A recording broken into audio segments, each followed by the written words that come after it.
Hello, everyone. Welcome to the Stacking the Box NFL Draft Live Watch Along. It is myself, Ian McMillan, at Ian MacBets on Twitter. It is Mike Luciano by Mike Luciano from the Jet Press. Hello, everyone. Strap in. We got a big night ahead of us. We will be live throughout the entire first round tonight.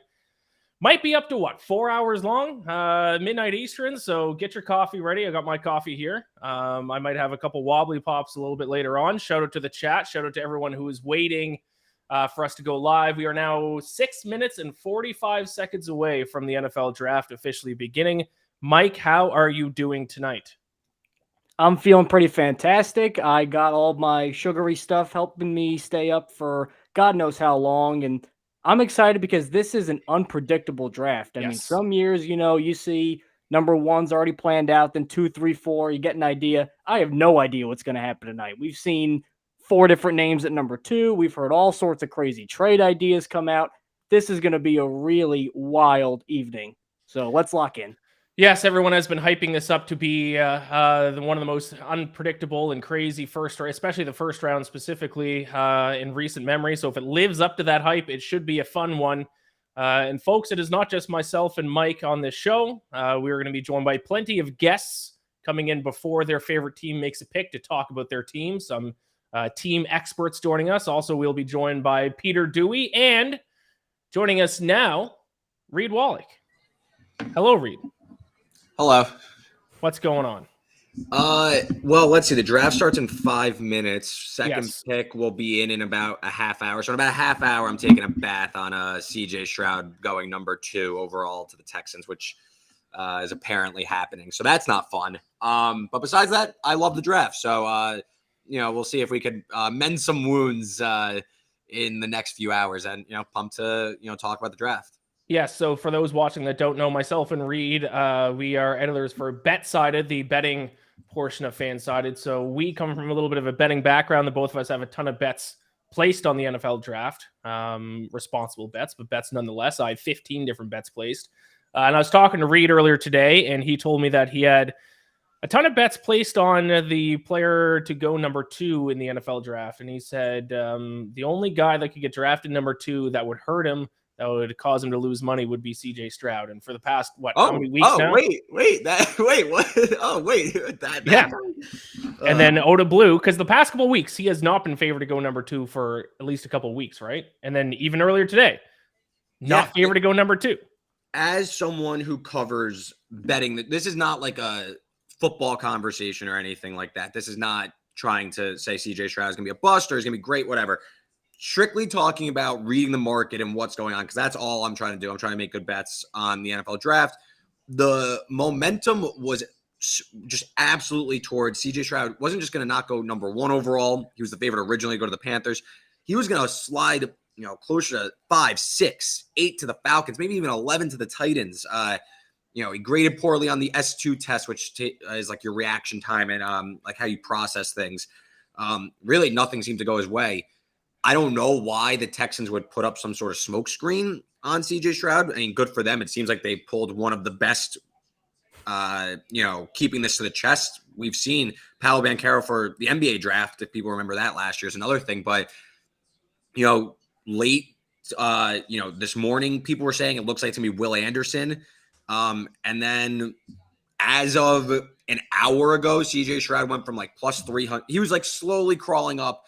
And they went from plus 300 to minus 110 to minus 200 to minus infinity. And then the books took it off the board. So someone got word that CJ Stroud was going to. So we'll see if that's going to happen. But I think it's a formality at this point. The draft seems to start at 3 now with it going Bryce Young and CJ Stroud. So does it seem like, is it are the Texans going to take Stroud, or is someone else trading into that spot to take Stroud? It seems like Houston is going to be sticking at 2 and taking Stroud as their quarterback of the future, because the whole the sense around the Texans at in the past few weeks was they wanted Bryce Young the most, and they were very close to getting the number 1 pick with the Bears, trading up and getting Bryce Young. They didn't get him, so then they're like, okay, well then who's number 2 on their board? And it actually sounded like from multiple reports, Will Levis was actually the second quarterback 2 on their board behind Bryce Young. So Will Levis got some steam. Stroud not involved. There was rumors of his agent being an issue because it was Deshaun Watson's agent.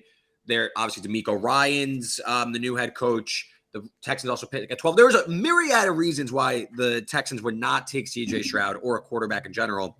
And it seems like I saw Ben Solak for The Ringer. He does great work. He said, from all his indications, Will Levis was quarterback too. It seems like ownership may have stepped in and said, we want the Heisman Trophy finalist back-to-back years, the Ohio State quarterback, the prolific one. We want C.J. Stroud. And the owner, Cal McNair, I believe is his name, he was the one who said that. That's what Ben Solak said. So we'll see if that's right. I mean, it's been an uncertain draft. It's been a chaotic draft. And now, we're about to start in a minute. And it looks like we know who number 2 finally is. So we may know number 1, number 2, and I will say anyone who's tuning in to see Sterling and some of the rest of the Arrowhead Addict guys, they're actually at the NFL draft because it is in Kansas City. They might join us remotely at the very end of the show after the Chiefs pick. We will see, but they are there in person, so could not be on the show. 2 of us are in New York, myself and Reed are in New York. Mike, are you in New York as well?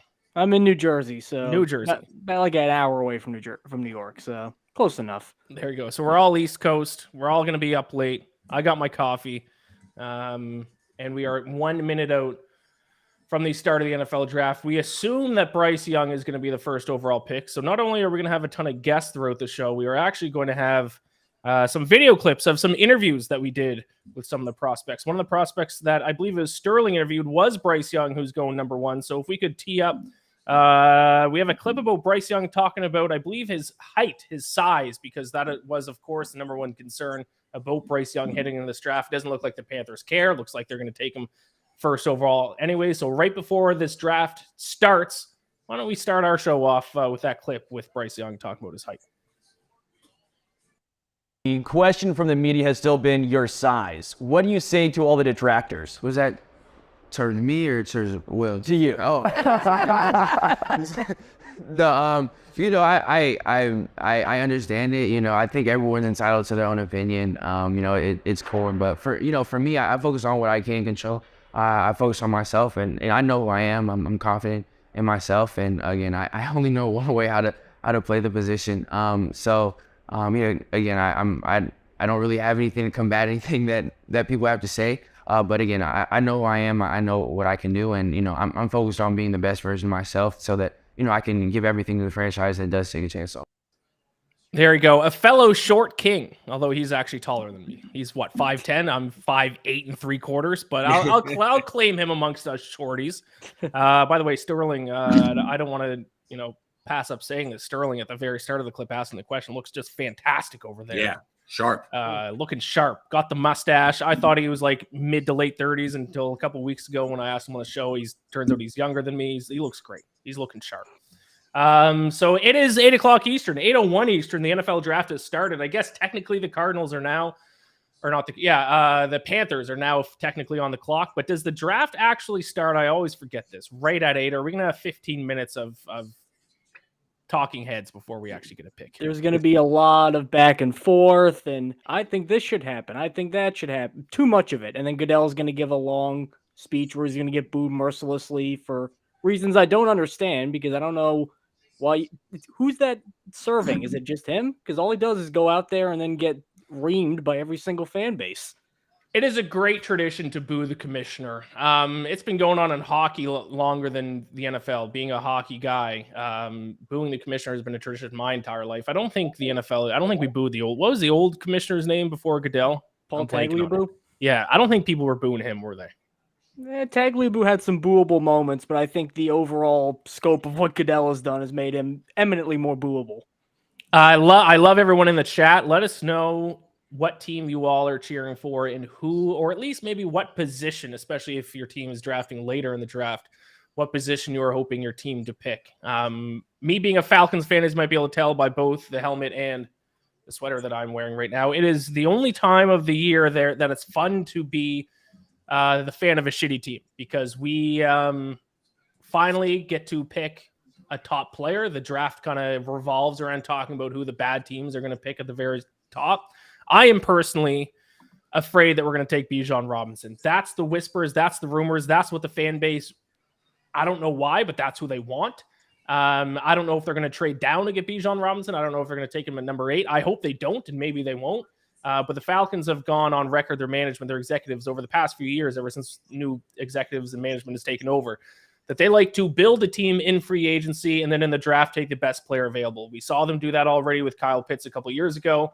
If they stick to that, we might just see Bijan Robinson go to the Falcons. If you look at the betting odds, the Falcons are the favorite for where Bijan Robinson is going to end up. I'm terrified of that. We have too many holes to take another running back, especially because we have Tyler Algier, 5th-round pick last year, rushed for 1,000 yards this past season.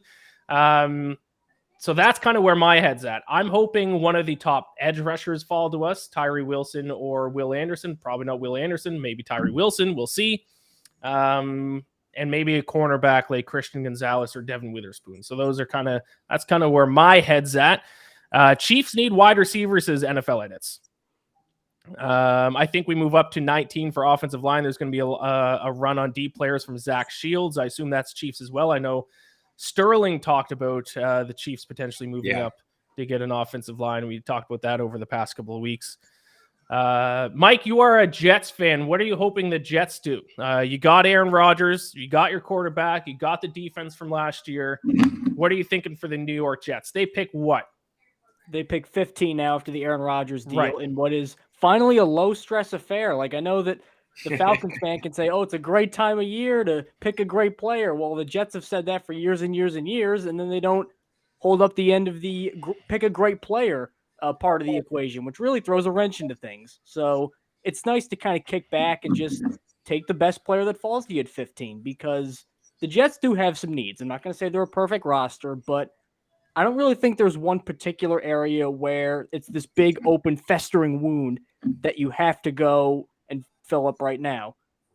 I've heard offensive tackle. Dwayne Brown, I'd imagine, is still going to be the starter. They love Dwayne Brown on the field, in the locker room. I think he's locked in. I know Mekhi Becton has brittle bone disease, and if he sneezes too hard, there's 3 months he's out on IR. I get that, but he's your right tackle.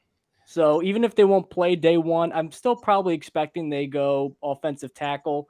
I think in my final mock draft for fansided.com, I had them going with Darnell Wright, who's a pure right tackle that can just maul people. I'd be a really big fan of that. Peter Skoronski, less so. I'm not as high on Skoronski just because I don't know where he's really going to fit in the NFL. But as long as you get a lineman, maybe a defensive tackle next to Quinnen Williams, maybe even you get one extra wide receiver and just have this Death Star receiving core, I think any one of those options would be fine for me. Yes, and I believe the betting odds, we're not going to talk betting the whole time, but we are going to refer to them because, in my opinion, that's the best indication of what's going to happen. The offensive line was favored to be in the position that the Jets go with. And I do have to announce the first pick is apparently locked in. It is no surprise. Shams tweeted this. Carolina Panthers are selecting Alabama quarterback Bryce Young at number 1 overall. So that pick is in. Shocking. Gasp. For what is supposed to be and should be, at least by the hype, an unpredictable draft. Over the past couple of weeks, this has become the most predictable pick. We all kind of knew it was going to be Bryce Young, but I will say there was that guy on Reddit a couple days ago. What a legend that guy is, who said that he heard from a friend of a friend that Will Levis was telling people that the Panthers were going to select him number 1 overall, and the betting market reacted in a big way. He never became the favorite. But I think he got down as low as like 2-1. Was it 3-1, 4-1? So I guess that guy was wrong. I forget his username on Reddit, but he salesman or something, sales something. Yeah, it wasn't a very confidence-inducing username. He lost a lot of people some money by doing that. I don't know if that was a troll job. I don't know if that was a guy who wanted to bet on Bryce Young to go first overall, so he's trying to manipulate the market, which would be kind of a big brain move. But nonetheless, it is Bryce Young going first overall. Go ahead, Mike. I do like the precedent that this guy set, though, because now I can just make a random Reddit account and find the right spot to hit it in, because that wasn't on like the front page. It was tucked away in some obscure subreddit. If I just hit the right combination of algo buttons, I can make up any NFL rumor I want. I could say Peyton Manning's going to come out of retirement and play for the Chargers. And if enough people get in on that, I can influence the betting market. If you can be convincing enough in your posts, if you can be convincing, people will buy into it for sure. This guy, I don't know what he did, but he was confident. That's what it was. Let's also discuss real quick Shams. He's done this before, tweeting NFL draft picks instead of like Rappaport, Schefter, any of those guys. Shams getting involved in only one NBA game tonight, so I guess he had to keep himself occupied. Remember when he tweeted that Trump got COVID before anybody else? It's like Shams. wild sources that guy has. But anyway, to update what's going on the screen, I think she's an actress. Yeah, she's an actress. I don't know her name, but she's definitely an actress. I'm guessing she's from Kansas City. Roger Goodell is on the stage. I have this muted, obviously, so you don't just hear TV in the background. I'm going to assume he got booed when he came out, but he might have strategically brought out 2 Kansas City legends to shield him from the boos, but I don't know. If anyone could in the chat could update us on whether or not Roger Goodell was booed. It's Eric Stone Street, a comedian and Chiefs super fan. Yeah, he's from Modern Family, isn't he? Yeah, I think so. Now Mahomes and Kelsey are coming on stage. But I guess they're gonna say like this is like they're gonna announce like the Panthers are on the clock and all that, and then like are they gonna take all 15 minutes? Because that would be kind of obnoxious. Like, let's go. I agree. Your stream is way ahead of mine, Reed, so you're gonna have to keep me up there because you'll be like the what's going on the stream guy then. Yes. Heidi Gardner from SNL. Producer Richard says is the actress. So there you go. I'm assuming she's from Kansas City. They should bring out Jackson Mahomes. That's who I want to see. I thought the objective was to not get booed. Jackson. Yeah, but then the fans can boo Jackson instead of Roger. But then again, maybe Kansas City people like Jackson Mahomes. I don't know. Peter Dewey in the chat. Roger Goodell has more approval ratings than Adam in-season tournament silver these days. I fear. Oh, that's tough.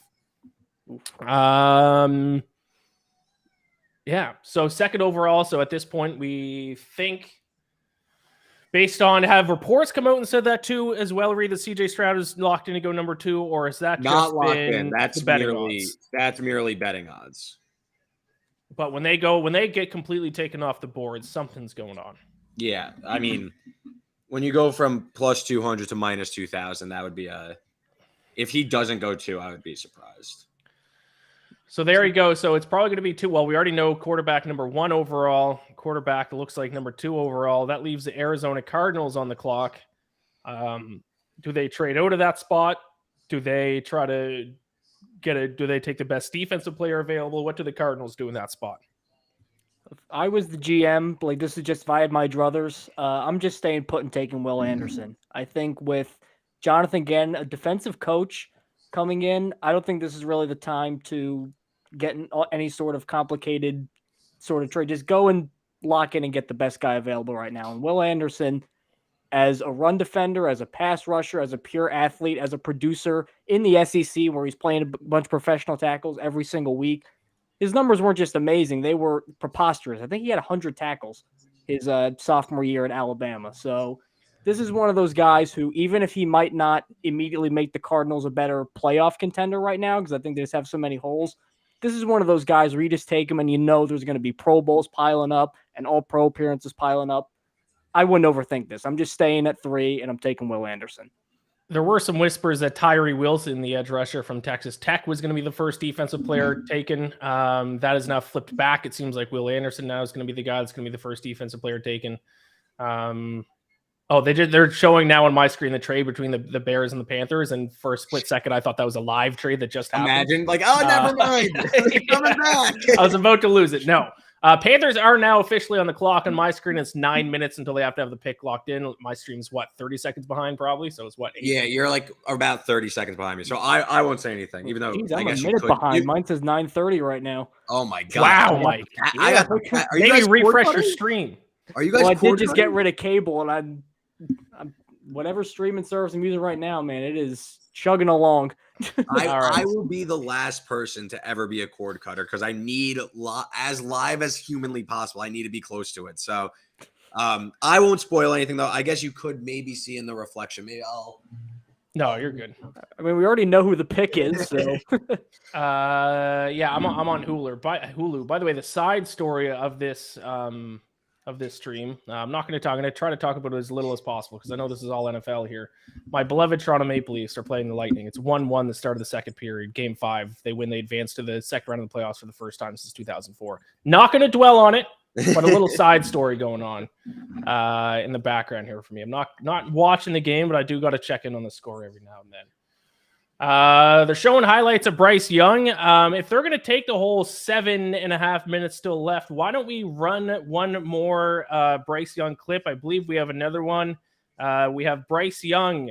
Let's do Bryce Young and Will Anderson the first time that Nick Saban knew their names. We also had a clip of Bryce Young saying he doesn't know where he's going. Well, that's not relevant anymore because now even we know where Bryce Young is going. So if we can cue up the clip, Bryce Young, Will Anderson, on the first time Nick Saban knew their names. Freshman year, like he just used to be like 31 this, 31 that, 31 this, and then I guess I had been doing so good at practice. One day I walked past him, and he was like, "Hey, Will, how you doing?" And he just like shocked me because like, "Oh, you know my name," and then our relationship has been good ever since then. Yeah, actually, I remember when my graduation day was. We were on a team meeting going over. We're watching film, and he'll call out like the good, bad, and uglies. Whenever he calls everyone out, he calls everyone out just by their number, unless like you played well enough, he'll call you by your name. And it was the same thing. And he was like, yeah, and on this play, Bryce is dropping back and going left, and I was like he was talking, and we're always on like the same row, so he can't really see me. I was peripheral, so I was like, I looked over. I was like, I tapped like Jay Will, and it's like, bro, like Rice, like, so yeah, I definitely remember that day too. There you go, beautiful stuff. Will Anderson looks like he's 35 years old. That's what I caught from that clip. You want to go look at someone that really is like that? Go and look at Ashawn Robinson when he was at the combine. Like, he's 22. I'm not joking. He looked like he was 47.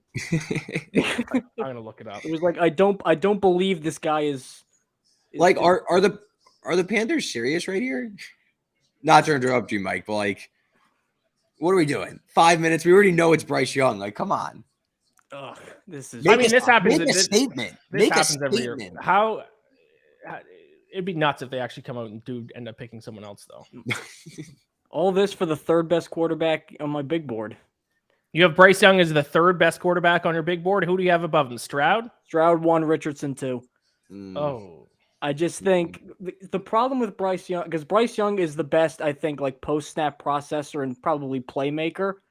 The thing, though, too, the height is not the problem with me. It's the weight, because I know he bulked up a little for the combine. But his playing weight was like mid-190s and probably like a little bit under 200 pounds. And you got to go back to like Fran Tarkington to find guys with those sort of measurables that lasted for a long time as a starter. I mean, even Kyler Murray, who's a once-in-a-generation athlete that got picked top 10 in baseball and football, I mean, he's been banged up the last couple of years. So, like, the height is not a concern for me. We've seen Kyler and Russell Wilson and Drew Brees make it work. It's the frame. Like, can he bulk up and still be effective? If he does, it's Pro Bowls nonstop. So from a pure fundamentals perspective, do you think he's the top quarterback? If we're just talking skill, if we take size out of it, from a pure skill and ability and talent standpoint, would he be the top quarterback on your board? I really like Stroud just because I think he's just arm-wise, accuracy-wise, I think he's the best in the draft. In terms of pure tools, I think Richardson's got the best, and they're not above average. They're Cam Newton all-time outlier level size, speed, throwing arm. And I also think he played on a Florida team with Billy Napier that did him no favors with crappy schemes, crappy receivers, bad play calling. I think if you get him in a really good system, I think he's really going to flourish. I think he's probably going to be a better pro player than a college player. So, Mike, one question. What team would you realistically like Anthony Richardson to land? Like if you had like your number one team to player fit, which team do you think would suit Anthony Richardson the best? I honestly think Tennessee, just because even though the offensive line is not very good right now, you have Ryan Tannehill there, so you don't need to throw him in immediately and ruin him. I know there's been rumors, but Derrick Henry's still there, and I think Mike Vrabel's an exceptional coach. I know he's a defensive guy, but I think he's probably a top 10 coach in this league pretty firmly, and you don't always get that with a team that's in the top 11 picks, a guy of that quality. So Mhm. if I could just snap my fingers, I think Tennessee might be the best environment for him to sort of develop and germinate and kind of work out all the flaws in his game. Yeah, no, I think that makes a lot of sense. I think I won't spoil, but the pick is in on the TV. I wonder who it's going to be. I think Spoiler, it's Jake Haener. First of all, that's my boy Jake Haener, Mike. Jake Haener, I hope he lands in the right situation because he is going to have and I'm hoping he gets the opportunity. He will flourish at the NFL level. He's my guy. I'm a college football head. That's what I do.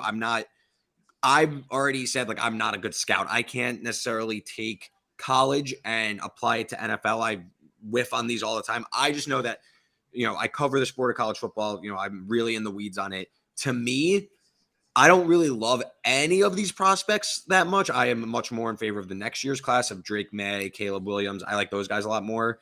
But to me, I think CJ Stroud, something that isn't being accounted for, and you didn't even bring this up, Mike, but I haven't seen that Georgia game was eye-opening, but I haven't seen someone like him where he hasn't shown an ability to be mobile and he has all these weapons and stuff. He just sits in the pocket and he has these all-pro receivers around him. Like, what happens when you go to presumably Houston and you need to kind of make everything happen? You're going to be behind a bad offensive line and having to scramble and make plays on your own. We just didn't really see that at Ohio State with what I think is a pretty legitimate, defenses he went up against. Of course, he carved them up, but it's different when you're sitting in the pocket and you're making plays. You're just throwing to Marvin Harrison. You're, last year, 2 years ago, throwing to Jackson Smith-Njigba. It's a little bit different in the pros. That's why I'm a little concerned about CJ Stroud at the next level.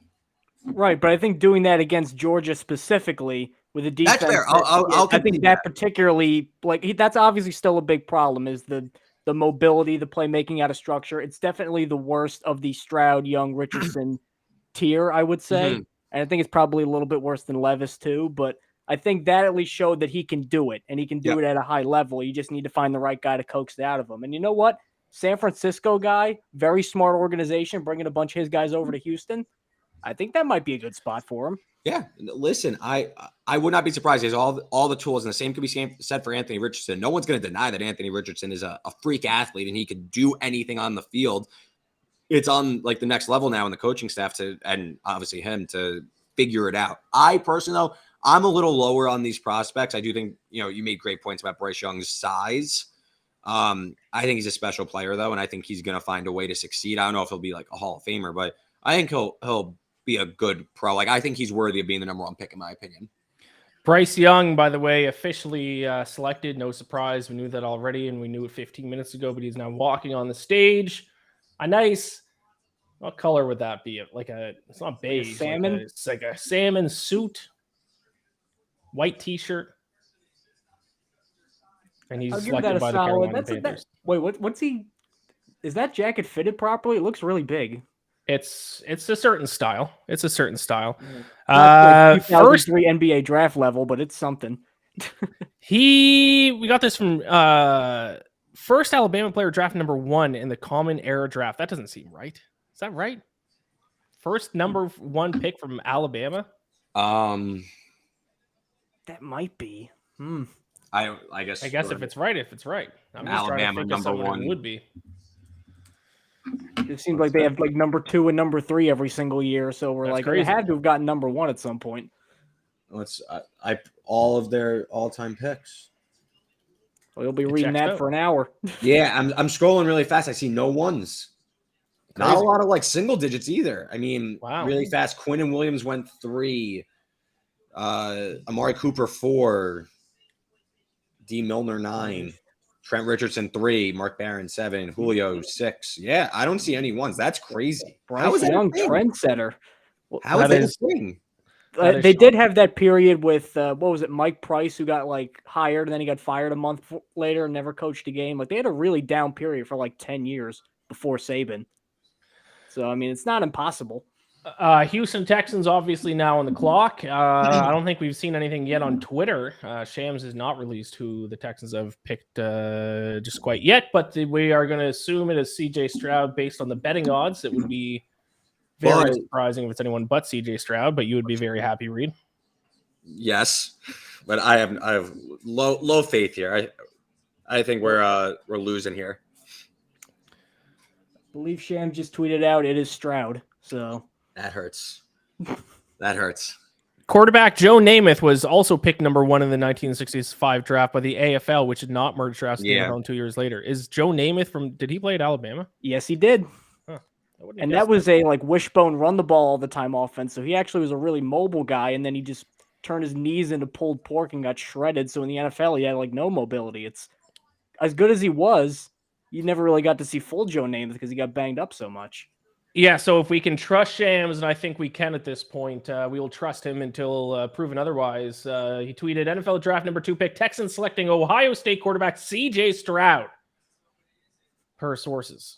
So there you go. After everything that's happened, Will Levis smoke to number 2, Will Anderson, Tyree Wilson. At the end of the day, we're back to kind of where we started with Will Stroud. C.J. Stroud. Sorry, my ESPN tab just started playing something in my background, so I got distracted. CJ Stroud going number 2 to the Houston Texans. Reed, you have just lost money. Yep. Are you going to crack a drink, or how are you going to deal with this? Yeah, maybe if we play another clip, we'll see. There's things in the works that we can make this back, and that's not responsibly make it back. There's been things. There hasn't been a lot of contingencies. This was not part of the plan, but we're not dead yet. I think we'll be okay. But that would have been a really hot start if it was Will Levis. That would have been really something special. We would have had a real magical evening here on the stream. But angry drunken German says Stroud had so much potential. Shame to see his career end this soon. Have the Texans? Well, I was going to say have they ever had a good quarterback? Obviously, Deshaun Watson was good when he was there, but is it? Well, I will say about the Texans for a young quarterback, they just re-signed Laramie Tunsil, one of the best offensive tackles, to a big extension. So he's going to have at least some protection. Yeah. What does he have for weapons, though? Who's the best receiver on the Texans right now? John Mechie should be playing this year. They just signed Robert Woods, but I think this is Dalton Schultz too, the tight end from the Cowboys. Yeah, this is a real rebuild, though. I mean, the division, I wouldn't say it's wide open because Jacksonville is a emerging team, but I don't know. We'll see how this goes. And from Rappaport, they never wavered on their pick despite plenty of speculation. It's their quarterback of the future. Oh, screw you, Casario. All those reports for nothing. I have my opinions. I will say for off the stream, probably not appropriate, but good for you guys. Glad Houston got their quarterback of the future. What was the quote again, Reed? Oh, there he is. CJ Stroud, number 2 pick, quarterback to start the 2023 NFL draft from the Ohio State University. The quote is, the number 2, the Texans select Ohio State quarterback CJ Stroud. As expected, they never wavered on the pick. Despite plenty of speculation, it's their quarterback of the future. All right. I feel like they're okay. Cool. Never wavered. I mean, did they never wavered? Never? So that was just all the different reports made up? Okay. What was not that you need to debunk it. I get the smoke screen, but who are you trying to confuse? You had the 2nd pick and you knew who was going 1 the whole time. Right. So yeah, CJ Stroud has been officially selected on my television stream right now. He's walking up. So while we have a break, while he's making his walk, getting his Texans hat, let's bring in. That's kind of weird that they pose in front of that's kind of weird. Let's bring in the first guest of the night. It is my friend Joe Osborne at JTFOZ from Vegas Insider, from Chasing That Paper. The beautiful outfit he is wearing tonight. Hello, guys. Joe, we know that you are a Miami Dolphins fan. Yeah. So no pressure tonight.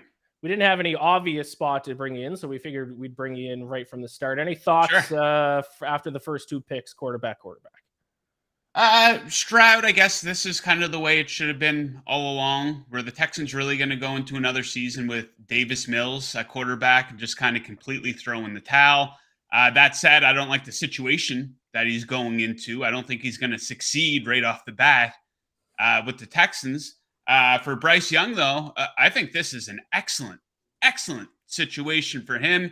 He's surrounded by a bunch of veterans, Adam Thielen, Miles Sanders there. He's going to have, people make fun of Andy Dalton, but maybe a decent guy to mentor him and bring him along a little bit. Then you got Frank Wright as the quarterback-friendly head coach. And that's going to be a winnable division, possibly, for the Panthers. We remember they were pretty close at the end. So, yeah, I like Young quite a bit. I know he's short, just like my guy Tua. Hopefully he can prevent himself from getting injured like Tua has. But, I think it's a good situation going into Carolina. Stroud, a bit of a question mark. I think he'll struggle right off the bat because, Ian, like I say, so many of these young quarterbacks coming to the league, and they are set up to fail right off the bat.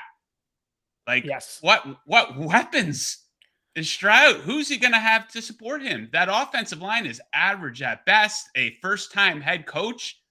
So he might fall flat on his face right off the bat here. A defensive head coach Stroud has too. So you mentioned it.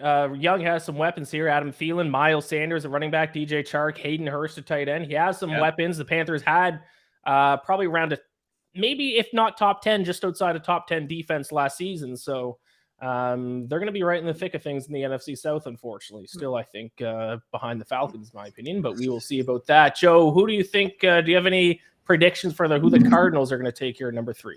Well, at the start of the week, I predicted that they'd be trading out of the spot because I thought the Texans were going to go defense, and I thought someone would move up and trade for Stroud. I thought that the Cardinals were going to be in an excellent position to trade. Now, it doesn't look like that's going to happen. They need help everywhere, so probably just go with the best player available. Odds indicate it's going to be Will Anderson. Of course, they have a defensive head coach, so he's going to want to get a defensive guy probably. And Anderson, a lot of people think he is the best player in the draft, regardless of position. So that's the direction I think they're going to go in. I think they're in for a rough season, though, in Arizona. Potentially, they're going to be right back here in the top 3, picking again next year. Probably. Wait till they start 2-6. You think Kyler Murray is going to be a joy to be around when they're starting like that? And Gannon, he might be the defensive version of Kingsbury. I think there's red flags with that hire. One of the knocks, I guess, on the Eagles going into the Super Bowl was that, hey, they played a cupcake schedule all season, so their defense isn't as good as you think they are. Then they get into the Super Bowl against one of the better offenses in the league, and they massively underperformed. And a lot of that, you got to put that on the defensive coordinator, right? So we'll see how he does as head coach, but it's going to be a long season in Arizona. Cardinals aren't picking now, though. We just got to trade. Oh, so there is a trade. The Texans went back up to 3. Texans are picking back-to-back? Yeah. What? Oh, don't tell me they traded Will Anderson. No, I'm seeing that the Cardinals are picking. No, it's the Shams. Texans. Houston going back-to-back by trading with Arizona at 3. Wow. Shams tweeted Cardinals are selecting Alabama linebacker Will Anderson at number 3. That's that basketball guy. What does he know? Adam Is Schefter. Shams wrong? Yeah, Schefter Shams is says wrong. the No, Cardinals have it's- traded the number 3. Schefter reported it's being traded to the Texans. Yes, the Texans are picking 3, and they are getting Will Anderson. So the Texans are getting both. And am I allowed to curse? Am I allowed to curse? Yeah. Am I? I don't know. Can we? Can we get an answer on that from the I need producers in the chat? I need someone on the back to sign off on a swear. I mean, probably don't do like 10 in a row, but maybe one quick Because one. like just on semantics, like I got Darn. fucked. Like I got absolutely fucked on this bet because they could have easily just done Will Anderson and CJ Stroud, and Reed would be like the bottles would be flying already here 3 picks in. Instead, we got I guess they had to get like Tennessee off the scent of the pick being on the table. So they take Stroud and then they offer whatever to get up for Anderson. I imagine they offer 12 and a third and this and that. So they end up with their both guys. I wish someone told me we were doing this so I would have known that, whatever. It's fine. I had some Anderson stuff, so we're fine. It's fine, So can we just not trust Shams? His tweet is even still up. He said, this tweet says Cardinals are selecting. But no, on my screen, the pick is in. Texans traded. He's lost all credibility. Unbelievable, Shams. So there you go. The dartboard with Nick Casario's face on it, Reed's just throwing darts at right now. It's like that's what? annoying. That is that's annoying. So there you go. The Houston Texans trade up. They get their quarterback of the future. They get what many people are saying the best defensive player in the draft. Joe, thoughts on them getting both This those is guys? one of the more aggressive moves in Yes. recent draft history. This is a big win, I think, for the Houston Texans. They're pushing all their chips in. So suddenly, yeah, it's still a rebuilding year, but maybe they have their quarterback of the future now, and maybe they have their best defensive player that they can build around here for the next decade, potentially. So, hey, good for the Houston Texans. You know, it's been a comedy of errors there over the past, half decade. But looks like maybe they're putting something special together here, potentially. So good for them. And hey, that's a division. Maybe they could compete there if they can get a couple of breaks in that division as well. I don't think that they will, but I think they're still probably 2 years away from, maybe even approaching 500. But good on them, man. This is a very aggressive move, and this is kind of what makes the draft fun from a viewing experience. Absolutely. The unpredictability starts now because I don't think I saw a single person say that the Texans were going to keep their number 2 pick and then trade up to number 3. So the chaos begins now. The official details of the trade here. The Cardinals get 12 overall, 33rd overall, a first in 2024 and a third in 2024. And the Texans get number 3 and number 105 this year. So a nice little haul for the Cardinals if they're trying to rebuild as well. A lot of different pieces they can get because obviously they didn't need a quarterback with this pick. That is an absolute haul for the Cardinals. They were like not getting out of this pick for a while. This was like not so. Everyone was saying the Cardinals have this pick for sale. They're doing everything to get out of 3. And for the Texans to move all the way up for a pass rusher like that, fuck this team. Like I now hate the Texans. Like, what is that? Who is running this team?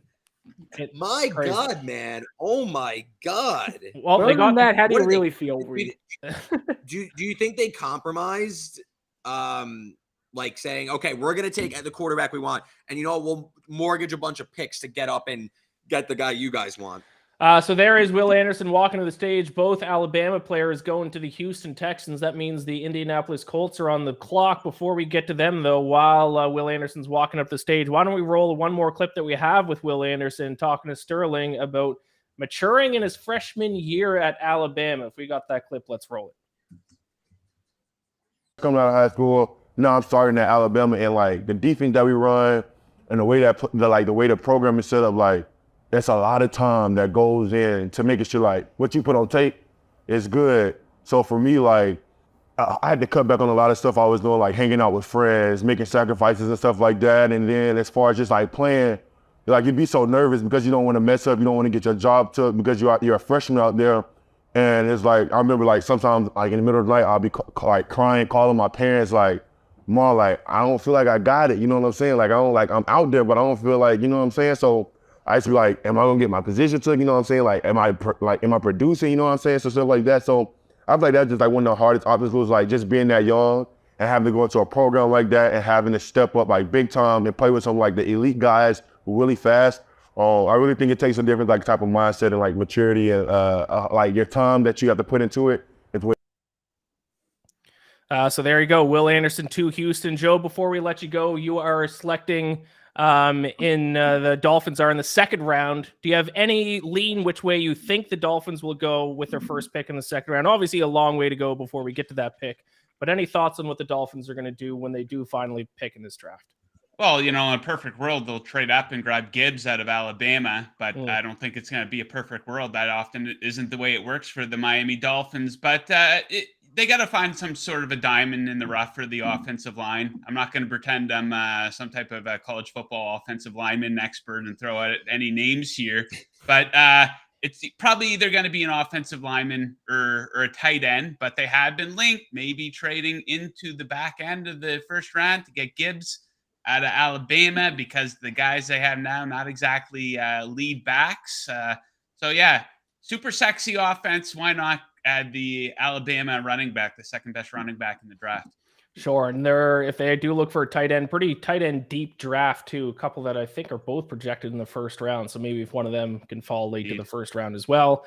Thank you so much for joining us here, Joe. Where can people find your work? Vegas Insider. Follow me on Twitter, JTFOZ. I share all my work there, and I do my show, which Ian will be appearing on tomorrow, Chasing That Paper, at 11 Eastern on the Vegas Insider YouTube channel. So make sure you check us out tomorrow. Absolutely. Tomorrow morning, bright and early.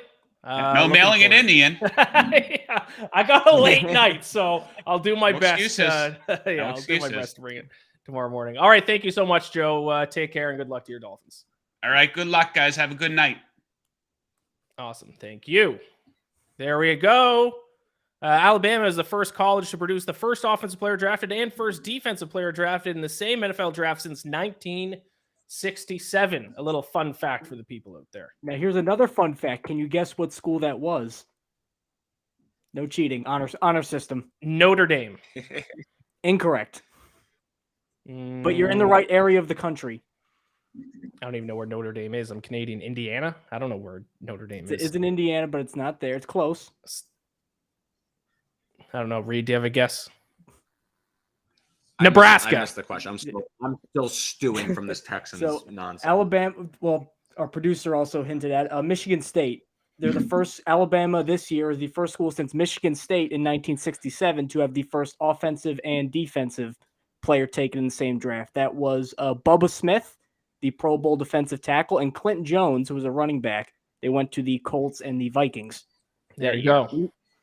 The pick is in for the Indianapolis Colts, according to my television screen. I'm struggling to find what that pick is.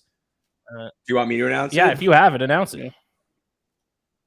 It is Anthony Richardson. Whoa! Florida quarterback. Yeah, Will Levis taking a little bit of a tumble for Will here, who was seen as the consensus pick to Indianapolis. So shocker for sure. So for a while, Will Levis was projected as the number 4 quarterback. He got all the way up to being the betting favorite to go number 2 overall in the draft. Now, not only does he drop deeper than 4, but he is now going to be the 3rd quarterback or 4th quarterback taken, maybe even the 5th. No. Oh, Will Levis. Will Levis. Sorry. Also, no big deal. This cashes my Anthony Richardson under 5.5 bet. So Very that's my nice. first cash Nicely bet of the done, night for that. So there you go. Anthony Richardson from Florida. Mike, your top, was he number 2 on your big board for quarterbacks? 2 behind Stroud. And I'm really excited about this landing spot for him because it's another place where he doesn't have to play right away. They do have Gardner Minshew there. I'm not saying Gardner Minshew is going to be a championship quarterback, but I think he's proven he can hold his own in a division like that as a starting quarterback. I know that Richardson was raw in college, but as I've hinted at earlier, I think that had to do a lot with the structure or lack of structure that he had around him in his time at Florida. And if you're going to go out swinging, I mean, if you pick a guy who literally, based on relative athletic score RAS, was the most athletic quarterback ever, if he doesn't work, you're going to go, well, how could we not have taken him? I mean, he's 245 pounds and he runs a 4.40. That's perfectly reasonable to take a chance on that. I think that with a guy like Shane Steichen as a coach, like imagine him running the Jalen Hurts offense, but with a guy who's bigger and probably faster than Jalen Hurts with a stronger arm. I don't think he'll be better than Jalen Hurts, but I think there's a lot of factors in Indianapolis that could help him be a success in the NFL. Does he start does he start, or does Gardner Minshew start and then he takes a year, at least half a year, to learn behind Gardner Minshew? Nick Foles still there as well, because I think the consensus seems to be that he needs a little bit of time, correct? A little. Like part of it too is like mechanics weren't amazing, but a lot of it too is he had a very leaky offensive line outside of Osiris Torrance, so just under pressure naturally when you're that young and you only have 1 year of starting experience, stuff's going to get a little wacky when you're under pressure. So I think it'll be one of those things, too, where Minshew starts as probably the week 1 starter. And then if you're a betting guy, if you want to do like an over-under, I'm saying probably over-under might be week, like, I don't know, 8.5, 9.5, something like that. I think that's when they make the transition to Richardson and really let his freak flag fly a little bit. Yeah, I think Richardson probably needs a little bit of time, but I agree with you, Mike. I wasn't ever really a big Levis guy. I mean, if the Colts that was seen as the likely landing spot. But I think that this is a great landing spot for Richardson for all the points you laid out, like the Jalen Hurts comparison with Steichen, I think makes a lot of sense. So I think it's a natural fit. I think the Colts, maybe a little cool given it a year. I think Irsay, he gets a little wild, but I think that give him a little bit of time to see if they can mold those tools like we were talking about before the draft started. I think that this is a pretty strong pick, if you're projecting upside. So, the Seattle Seahawks are now officially on the clock, but Ian Rappaport tweeted just 1 minute ago, the phones are ringing in Seattle. So we may be seeing a trade come down. I mean, if you're a team that wants a quarterback and planned on taking a quarterback, now's your chance. You got to trade up because 3 of the first 4 picks, quarterbacks, the only, I guess, unless you want to see if Hendon Hooker will drop, you got to think Will Levis is probably going to come off the board here soon. So Jalen Carter's been like the real, like in the last few days, a lot of connection to Jalen Carter here at 5 to whether it's Seattle. I did an article today for on fanside.com about my bold prediction was the Eagles trade up to get Jalen Carter at this pick and the Seahawks move back to 10 and take someone, best player available. I think we'll see, but I think Jalen Carter's going off the board. He closed like a massive favorite to go 5. Maybe Levis and the Titans. I think the Titans go up for maybe 11-5, which is not as steep a package as 11-3 if a new GM's a little bit nervous about giving away that many picks. Mm-hmm. And, to that point, Levis wasn't supposed to be on the board here at 5. He was supposed to be off the board at 4. So maybe this kind of changes the calculus here for certain GMs. Yes, and my Atlanta Falcons picking here coming up shortly. Trade up for Bijan. Trade up for Bijan. That would be great. No, come on. Last 3 quarterbacks selected by Indianapolis in the first round. Peyton Manning, Andrew Luck, Anthony Richardson. Does he live up to that hype? Yes or no? Is a guy going to be maybe the best non-Brady quarterback ever? That's quite a statement. Will he be Peyton Manning? No. Will he, at his best, put up numbers that could be comparable to Andrew Luck if everything around him possibly clicks? I think so. Now, obviously, if he fails, everybody's getting fired, so huge risk. But nobody in this class, Bryce Young, C.J. Stroud, from a ceiling point of view, is higher than Richardson. Angry Drunken German says in the chat, how big will Seattle haul in the picks, and how will the Raiders screw this up? Did the Raiders trade up for this spot, or is that just speculation? I think that's a second question. Like, will the Raiders end up bungling this? It's number 7 anyway. If Al Davis was still around, he would just take whatever receiver ran the fastest 40. So I don't know which receiver ran the fastest 40 this year, but that would be the Raiders pick if Al Davis was still around. R.I.P. Shout out Darius Hayward Bay. Remember him? What was the guy? Michael Huff, the safety. He was supposed to be a 3rd round pick. He went 7. Yeah. We are still got nothing here, and it says on my fastest clock, 1.5 minutes left, and we still no got news. So maybe the Seahawks do pick. If they pick, are we thinking it's Jalen Carter either way, or is there a chance that it's going to be obviously? Well, Seahawks aren't going to go quarterback here, would they?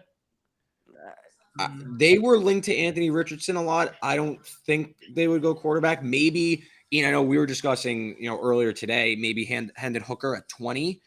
Maybe that makes sense. I mean, the way Geno Smith the Seahawks are making the pick. Seahawks are making the pick. And I imagine I'm going to get a notification in a second that says what the pick is. Maybe Tyree Wilson. I think he seems very Pete Carroll-y, just size-wise. He seems schematically like a good fit. I hope Tyree Wilson falls to 8, personally, but I think pass rusher here makes a lot of sense. I know Witherspoon maybe, but I think defensive side of the ball, but we will see here. We have some information. Albert Breer says the Seahawks are taking cornerback Devin Witherspoon. Wow. Not first corner off the board already. Not a player that I don't think anyone had going to the Seahawks at number 5. Did you see anyone saying the Seahawks were going to take a corner? I saw a corner going to Detroit, obviously to Atlanta, but all the way at number 5, the Seahawks taking cornerback Devin Witherspoon from Illinois. I think they're trying to rebuild the Legion of Boom just because Yeah. as good as Tariq Woolen was, I mean, the other side of the field was pretty because they were moving the ball fairly easily against the Seahawks this year, and they weren't doing it against Tariq Woolen. They were doing it against everybody else. So hypothetically, this is a pretty good starting secondary. So you have Tariq Woolen on one side, you have Witherspoon on the other. Julian Love is kind of like a slot guy, safety hybrid, and then Jamal Adams and Quandre Diggs as your starting safeties. That is pretty fearsome, I gotta say. This is it. Yeah, that. Go ahead, Reed. I think I don't think Seattle could have done anything wrong here. So, best player available. Jalen Carter picked up a lot of steam there. I mean, Tyree Wilson taking a little bit of tumble after being projected to be inside the top, 2, top 3 even. So I think, maybe a little higher than, Witherspoon was like the consensus number 6 pick. So not like a crazy reach. He was going in this range, but I mean, that's a great pick. I mean, this, the way this board is breaking, I don't think anyone had like this exact situation panning out, but yeah, I love the pick. Witherspoon's a dog. Oh yes. So there was I love it. There was 2 corners that were obviously projected as the top 2 corners. Devin Witherspoon was the favorite to be the first one selected, but it wasn't an overwhelming favorite, at least last time I looked. I don't think I looked at that market today, but it was Christian Gonzalez is the clear number 2 guy now, so he should be coming off the board next in terms of corner, and he might even just come off the board next in general with the Detroit Lions picking number 6, but now the Lions have a lot of options if they want to keep that pick and stay with defense. They can take Christian Gonzalez if they want a corner. They can take Jalen Carter, still available. They can take Tyree Wilson, is still available. A lot of good defensive players left, so I'm assuming the Lions are going to keep this pick. They need a lot of help on defense, top 5 offense in terms of most metrics, bottom 5 defense last year. So they got to shore up this defense. They really got the outside of obviously Witherspoon here and Will Anderson. They have pick of the litter here, whichever position they want to go with. Yeah. I think, again, this is going to be another trade back situation potentially for the Lions. They might trade back? Okay. Yeah, I mean, they're picking 18 also, so who knows what they're going to – I think, again, best player available, trade back situation. I think that, again, it seemed like Jalen Carter was going to be in play starting from 5 and going all the way to, 10 with the Eagles. So this is Jalen Carter territory. No offensive linemen yet have been picked. Not that the Lions would take one, but I think that this is definitely, I don't know, Mike, any lean here? I could see a lot of situations. I thought when CJ Stroud was dropping or projected to be dropping, I thought that this was a comfortable landing spot for him with Jared Goff not getting the extension, give him a year to develop behind. Maybe they go Will Levis, but I think, this one's got obviously maybe it's just a lot of people think they are going to go corner because they traded Jeff Okudah to my Atlanta Falcons there last week or the week before. So corner is certainly a position in need. My prediction here is Christian Gonzalez. I did also talk to Brian Branch yesterday, the safety from Alabama, and I asked him, we don't have this clip, but I did ask him to name a player that he thought was going to have a successful NFL career, guy that wasn't on Alabama. And the guy that he mentioned, I thought he was going to go with an SEC player or someone that he played against. But the guy he mentioned was Devin Witherspoon from Illinois. He said he's extremely impressed by him. He's a baller. So high praise from Brian Branch for Devin Witherspoon out of Illinois. So Seahawks should have just got a good player there in Witherspoon. We'll see how that works. So around 5 minutes left on the clock for the Lions. I think corner. I think Christian Gonzalez goes here. Mike, what's your prediction? See, I'm going to go probably defensive line, and I think it's probably going to have to be Tyree Wilson if I were Brad Holman GM, just because they did lose Okudah, but they also signed Chauncey Gardner-Johnson away from the Eagles at a ridiculously discounted price. I don't know how the hell that happened. And they also brought in Cam Sutton from Pittsburgh, so they spent a lot of money in free agency trying to shore up that secondary. Kirby Joseph, who was also another Illinois guy, they're really building a good secondary over there, was fantastic as a rookie. I think they expect a big league out of him. They'll probably add a defensive back at some point in this draft. I just think that with Carter and Wilson available, especially Wilson, a guy who I'm surprised is still available at 6, I think you already got one guy in Aiden Hutchinson. You got Josh Paschal developing. If you add one more really dynamic pass rusher to that mix, you could have just a really hellish front 7. And I think that that's kind of how Dan Campbell, big, tough, meathead guy, wants to build his football team. Yeah, and I mean, hey, if you're going to get Tyree Wilson and play him across, Never mind. The Lions aren't making a pick here. Cardinals traded back up. Cardinals traded back up. That's got to be for Paris, right? I would imagine so. or Tyree Or Wilson. number one, Or Tyree Wilson. Yes. or Tyree Wilson. That's very, very Yeah, I possible. literally did that whole speech about it, and then I'm not even kidding. 3 seconds later, That won't be the first time or the last time that that's going to happen tonight, Mike. I think we're going to have a lot of situations like that. So once again, so now both the Texans and the Cardinals making moves here. Cardinals, so they went back down to what? What were they, 12? Because of 3 the to Texans 12 trade? to 6. And now back up to 6. Again, though, if you're the Cardinals, I mean, let's wait to see what they give up, of course. But if they're going to get a discount for the guy they wanted at 3, oh, here we go. They gave up 12 and 34. So I believe some of what they got from the. Can someone pull up what the Texans gave up again? Because I think that's what they got from the Texans. And then they got that from the Texans, and then picks. They got So a they third moved round back. pick, So I they think, moved and back from 3 to 6, and they got in return next year's first.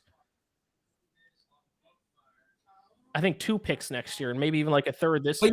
But you got to think about it though. They're only moving back 3 Right. spots now. You And know they what I mean? they still might get the exact same guy that they were hoping for at number 3, anyways. So yeah. So this, I'm gonna give a. I agree with this, with the negotiating, the wheeling and dealing. If the board broke the certain way, and it seems it's going to be Paris Johnson, 6 overall to the Cardinals. is that locked in?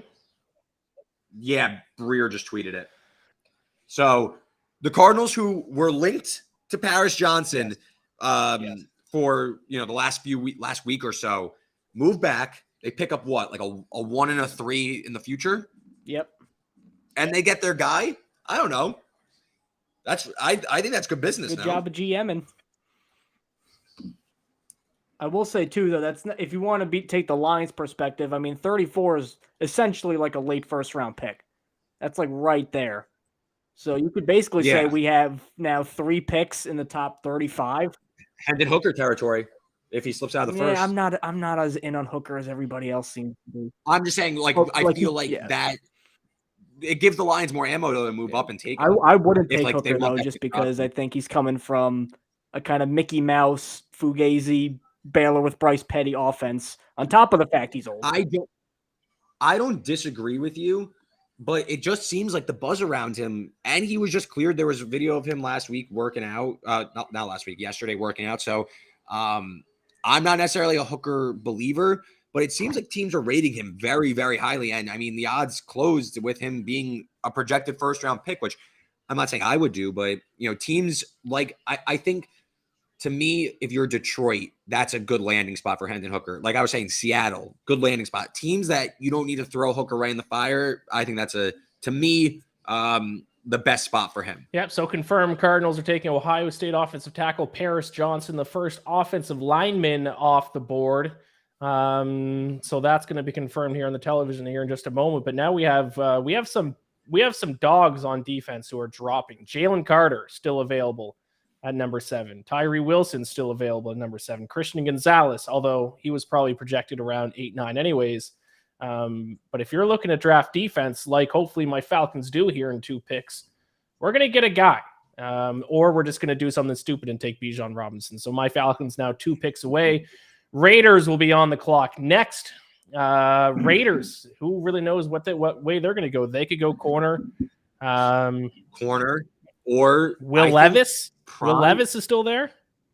They did just give Garoppolo a good chunk of money, though. That seems like. But is Garoppolo their quarterback of the future, or is Garoppolo a bridge quarterback? I mean, they paid him like they expect him to be their quarterback for a couple years. Again, to me, this is a go anywhere. I don't know if there's like a firm. I know corner has been like really linked a lot. That was like kind of the favorite, but to me, you go pass rusher. Tyree Wilson, fix that defense. That defense was terrible. Obviously, Gonzalez would help too, the corner. But I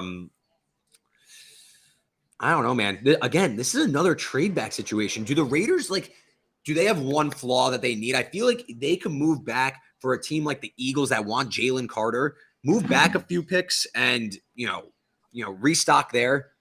I don't know. I think you could maybe get some assets back here at 7. Just the way this board is breaking, I feel like teams are going to have a real affection for some of these players the way the board's breaking out. Like, again, could anyone have told you that this would be the order of the first 6? Like 6 hours ago, if I told you this, would you have thought that?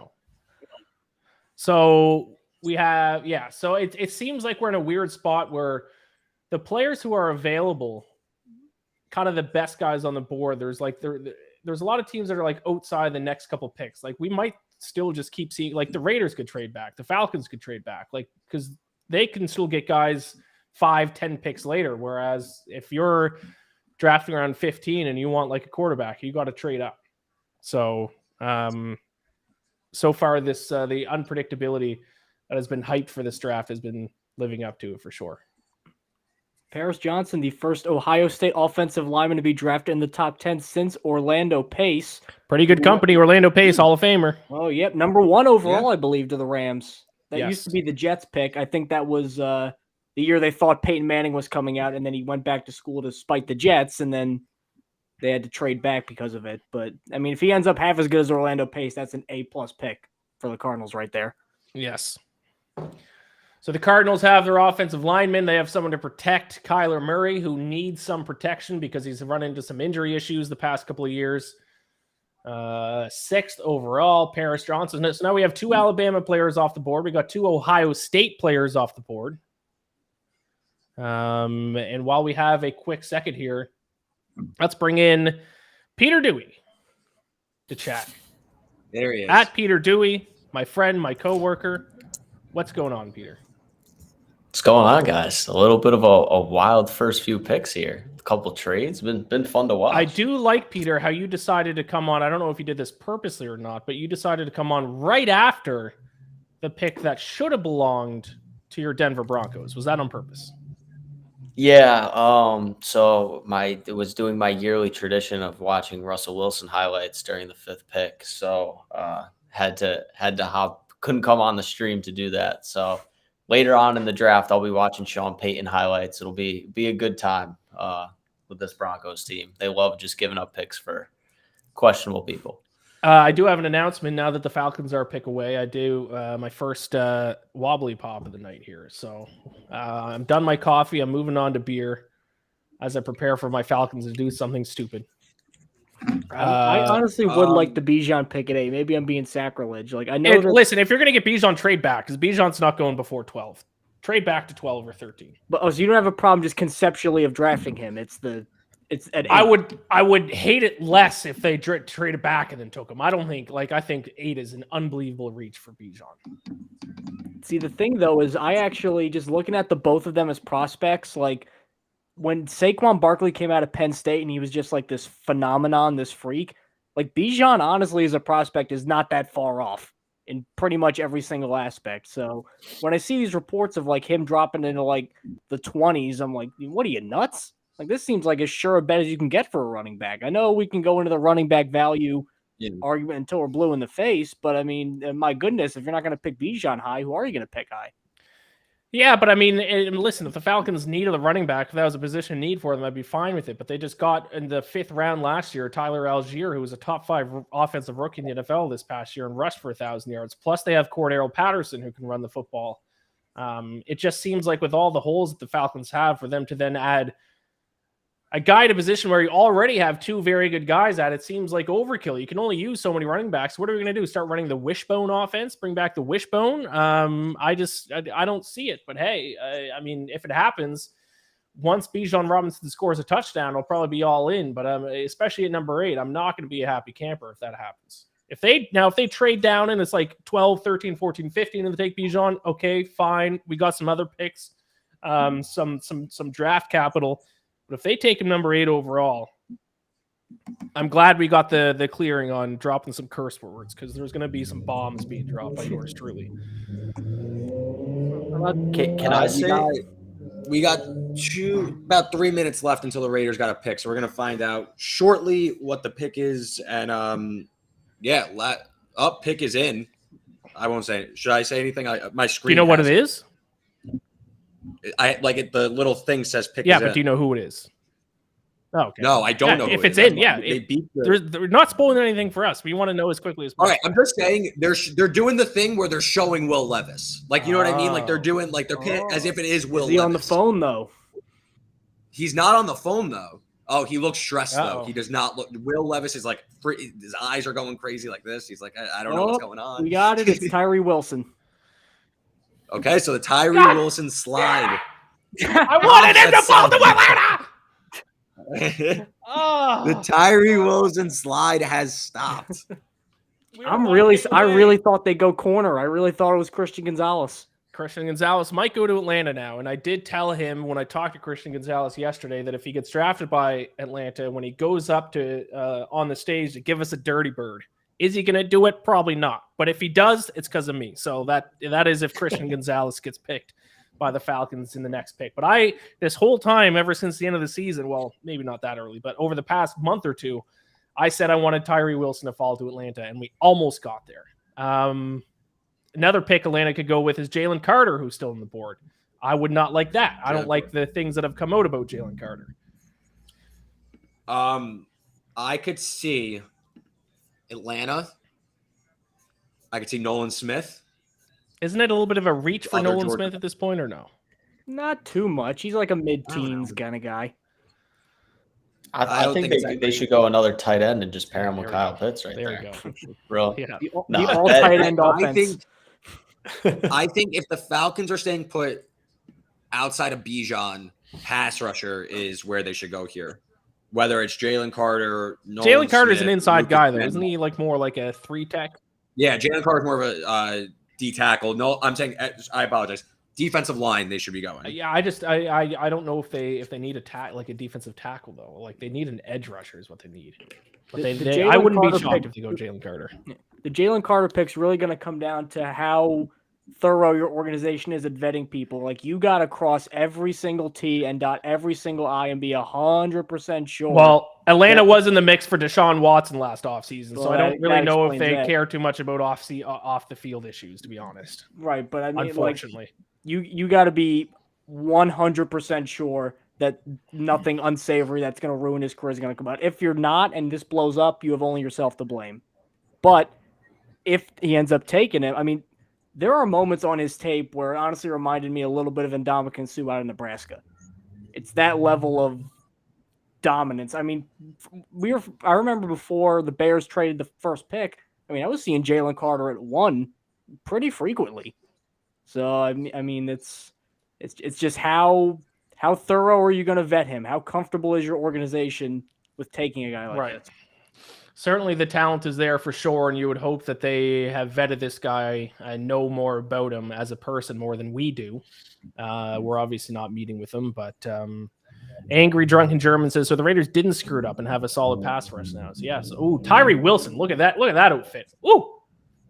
How about the size of him? Oh, he's mad. He's a monster. How long are his arms? Like 7'4"? Like, my God. What was it? I think it was 86 inches. 6 inches. So that is, wait, that is. Look at him. God, I can't do conversions.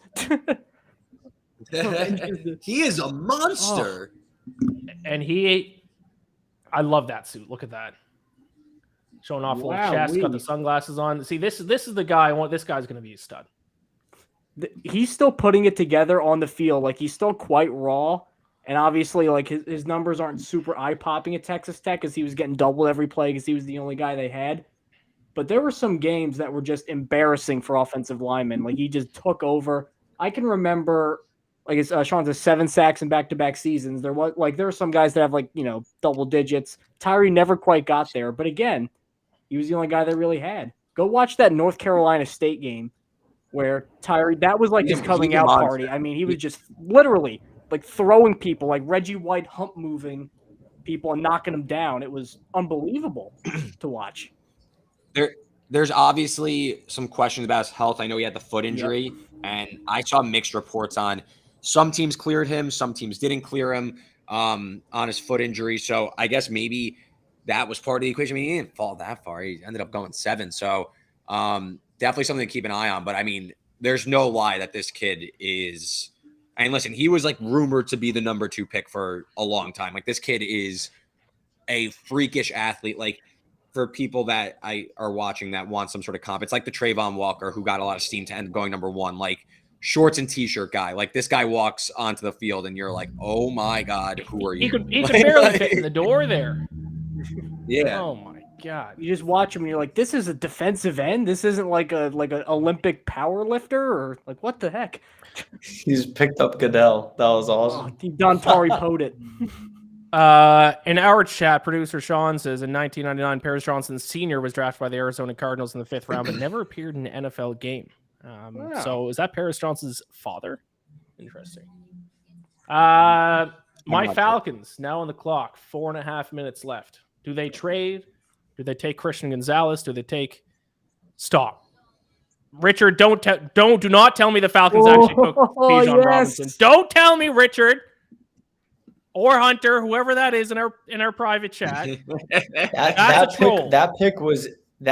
Oh, in let's really go. Quick. They ran it They in. ran That it in. pick They was ran really quick.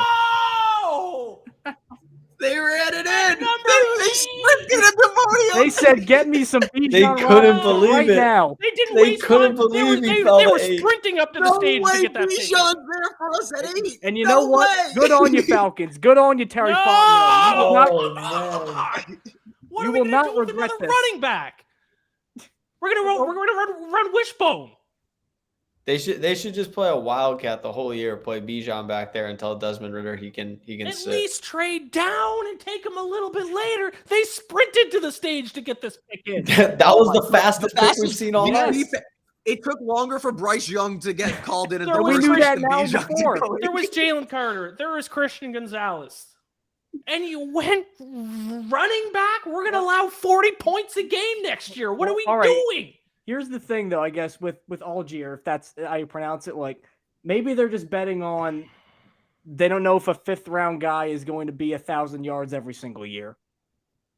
Which, I mean, like, would you bet that much on it that he's going to be 1,000? I wouldn't bet an 8th overall draft pick.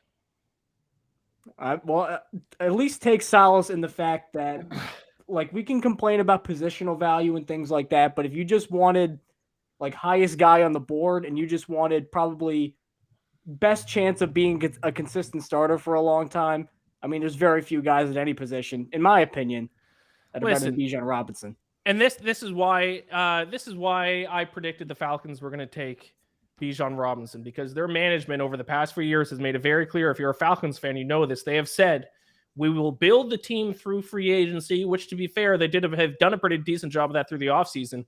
And they said in the draft, we will take the best player available.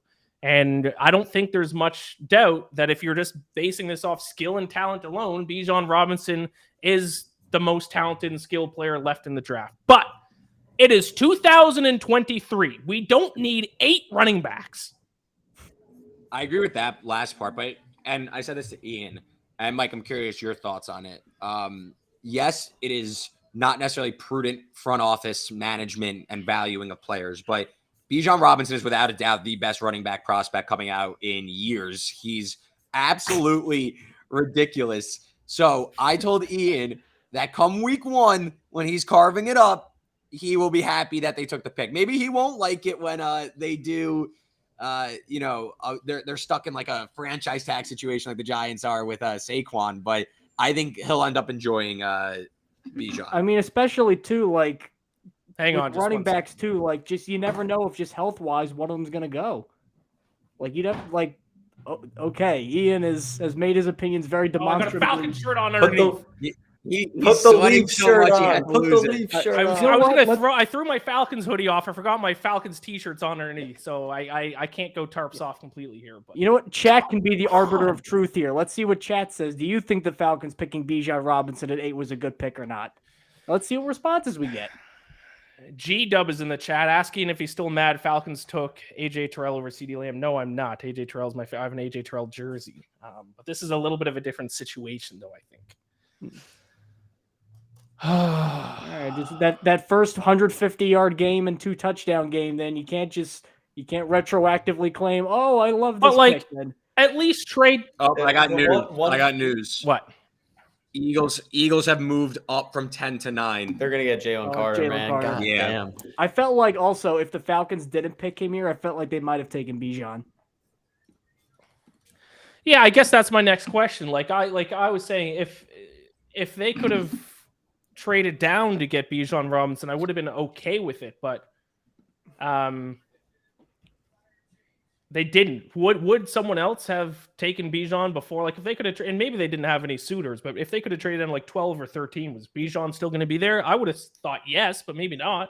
Like Philly's what I was I thinking don't know. too. Philly, it could stand to add one more back, and especially with him behind that great offensive line, I feel like that would have really appealed to him. So then you miss out on your guy, quote unquote, if you trade down.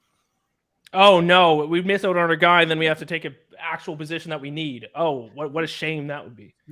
It's gonna be fun when Bijan gets that first 150-yard 2-touchdown game and the Falcons lose 35-14. Yes, It's gonna be, correct. that's gonna be the problem. Or 35-34 on like a muff punt, as the Falcons Unbelievable. are wont to do.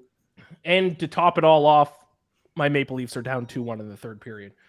God, can something go right for this guy, please? My neck just got stiff. Wow. Jalen Carter at 9 too, man. Wow. That's Philly fine. is You can see that Philly's coming gonna from a be mile away. scary. Philly's gonna be real scary. I'm Jordan shook. Davis. I'm shook, chat. Roots, I'm shook. This is a nightmare. Well, pick isn't officially in yet, but you got to It's gotta think be. this was. I'm Yeah, seeing it's I'm seeing Breer is tweeting they're taking Carter. Yeah, that's Okay, gotta so be, right? Bears traded down, correct?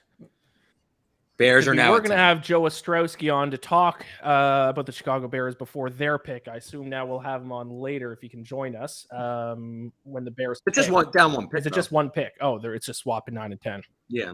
So we'll see if Joe Ostrowski comes on here shortly. So Jalen Carter goes number 9, it looks like. Is that 100% locked in, did you say, Reed? Yeah. There you go. So Jalen I Carter, haven't seen it locked in, but Peter, I think. I got. Yeah, Hunter dropped it in the chat. Yeah, sorry, Hunter, I didn't see that. I'm trying to get my emotions in check here. My apologies. So Jalen Carter, a guy who just a few months ago, some people said was the best player in the draft. Obviously, he had some off the field issues since the end of the season, including showing up to his pro day, 10 pounds, I think it was, overweight and not looking good. During some drills, there were some questions about his character, whether or not he was a hard worker and a good teammate. But at the end of the day, talent wins out. Someone's going to take him high, and it looks like it's the Eagles coming in with a number 9 pick. The Eagles now adding to an already beefed up defensive line. They are going to be a scary unit next season. Jordan Davis, Fletcher Cox, and Jalen Carter, and Josh Sweat, all in the same. And I know Brandon Graham's still not what he was, but he's still effective. Those 5 in big bear fronts can all be on the field at once. I mean, my goodness. And gracious. Jordan Davis, obviously, Georgia. So a couple of former teammates pairing up with each other there. Jacoby Dean, too, the linebacker. Scary, scary unit for any team to face next season. On my screen, it's still saying Eagles pick is in. We know it's Jalen Carter. They're still showing Bijan Robinson. I mean, I don't know. We got a running back. I mean, I played running back in Canada. I'm about to get a call and get selected by the Falcons here. Let's add more running backs to the list. Let's run Wishbone. Teams won't know what's coming. Can I Go ahead, Peter. Can I say one Yes. thing early in the draft? I know you guys already talked this. I hate what the Texans did. I absolutely hate it. Yeah. I absolutely hate Really? it. Like to give up a first next year. They They gave shouldn't up have a taken a lot. quarterback. They gave up a lot. They gave up so much. They should have waited for Caleb Williams next year or even Drake May. To take Stroud at 2 and then move up and get Anderson when you could have just taken Anderson at 2 and saved your pick for next year. Absolutely. Here's hated my it. problem with that opinion is first off, I think it honestly would be a hard sell from ownership to fans because they will have they'll finish in the top 3 years in a row and not have taken a quarterback once. And also it's that whole They might finish in top 3 again though. well, it's that whole that team stinks. Even if Stroud is decent, that team is terrible. We saw it with Joe Burrow with the Bengals that first year. I know he got hurt, but like Joe Burrow was pretty good and their team just stunk. Like the Texans are still going to be bad even if CJ Stroud plays well. Their team is well, terrible. yeah, but it's that old thing of like, well, next year's class is always going to be better, and then they could be in the same spot again and go, well, we don't really. They could be number 2 or number 3 and go, well, we don't like Drake May. We could kick it down the road again. So you could just use that line of thinking for whenever. So I at least like getting the guy now. So I guess they just got to hope that Stroud is the guy, because next year you're already at a talent deficit with all the picks they gave up. They gave up so much to move up to that spot. I guess with the Watson trade, they thought everything else is just kind of gravy, like, a bunch of extra ancillary stuff. So I like being aggressive too. So in a weak division. I would have liked it if they had a better roster. I'm a proponent of build the roster first, get the quarterback last, put them in a good situation. I agree. They shouldn't have taken Stroud. putting- That was pretty brutal. I thought that was bad. I think you're putting CJ Stroud in a position to fail. You're putting him in a position to fail. Like, and it's just, if he doesn't do well, like, it's not his fault. The roster is terrible. It's terrible. Outside of Laramie Tunsil, that offense is ugly to look at. So, Real quick question. I want to get your guys' opinion now because he's fallen a little bit. It seems like the team that might need a quarterback next is the Titans at 11. If they don't take Will Levis, where does he go?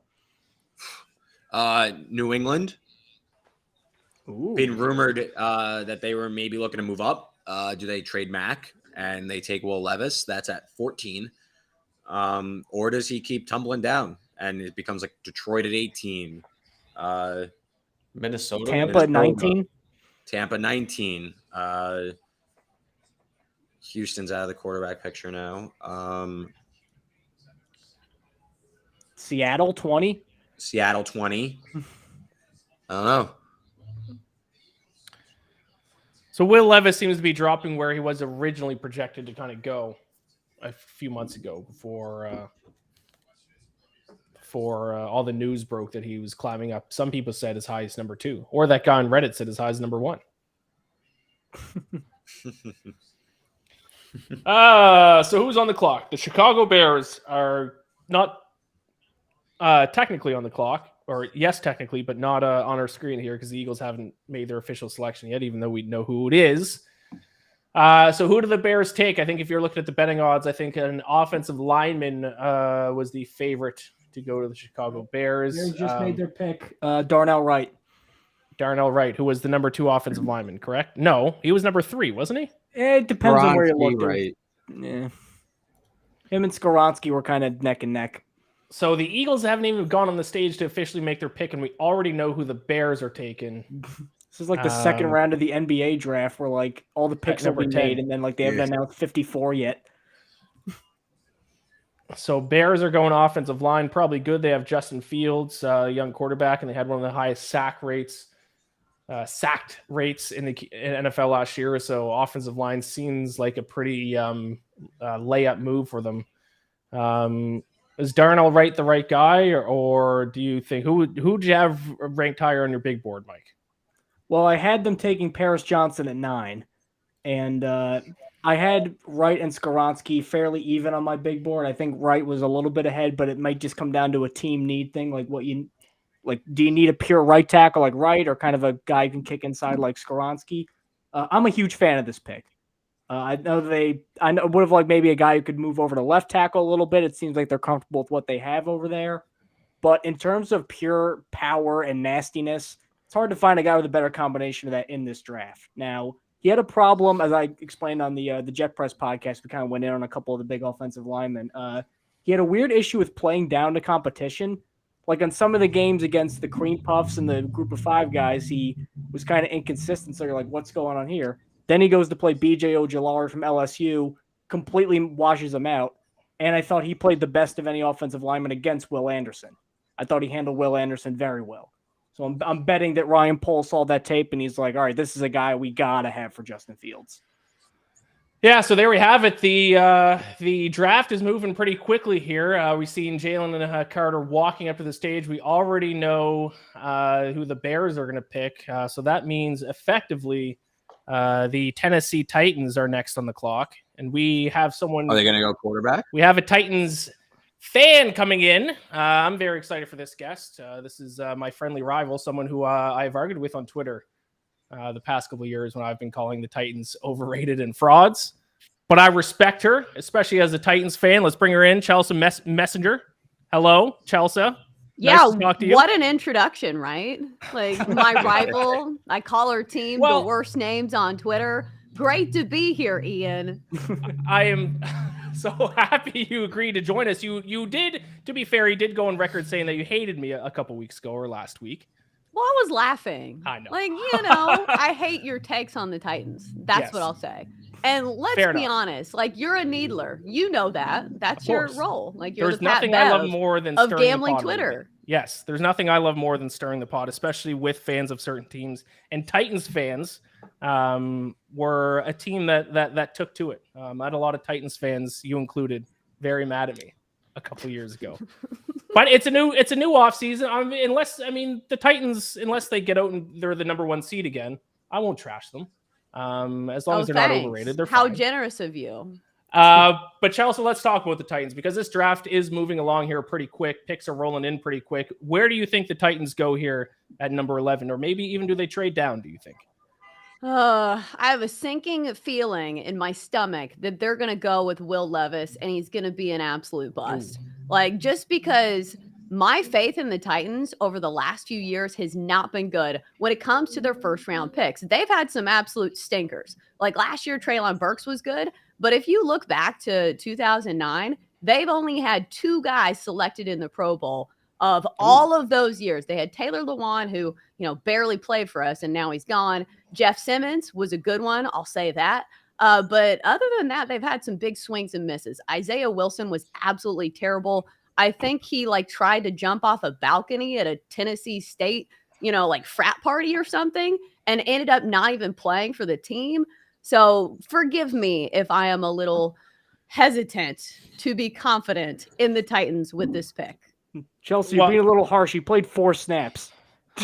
Yeah, he was terrible. An embarrassment. This is a first round pick. This is how you get your team underwater. That's the thing when picking in the first round, especially when you pick a quarterback, because the bust level is just so high, the bust quotient, so I know that Will Levis has this huge upside. And maybe that is the thing that, the Titans have a first round pick. And if you can get a good quarterback, that could be the future of your franchise at 11, I guess you have to take that shot.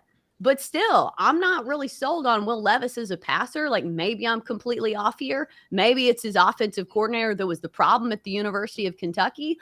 But it feels like a very big gamble. So are you anti them just taking a quarterback in general? Like if one of the other quarterbacks would have dropped, would you have been okay with him going quarterback? Or is it just is it Will Levis specifically? Or would you rather them go with a different position completely? I'm not super sold on this year's crop of quarterbacks. Like Right. Bryce Young seems like a good one. But other than that, I don't know. I know the Ohio State coach went on and kind of tried to clear the name for CJ Stroud, kind of, failing that S2 test or whatever. And maybe that's a strong case, but I don't know. It just, like I said, the bust potential for the Titans. And have they put out the pick? I noticed you guys are doing the spoilers. Love that as I'm trying to watch it on TV. We don't need to do spoilers. And what's up, Chelsea? Long time no speak, but we don't need to do spoilers if you don't want. It's up to you. You are the guest. Well, tell me if you know. I don't want to. I don't think we know it yet. I has know. not. I have no idea.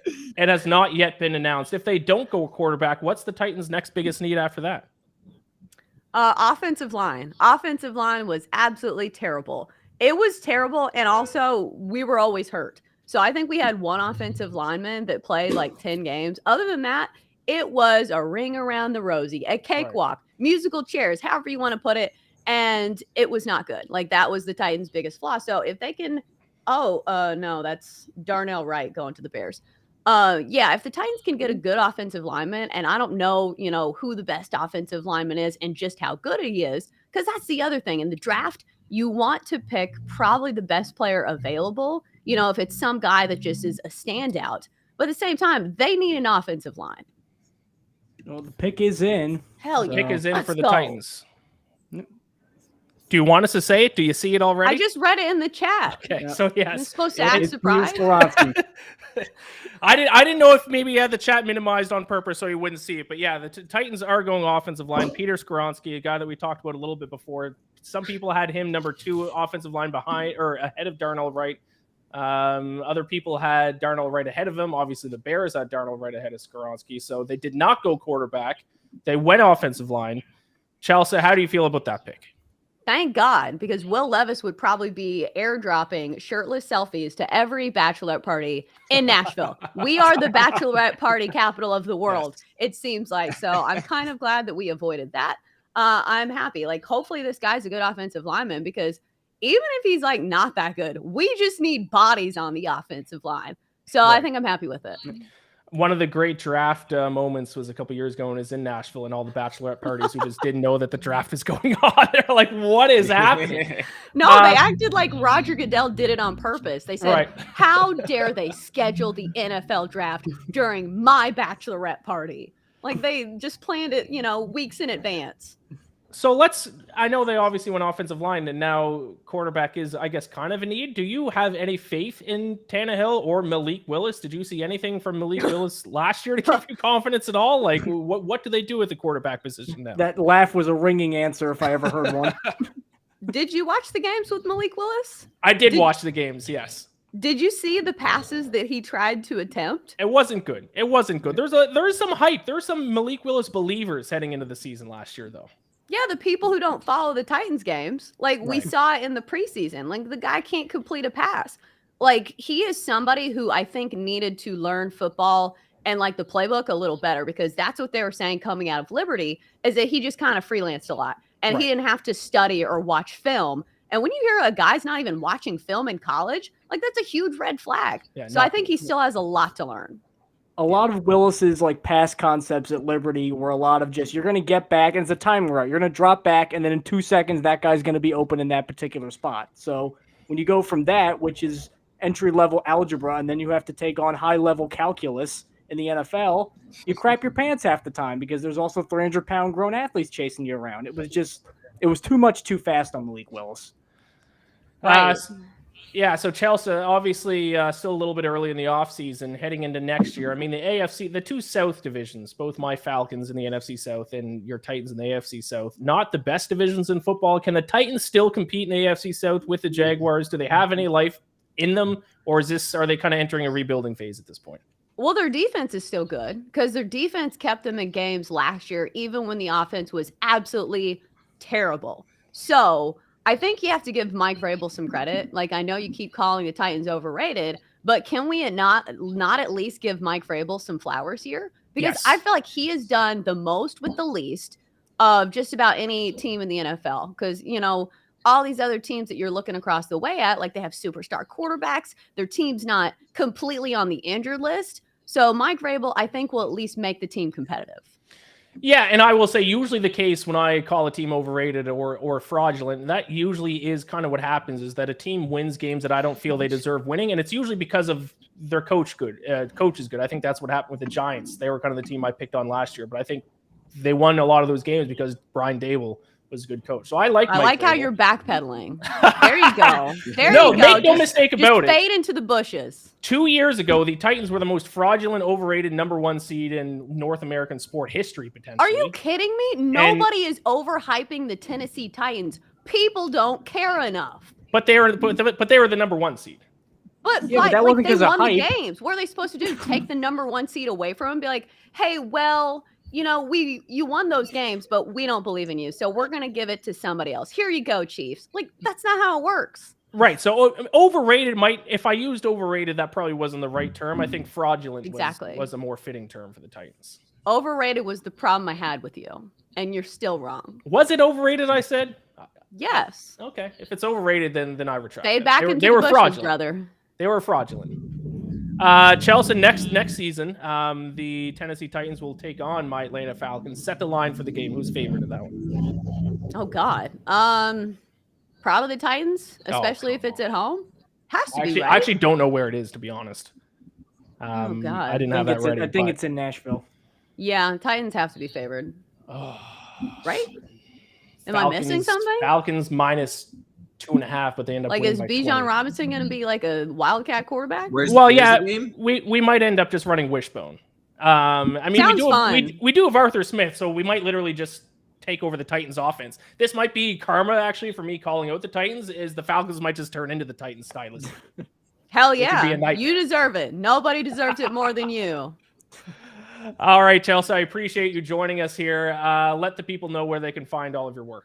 Yeah, I host a daily morning show on the BetQL network called The Daily Tip, 6 to 9 a.m. Eastern. If you don't wake up that early, just check us out on the free Odyssey app or just search The Daily Tip wherever you get your podcasts. I'm also on Twitter at Chelsea Messenger. Thanks for having me.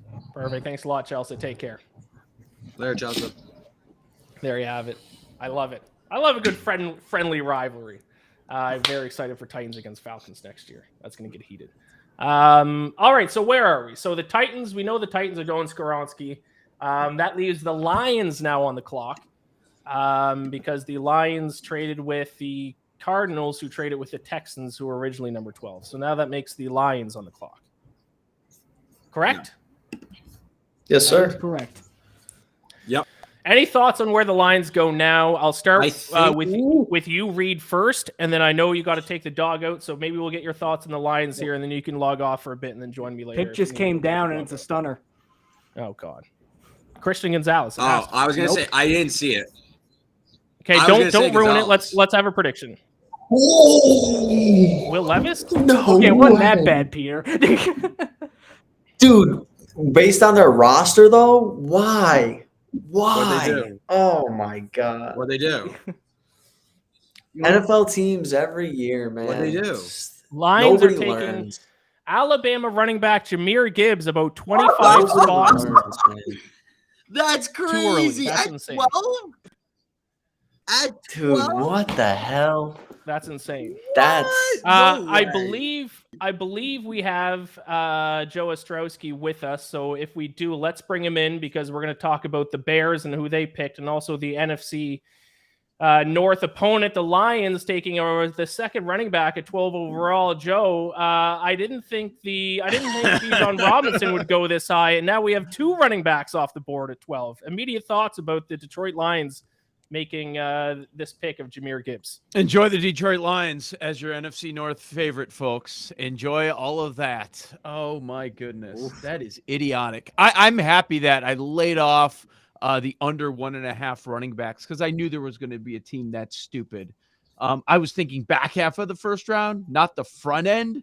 But, man, I mean, this division's wide open for anybody that wants it.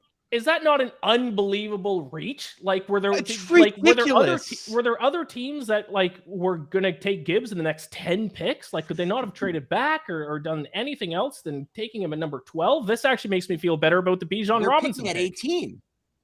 So they pick again at 18. They're picking at 18. Well, I saw a lot of That's crazy. The earliest mocks that I saw was him to Detroit at 18. There's their other spot. Like, who was going to jump them? What was the concern? This has been the most shocking pick so far. The whole night has been, right? Like, every mock is blown up. It has lived up to the hype of being the most unpredictable draft in recent memory. By the way, Joe, I didn't give you a very good intro here. At Joe Ostrowski on Twitter, BetQL Daily, weekdays 8 to 11. Are you on right after Chelsea? Because or is it the same? Because we just had Chelsea on, and that was the rivalry. I thought we were going to talk to you first. I was going to let you know that my rival was going to be on the show. Yeah, that was my fault. I couldn't find the Bears traded back, and then I wasn't worried about it. Then I couldn't find the email. That's on me. How'd that go? Did you guys duke it out, or we duked it out a little bit? It's my favorite rivalry. Yes. In sports betting Twitter, it is. It's just a little bit better during the football season, but I'm a big fan. I got a little soft and I backpedaled a little bit on my Titans take from a couple years ago. She was saying I was calling the Titans overrated. From my memory, I was calling them fraudulent because two very different things. You would call them straight up frauds every time they lost. Right, frauds is what I said. Right, Yeah, Chelsea was very adamant that I called them overrated, which I don't think I did. Frauds is way worse, right? Right, and her thing is they can't be overrated because nobody actually thinks they're good. And I was like, well, I'm glad you're on my side because I was calling them fraudulent because fraudulent is different from overrated. They were the worst number 1 seed in my memory of a sports fan. That's fair. Yeah, I don't.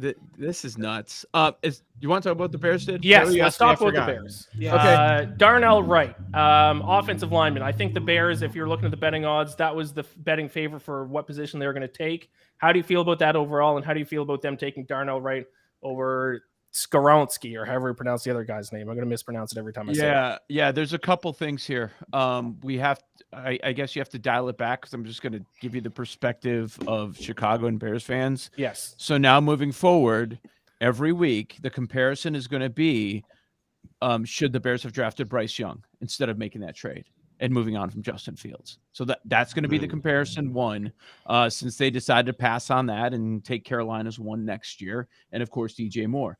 The decision at 9 to move back a spot.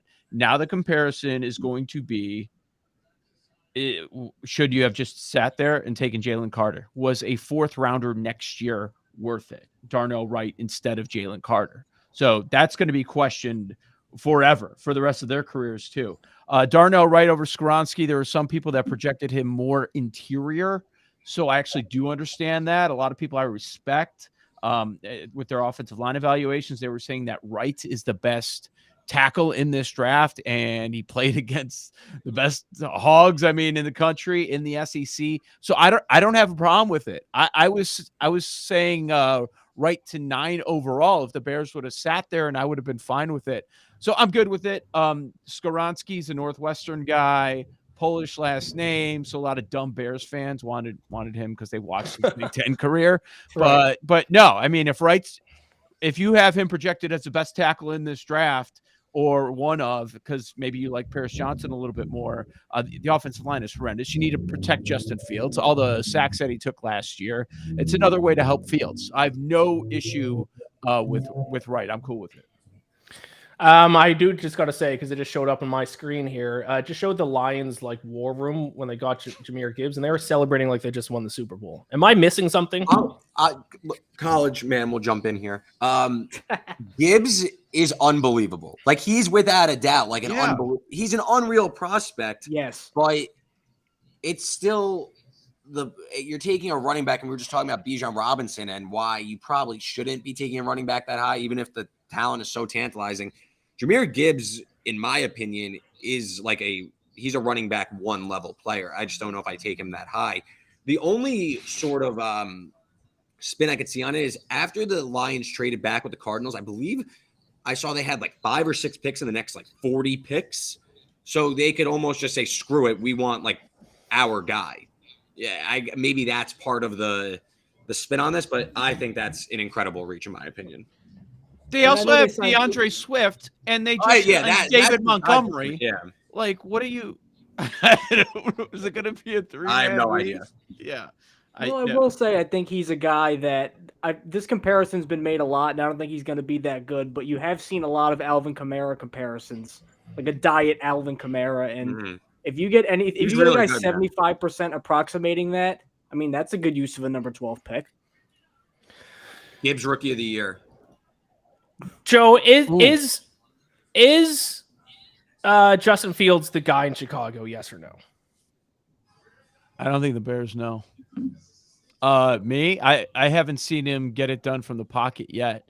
With his legs, he can be, but also as much as he uses his legs, or he's been forced to so far, that's like the Jalen Hurts conversation too. And he obviously took it to the next level. Are you going to be able to stay healthy for an entire season? That's the question. And it's a legitimate question. Now, I think his role is going to change a little bit when you bring in DJ Moore. We'll see if Claypool ends up panning out. They're going to try and surround him with better weapons, but I'm excited. As of right now, as pathetic as his statement is, he might go down as the best quarterback in Bears history, but it doesn't mean he's any good in this era. Right. Doesn't take doesn't take much, unfortunately. Yeah. Right. And obviously getting Darnell right now, he has a little bit more protection, which is something that he needed. Well, the Bears, what they did here with the trade that they ended up going with, instead of taking Bryce Young, is they have Carolina next year. They're number 1. So nobody believes that the Panthers are going to be any good. They're probably going to force Bryce Young to play right away. They're likely to have a poor record. So if they decide, this regime that did not draft Justin Fields decides he's not the guy, they have that cushion. They're probably going to have a top 5 pick next year. Right. In a draft class that has probably better quarterbacks, people think, than what we're being offered this year. 100%. 100%. So Justin Fields doesn't have to be the guy right now. This is... People think they're going to take a jump. Yes, from last year, from being the worst record, they'll be better, but they're not going to be, I don't think, in the mix for contending for anything. I hesitated to say playoffs because the NFC is just so horrendous. I mean, there's going to be a couple bad teams that probably make the playoffs. Yeah, I mean, the NFC North probably wide open too. Aaron Rodgers out of Green Bay. We'll see what Jordan Love does. Vikings fraudulent last year. The Lions just made a questionable decision with their top pick. Can the Bears compete in that division? Green Bay just made a controversial pick too. Okay, so let's talk about it. Let's talk with the other NFC North team here, Joe. Before we let you go, what's the pick? I missed it. Or yeah, what's the pick? Lucas Van Ness. Lucas Van Ness, the pass rusher, the edge rusher from Iowa, a guy who I thought the Falcons might trade back and get. That's a little bit earlier. That seemed to be reach, I think, from where most mock drafts had Lucas Van Ness going. Everybody had him taking the receiver here at 13. Yeah, I did too. I thought that was going to be a spite move after not taking a receiver in the first round. I thought it was going to be in Aaron Rodgers' time here. Yeah. I thought it was going to be Michael Mayer from the tight end from Notre Dame. Yeah. A lot of people had tight end there, and that's an interesting one because Mayer all of a sudden jumped Kincaid in a lot of markets over the last couple of weeks. The other day on my show, Brian Baldinger was making fun of me because after the Rodgers trade, I think it's legitimate. Like, that's how wide open this division is. I said, listen, Cousins, Fields, unproven, Goff. If Love is good, the Packers are the long shot right now in the North. They got Christian Watson. He looked pretty damn good to me. There's nobody that scares me in that division. So, I think anybody can win it, and I'm probably going to take the value. And this does have a Packers pick written all over it with Van Ness. This one doesn't surprise me at all. They do need to improve that defense.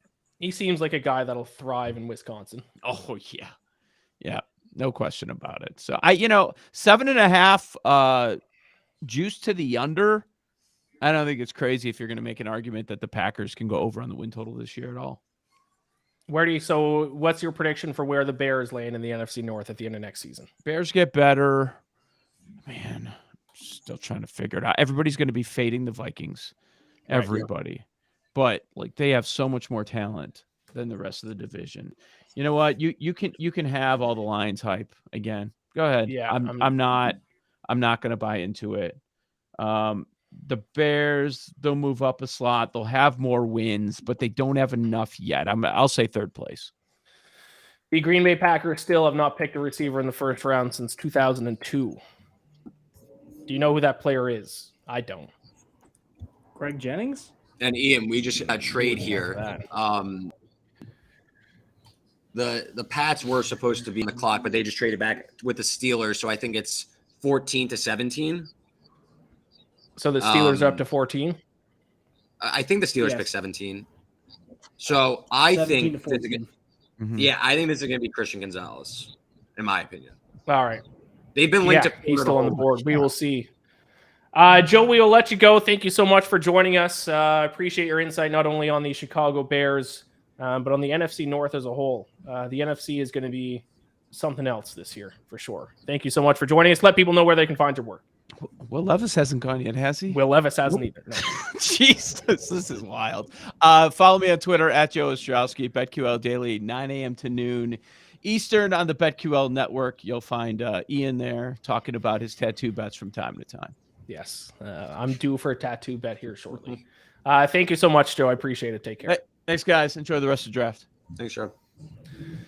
All right, so we're up to the Pittsburgh Steelers are now in the draft. Yes, Christian Gonzalez, he seems to be, that would be the obvious pick here, wouldn't it? Him and Will Levis would be the best players. No, I'm not even going to say Will Levis. Christian Gonzalez has to be the best player left on the board. Is that correct?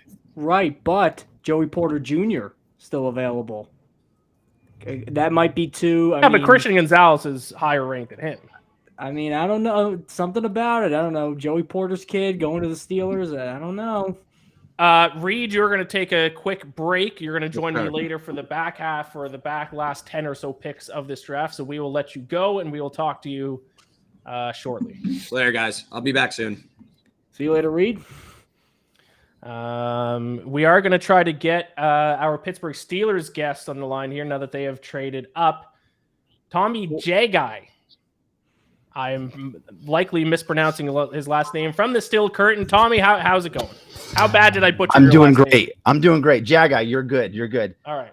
So the Steelers have traded up. Looks like 2.5 minutes left on the clock. I don't think if the pick has been announced, where do you think they go? Is it Christian Gonzalez? Is it somewhere else? I think this has got to be for Broderick Jones. This is my guess. The Steelers have been super interested in the tackles throughout the pre-draft process. You kind of pick up the breadcrumbs here, and they had a dinner meeting with Paris Johnson. Obviously, he was going to be gone, or would have required a trade up to get. Tackles getting wiped off the board. I think they got a little bit nervous. They move up a couple spots here. I'm guessing it's for Broderick Jones. He's only one of two players this year that checked that they had the trifecta for the Steelers in terms of the Mike Tomlin and Omar Khan combine or pro day meeting, the pre-draft visits, and a meeting at the combine. And so those are the things that we look for when we try to predict the Steelers pick. He's been a hot pick for the Steelers all along. Him and Joey Porter have been the most two frequently mocked players to the Steelers throughout the pre-draft process. So I love Gonzalez. I have Gonzalez 5th overall on my board. I do think they go with Broderick Jones here, if I had to guess.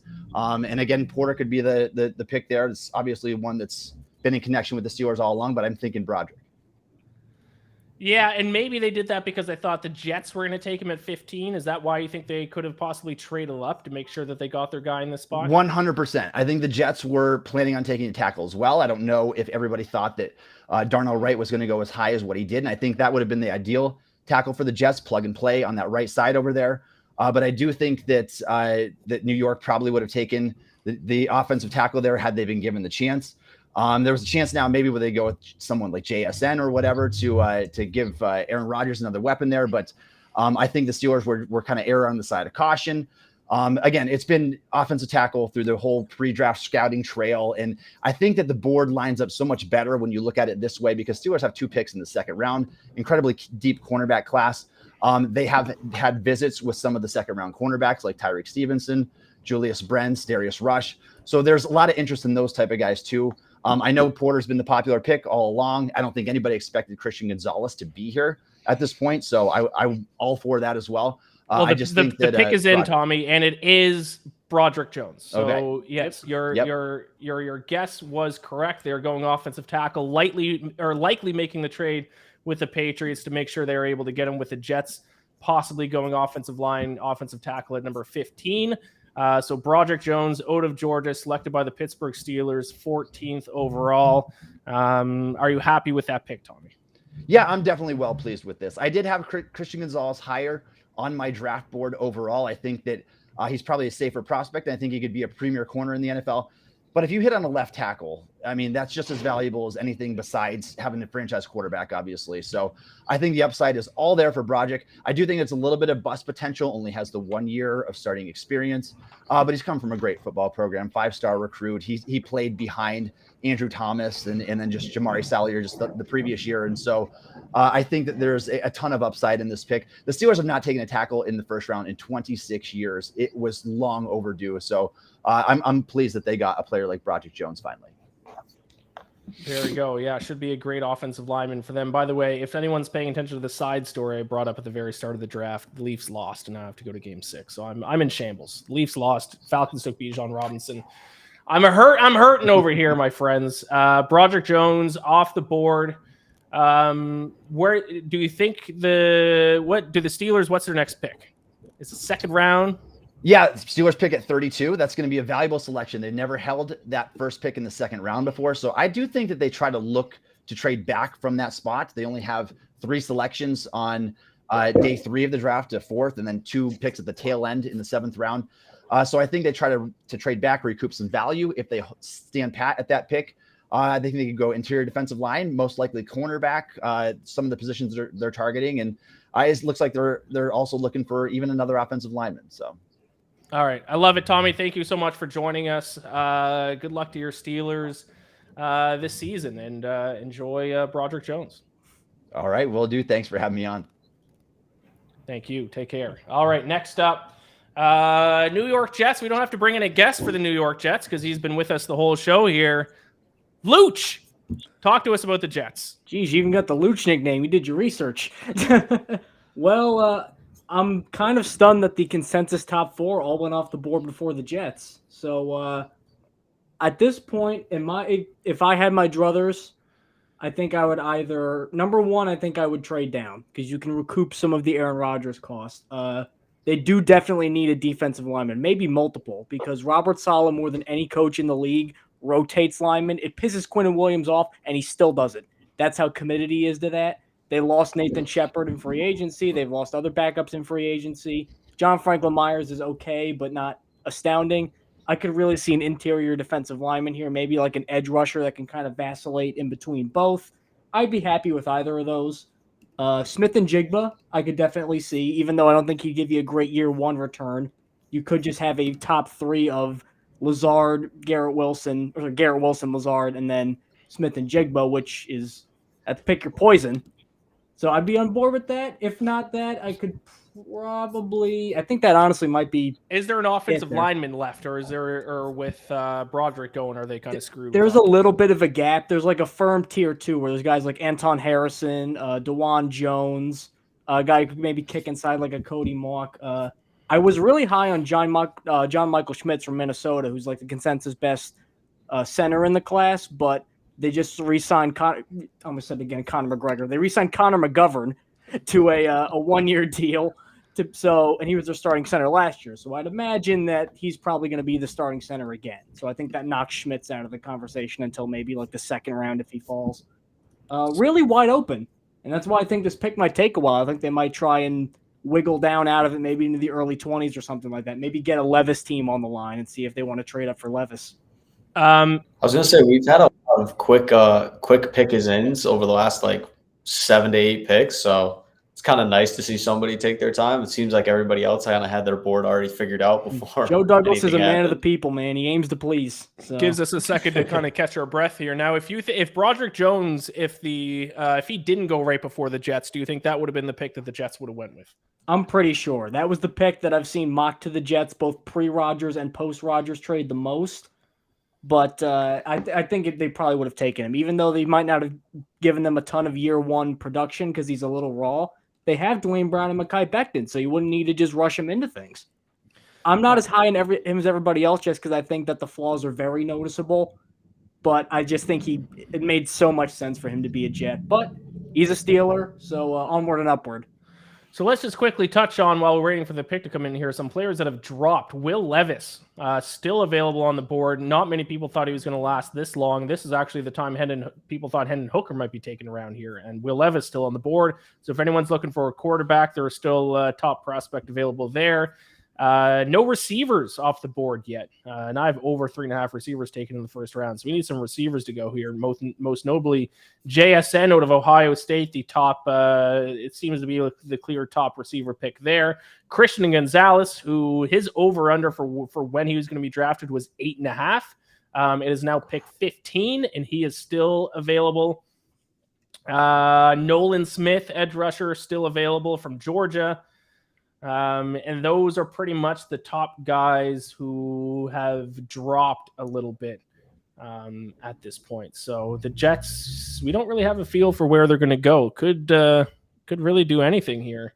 They really don't. I've said this before. Like, is there really one area on the Jets roster where, even though they have needs, is there one area where there's such a huge weakness that the only spot I could really maybe see that where you could make an argument is probably safety? Because Jordan Whitehead was so bad last year and LaMarcus Joyner was awful. I just don't think this is an incredibly weak safety class. Yeah, Brian Branch.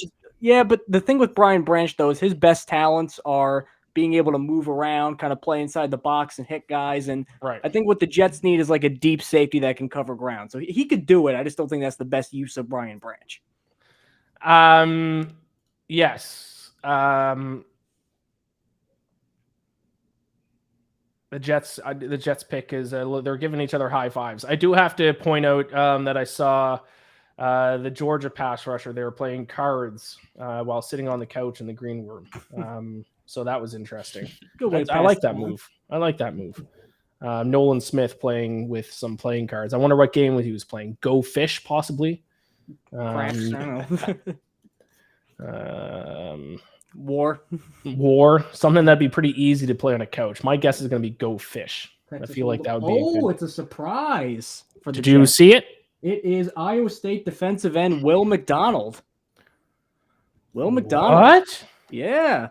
Over Nolan Smith. And Interesting. I didn't even, in my mock draft, I don't even have him going in the first round. I don't either, but I thought he was a first-round talent. I think it was just like a victim of team needs and stuff. But I like Will McDonald a lot. So he's I feel like they could have moved back. And Nolan got him probably, Smith right? still available. Will McDonald out of Iowa State goes number 15 to the New York Jets. You're fine with that, Mike. You don't think that was a reach? Are you fine with him over Nolan Smith? What are your thoughts here? Well, I thought Nolan Smith was a little better, but the Jets are probably placing an emphasis on his college production because although Nolan Smith was a top recruit, he really didn't like blow it away at Georgia, so you're really betting on his traits. Will McDonald was kind of banged up a little bit last year, so he only had 5 sacks, but before that, he had 10.5 and 11.5 in back-to-back seasons.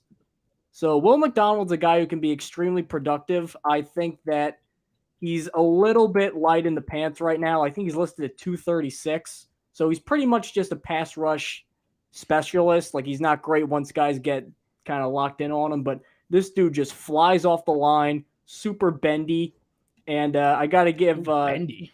Yep, I got to give some credit to a scout that I saw online where he compared him to Dwight Freeney. And I honestly think like he's not going to be as good as Dwight Freeney, but you know what? There's a lot of Freeney-esque traits in there. The spin move is really good. He's got a pretty good refined technique. He's not going to start, I think, right away. But also, if you look at this defensive line really quick, because they're going to eventually sign Quinn Williams, then you get Will McDonald and Jermaine Johnson coming at you from either side with that great secondary. That's not a bad way to go. So let's talk about the Jets. Just made the trade official with the New York Jets, or with Aaron Rodgers. As you can see, my brain is starting to get fried now that we head into the second half of this first round. How do you feel about the Jets' Super Bowl chances here? Obviously, I don't think you would argue this too much. I would still put them behind the Chiefs, the Bengals, and the Bills. But it seems like the Jets are making a push for a run this year. How do you feel about their chances? Do you think they can go on a deep playoff run? Well, I think at best you can't really argue they're anything better than the third best team in the AFC. And that's through no fault of their own. I just think Kansas City and Cincinnati are just that loaded and that deep 1-53. Beyond that, though, as good as Buffalo seems, I think Buffalo's shown you in the playoffs the last couple of years. You can beat them in the playoffs if you get them on the wrong day. They have some flaws that you can't really cover up in one off season. You also have Baltimore, who great Lamar Jackson signed, but they still don't have a ton of receivers. I don't love their secondary at this point. I know Kyle Hamilton's great, but as a collective unit, I'm not really sure about it. Chargers, Justin Herbert's obviously going to be great, but we know the whole history with chargering and parts of that defense. It's one of those where, you got to prove me otherwise kind of thing. Jacksonville's good, but I still think they're a year away. I don't think they're like a Super Bowl team right now. I think the Jets are very firmly in that sort of second tier, that Buffalo, I think San Francisco's in there in the NFC. I think that's kind of where they're at with Aaron Rodgers. So are you telling me the New York Jets will win the AFC East this upcoming season? It's really a coin flip because I think a lot of it depends, too, on how they perform against Miami.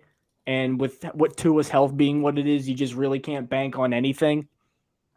But I think the Jets right now, if you had to put me down, gun to my head, and say, give me a record, I think I'd probably say they win 11 games. Wow.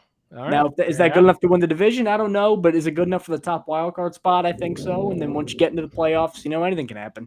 Does anyone with volume know who that kid was that just announced the Jets pick? That was, I believe it was like a Make-A-Wish Foundation thing. I believe. Probably.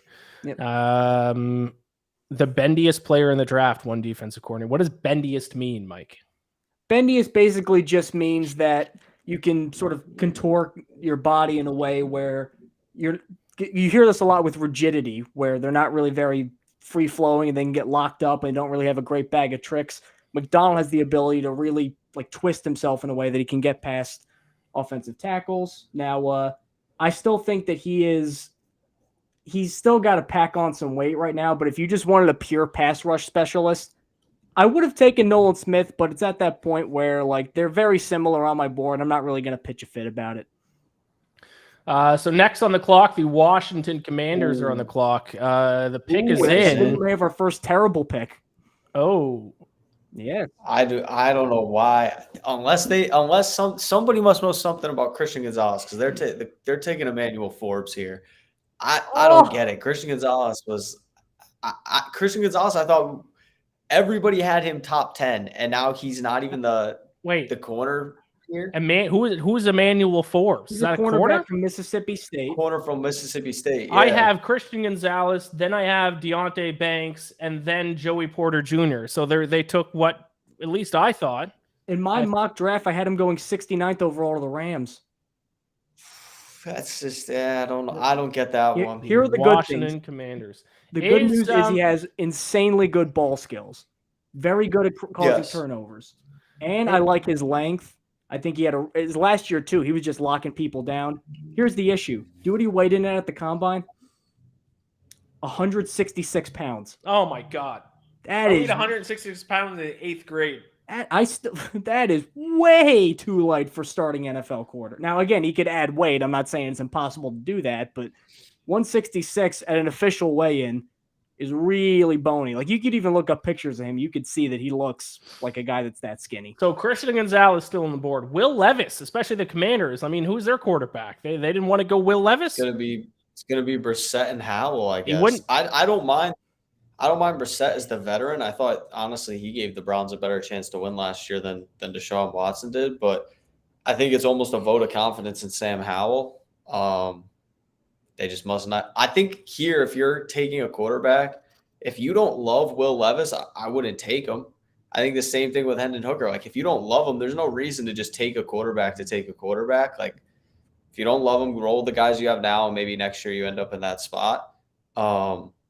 I am shocked they didn't take Christian Gonzalez, though. I wonder if they know something about him, like, or if everybody does, because this is a free fall at this point. Like, why is he falling? It's not even Christian Gonzalez. There's, at least in my opinion, like at least 2 corners past Christian Gonzalez that I would have gone with over this guy.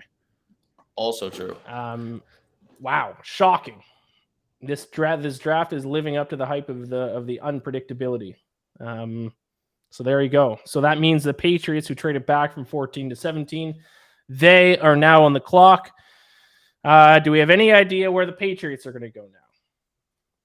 Might it be Smith-Njigba time? Or do they just take the best corner who fell to them, which might be Gonzalez?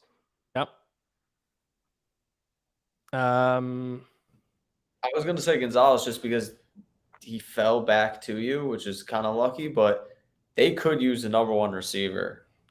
Or maybe they take Will Levis. Wasn't there rumors that they were going to trade up to number 2 to take Will Levis?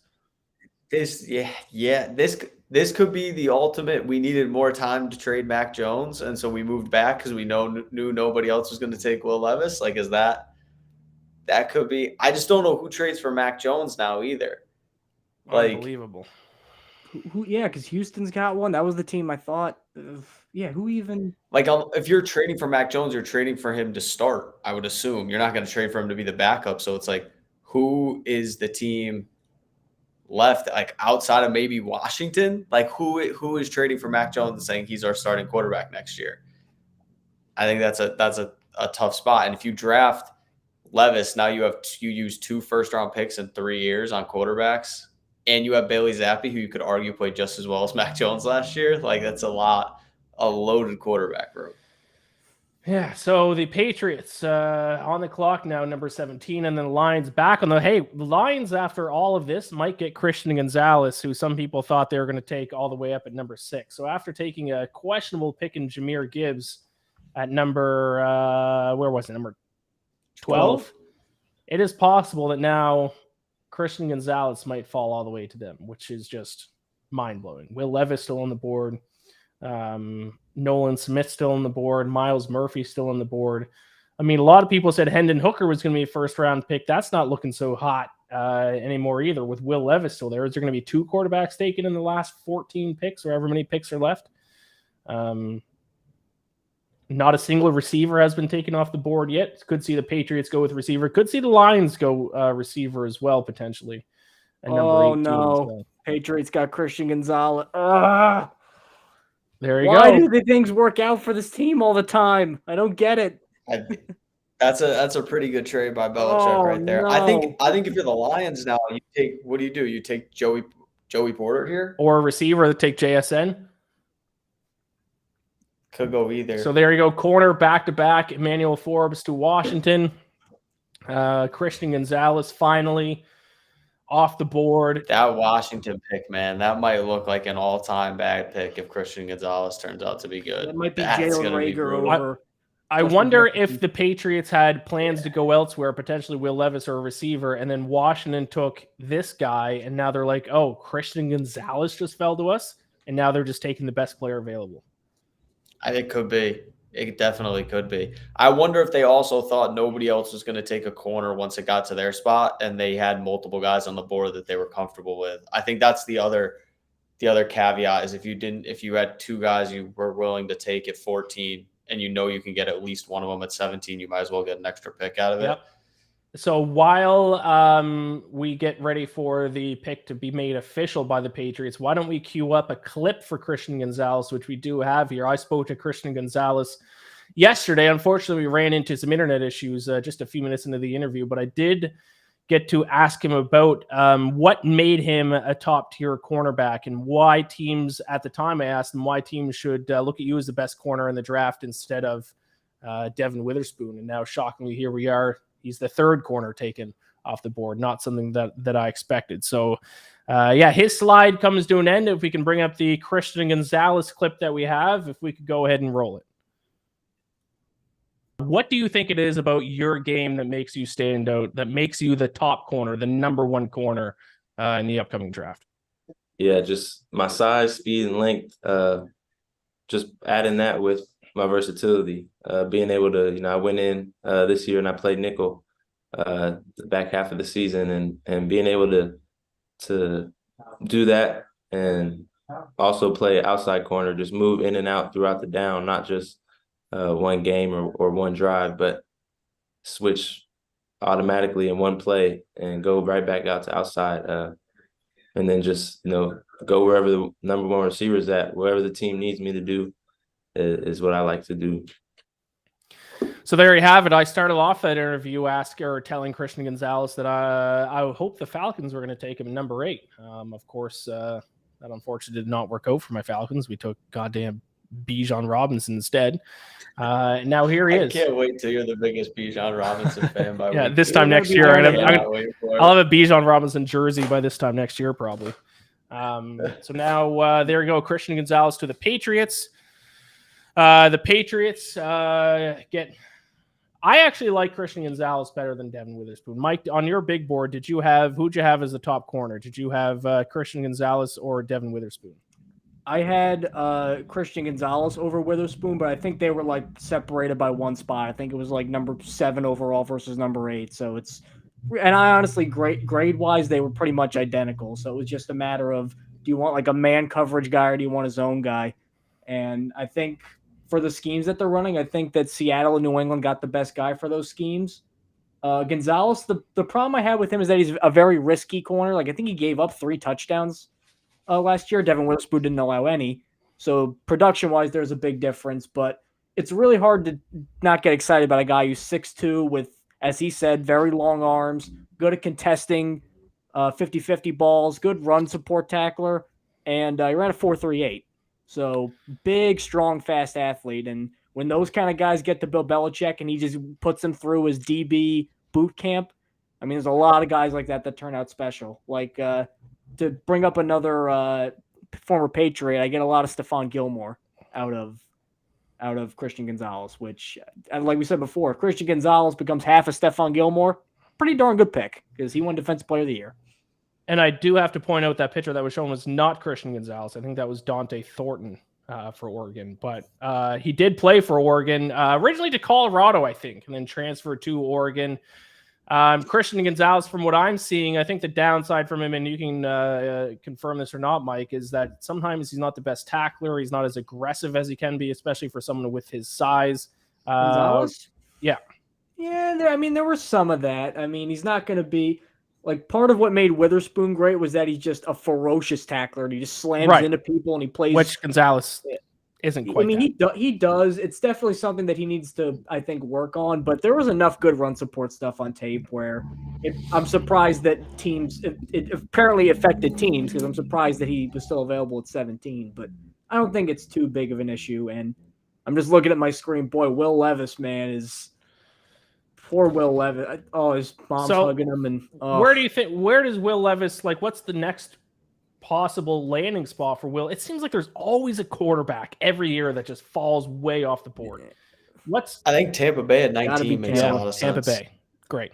I think that makes a lot of sense. I wouldn't do that if you I have was Tampa, Mayfield though, there because, for a year. Like, I know I was complaining about the whole like wait till next year things, but Tampa does seem like a team that could effectively just bottom out and get a guy like a Caleb Williams or a Drake May. This seems like the perfect time to just kind of like move on to the next regime. So just roll with Baker Mayfield and then see what he does. But I mean, in terms of teams who need a quarterback, of the ones that are left, really, I could just see Tampa Bay, Seattle, and then Minnesota. Beyond that, I'm not really sure that Levis might get picked in the first round. I mean, who would have thought that? I think unless like a Tennessee or a Washington tries to move back in or something. I think the hopes, or at least my personal hopes, because I bet on it, of 5 quarterbacks being selected in the first round seem all but dead at this point. And actually, we saw the betting market move earlier today to where people were pounding the under 4.5 quarterbacks selected in the first round. So sports bettors seem to know even more than NFL insiders sometimes. So there you have it. Still no receivers off the board as well. We are now to pick 18. Okay, no receiver off the board. Lions pick is in. It is Jack Campbell from Iowa, linebacker, first linebacker off the board. First linebacker off the board, Jack Campbell. So the Lions do not go, well, I guess Christian Gonzalez is off, but they didn't go wide receiver. They didn't go with a different corner. They went with Jack Campbell in what many people think is a weak draft class for linebackers. The linebackers are kind of becoming the running backs of the defense.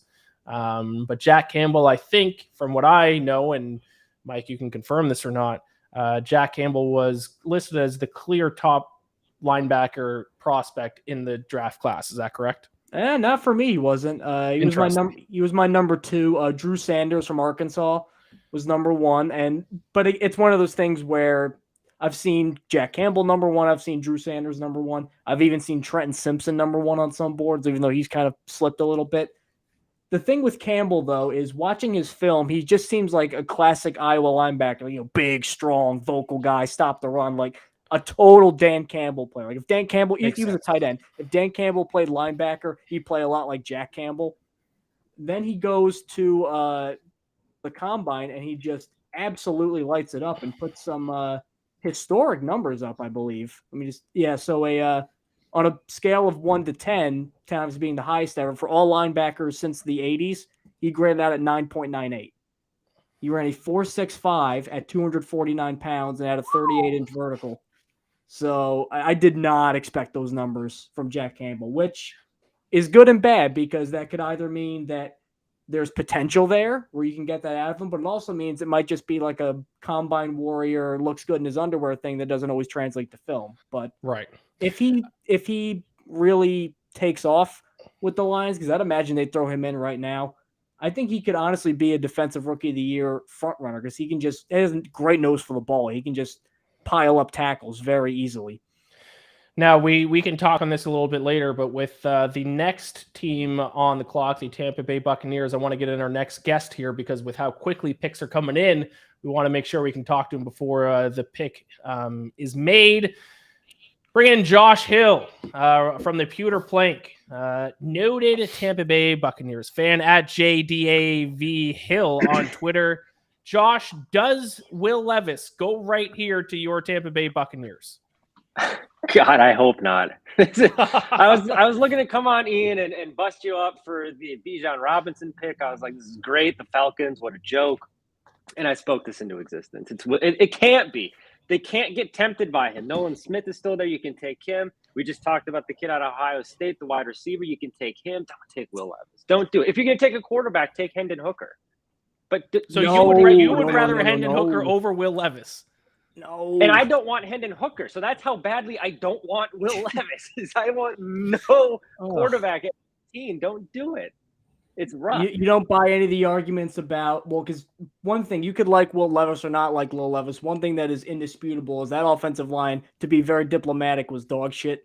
And there were a lot of things working against him. So, I mean, trait-wise, there are a lot of things that Tampa could like, especially because they do have Baker Mayfield. So they're not doing something where they have to throw him right out immediately and just ruin the guy. So if Jason Light is really set on him, I think there's a way that he could be a success with the Bucs, because I think with all that veteran talent that they have, if they don't want to just rebuild, there's enough there with guys like Tristan Wirfs and all that, where Levis could have a pretty good environment to develop. Well, the thing that I was hoping for was that one of those tackles would get there. And you still have Anton Harrison, who's on the board, so like you could go with him. So Will Levis, honestly, what does Will Levis give you that Kyle Trask doesn't, in terms of just like, let's ride this out? I would rather see a year of Baker Mayfield and Kyle Trask. The upshot is, if Kyle Trask beats Baker Mayfield's washed, whatever. You've got a year of Kyle Trask to figure out if he's the guy to then actually build around. Then, if you determine that he's not the guy after a season of seeing him in live action, go to the draft next year. Take your guy next season. Don't do it right now. Ride it out with Baker. Ride it out with Kyle Trask. See what you have. And then you're in a nice little position next year, because if they stink, you can get Caleb Williams or Drake May. You can get one of those top guys. If they're good, I mean, maybe Baker Mayfield turns into a Geno Smith situation and you finally fix Baker Mayfield and then you have a quarterback. But it's not Will Levis. Don't make it happen. What a sad state of affairs. Maybe Baker Mayfield will turn into Geno Smith. I hate to see it. That's the NFC South goes through Atlanta. Let's go.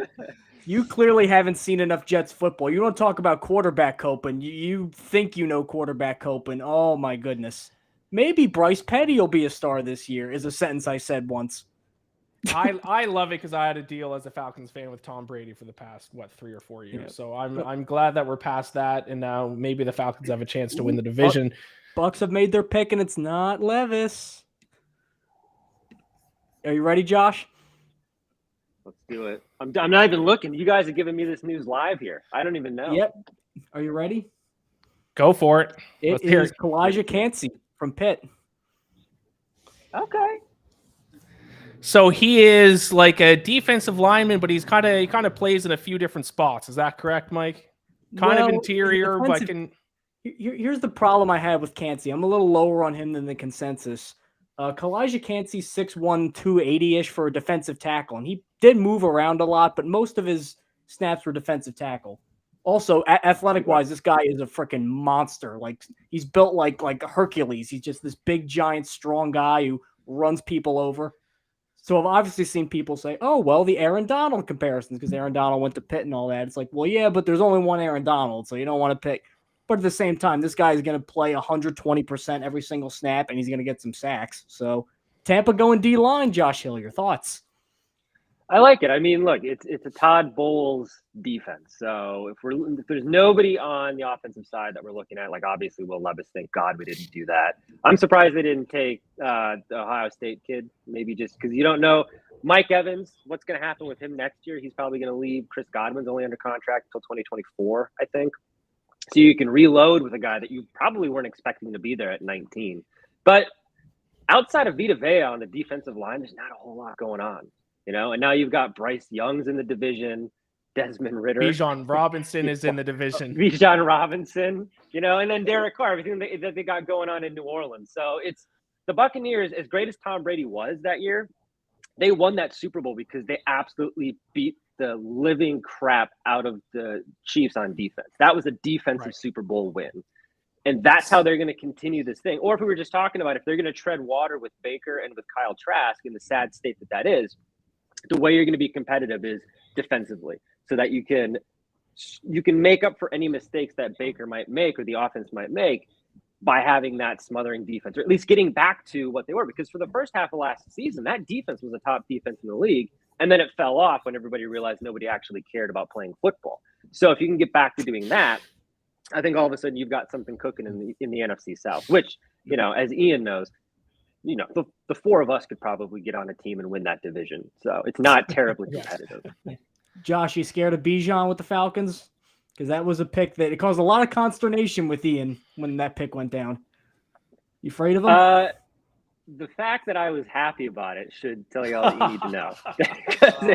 Well, that's why like, the all right. Buccaneers went with Cansey. They went with Cansey because they're like, listen, our division has Bijan Robinson in it now. We got to find a guy that can stop him.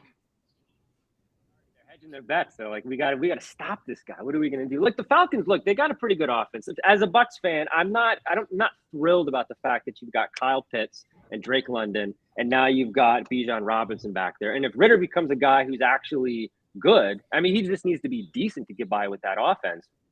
All of a sudden, you've got, I think, New Orleans with Derek Carr probably tops by default at this point. And then you've got Atlanta, because that offense is really good. Who knows what happens with Carolina? Maybe they have a surprise season with Bryce Young if he's the guy who actually ends up being the starter on day one. And then the Bucs are the wild card because it's Kyle Trask could be leading that team out of the tunnel on Sundays in front of 5 fans. So it is. And you and your friend are 2 of them. I got to know. We got some defensive linemen that have completely fallen off the board here. Nolan Smith still available, hasn't been drafted. Miles Murphy out of Clemson still hasn't been drafted. So to see Cansey go above those 2 guys is certainly interesting. But hey, he's from Pitt, which is where Aaron Donald went. So maybe some comparisons there. I think the size is kind of working against him, even though Will McDonald is the same size and the Jets took him. I don't think everybody is kind of falling over themselves for a 235-pound edge rusher. I think that might be, and he never really like dominated at Georgia the way people thought he would. So they don't know how much of it is just like a raw mound of clay and how much of it's going to be tangible production. Right. My 2 cents. Josh, before we get you out of here, what do you think the Buccaneers need to do the rest of their draft here? What other holes do they got to fill by the time Sunday comes around? Well, we talked about Anton Harrison as a guy who's kind of still available, falling down the board. Maybe they trade up tomorrow if he's still there to get him. But you got to fix that offensive line. Like that's a disaster. You're moving Tristan Wirfs over to left tackle to make up for Donovan Smith, who, I mean, that guy's still holding somebody somewhere.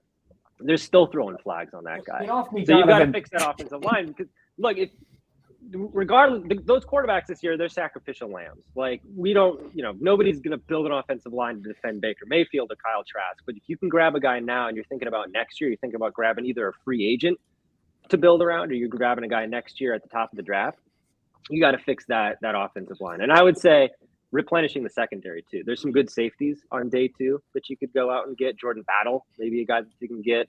Robinson, the kid out of Florida State. Drafting the local kid's always good.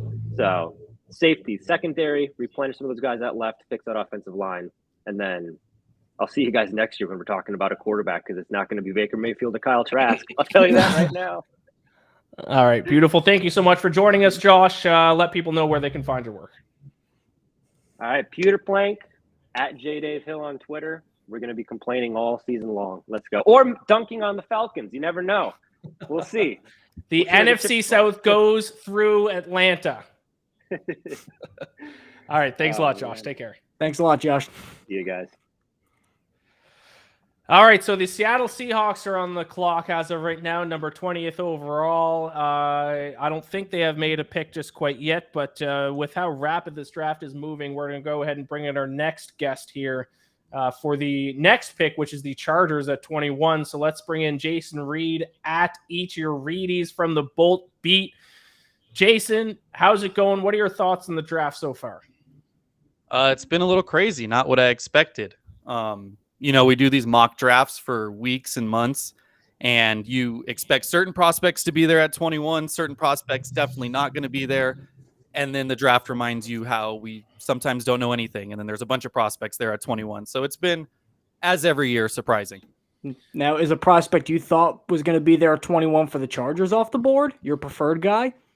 No, I feel like everyone I wanted there is there. So now it's almost like there's too many options. This now seems like it has turned into a dream scenario for the Chargers. I think they're going to take a receiver, at least pre-draft. That's what I thought they were going to go. And now, because I don't think the Seahawks are going to take a receiver here, the Chargers might have their pick of the litter and take the best receiver on the board, who not many people thought were going to fall all the way to the Chargers. So I thought maybe Jordan Addison to the Chargers, Deontay Johnson to the Chargers, but now we're going to get JSN if they want him from Ohio State. Do you think that's where they go?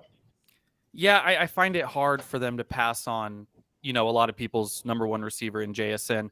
I thought could have been Addison as well. He's got connections to the coaching staff. from his time at Pitt. But now you got edge rushers in the conversation as well with Nolan Smith and Miles Murphy, depending what happens here with Seattle. Brandon Staley's a defensive guy. He actually hasn't drafted defense since he's been the head coach in round 1. It's been offensive line both years. So maybe he puts his foot down. He's like, hey, I'm going to go get Nolan Smith. I really like the Georgia program, and then we'll figure out the rest from there. I do have to correct myself. Quentin Johnson is what I meant to say. I think I said Deontay Johnson. Obviously not him. Quentin Johnson was the other receiver that I thought the Chargers might go with. Who do you hope they go receiver here? I don't know. It's tough. Like I said, there's so many options that it's kind of like, in a perfect world, I would like to see them trade down a few picks. But we're at a point where it's like, does anyone even want to trade up to 21? Maybe someone wants to leapfrog the Vikings and get a QB if someone thinks, Levis is going to the Vikings. But, perfect world, they trade down and they still kind of have their pick of the litter. But if they're staying at 21, probably JSN, I would say, is best case scenario. Now, the Chargers not on the clock yet. We still got the Seahawks, so we're going to talk about their pick here now. Peter, let me hear your thoughts. Where do you think the Seahawks go here at number 20? Because some people were even saying that the Seahawks would go quarterback with their first pick, because they signed Geno Smith to that deal that's effectively kind of a one-year deal. So they might look for a project quarterback to sit behind Geno Smith. Do they go quarterback, Peter? Where do you think the Seahawks might go here? If they go quarterback, I think you have to go Levis over Hooker just for the age factor. Yes. I don't think they do, though. I just think you made the playoffs with Geno last year, and I think if they were in love with Levis, they might have moved up just to be safe to make sure they could get him. I don't think there's anybody really right now who's in love with Will Levis the way these last few picks have gone. I wouldn't hate defense for Seattle. They kind of need to improve their run defense. I wouldn't mind them getting someone on that line. I like the Witherspoon pick for them. Kind of reminds me of a Legion of Boom type of guy to bring back. But that would be my concern. I know they brought in Draymond Jones in free agency. I think that's a pretty good signing. But that would be, especially in that division, I assume the Rams are still going to try and figure out a way to run the ball with Matt Stafford's arm being up in the air. And then the 49ers, we all know they're going to run the football. So that would be probably where I go. But if they do go quarterback, I could see the argument for Levis. I just think it's kind of you're kind of punting a pick. Like, you made the playoffs last year. He's not going to play this year if everything goes right. Like, if Will Levis had to play this year for the Seahawks, it's a loss because it means Geno was so terrible that contract, or he got hurt, which both ways it's a bad sign for the Seahawks. Mike, what are your thoughts on what the Seahawks are going to do here? Well, the pick is in for the Seahawks. Do we have it? We have it. It is Jackson Smith-Njigba. Oh, no. So there we go. The Chargers' dreams were pumped up and dashed in 90 seconds. He is going to Seattle. One of the rare picks I've called right in my mock draft, Smith-Njigba to Seattle at 20.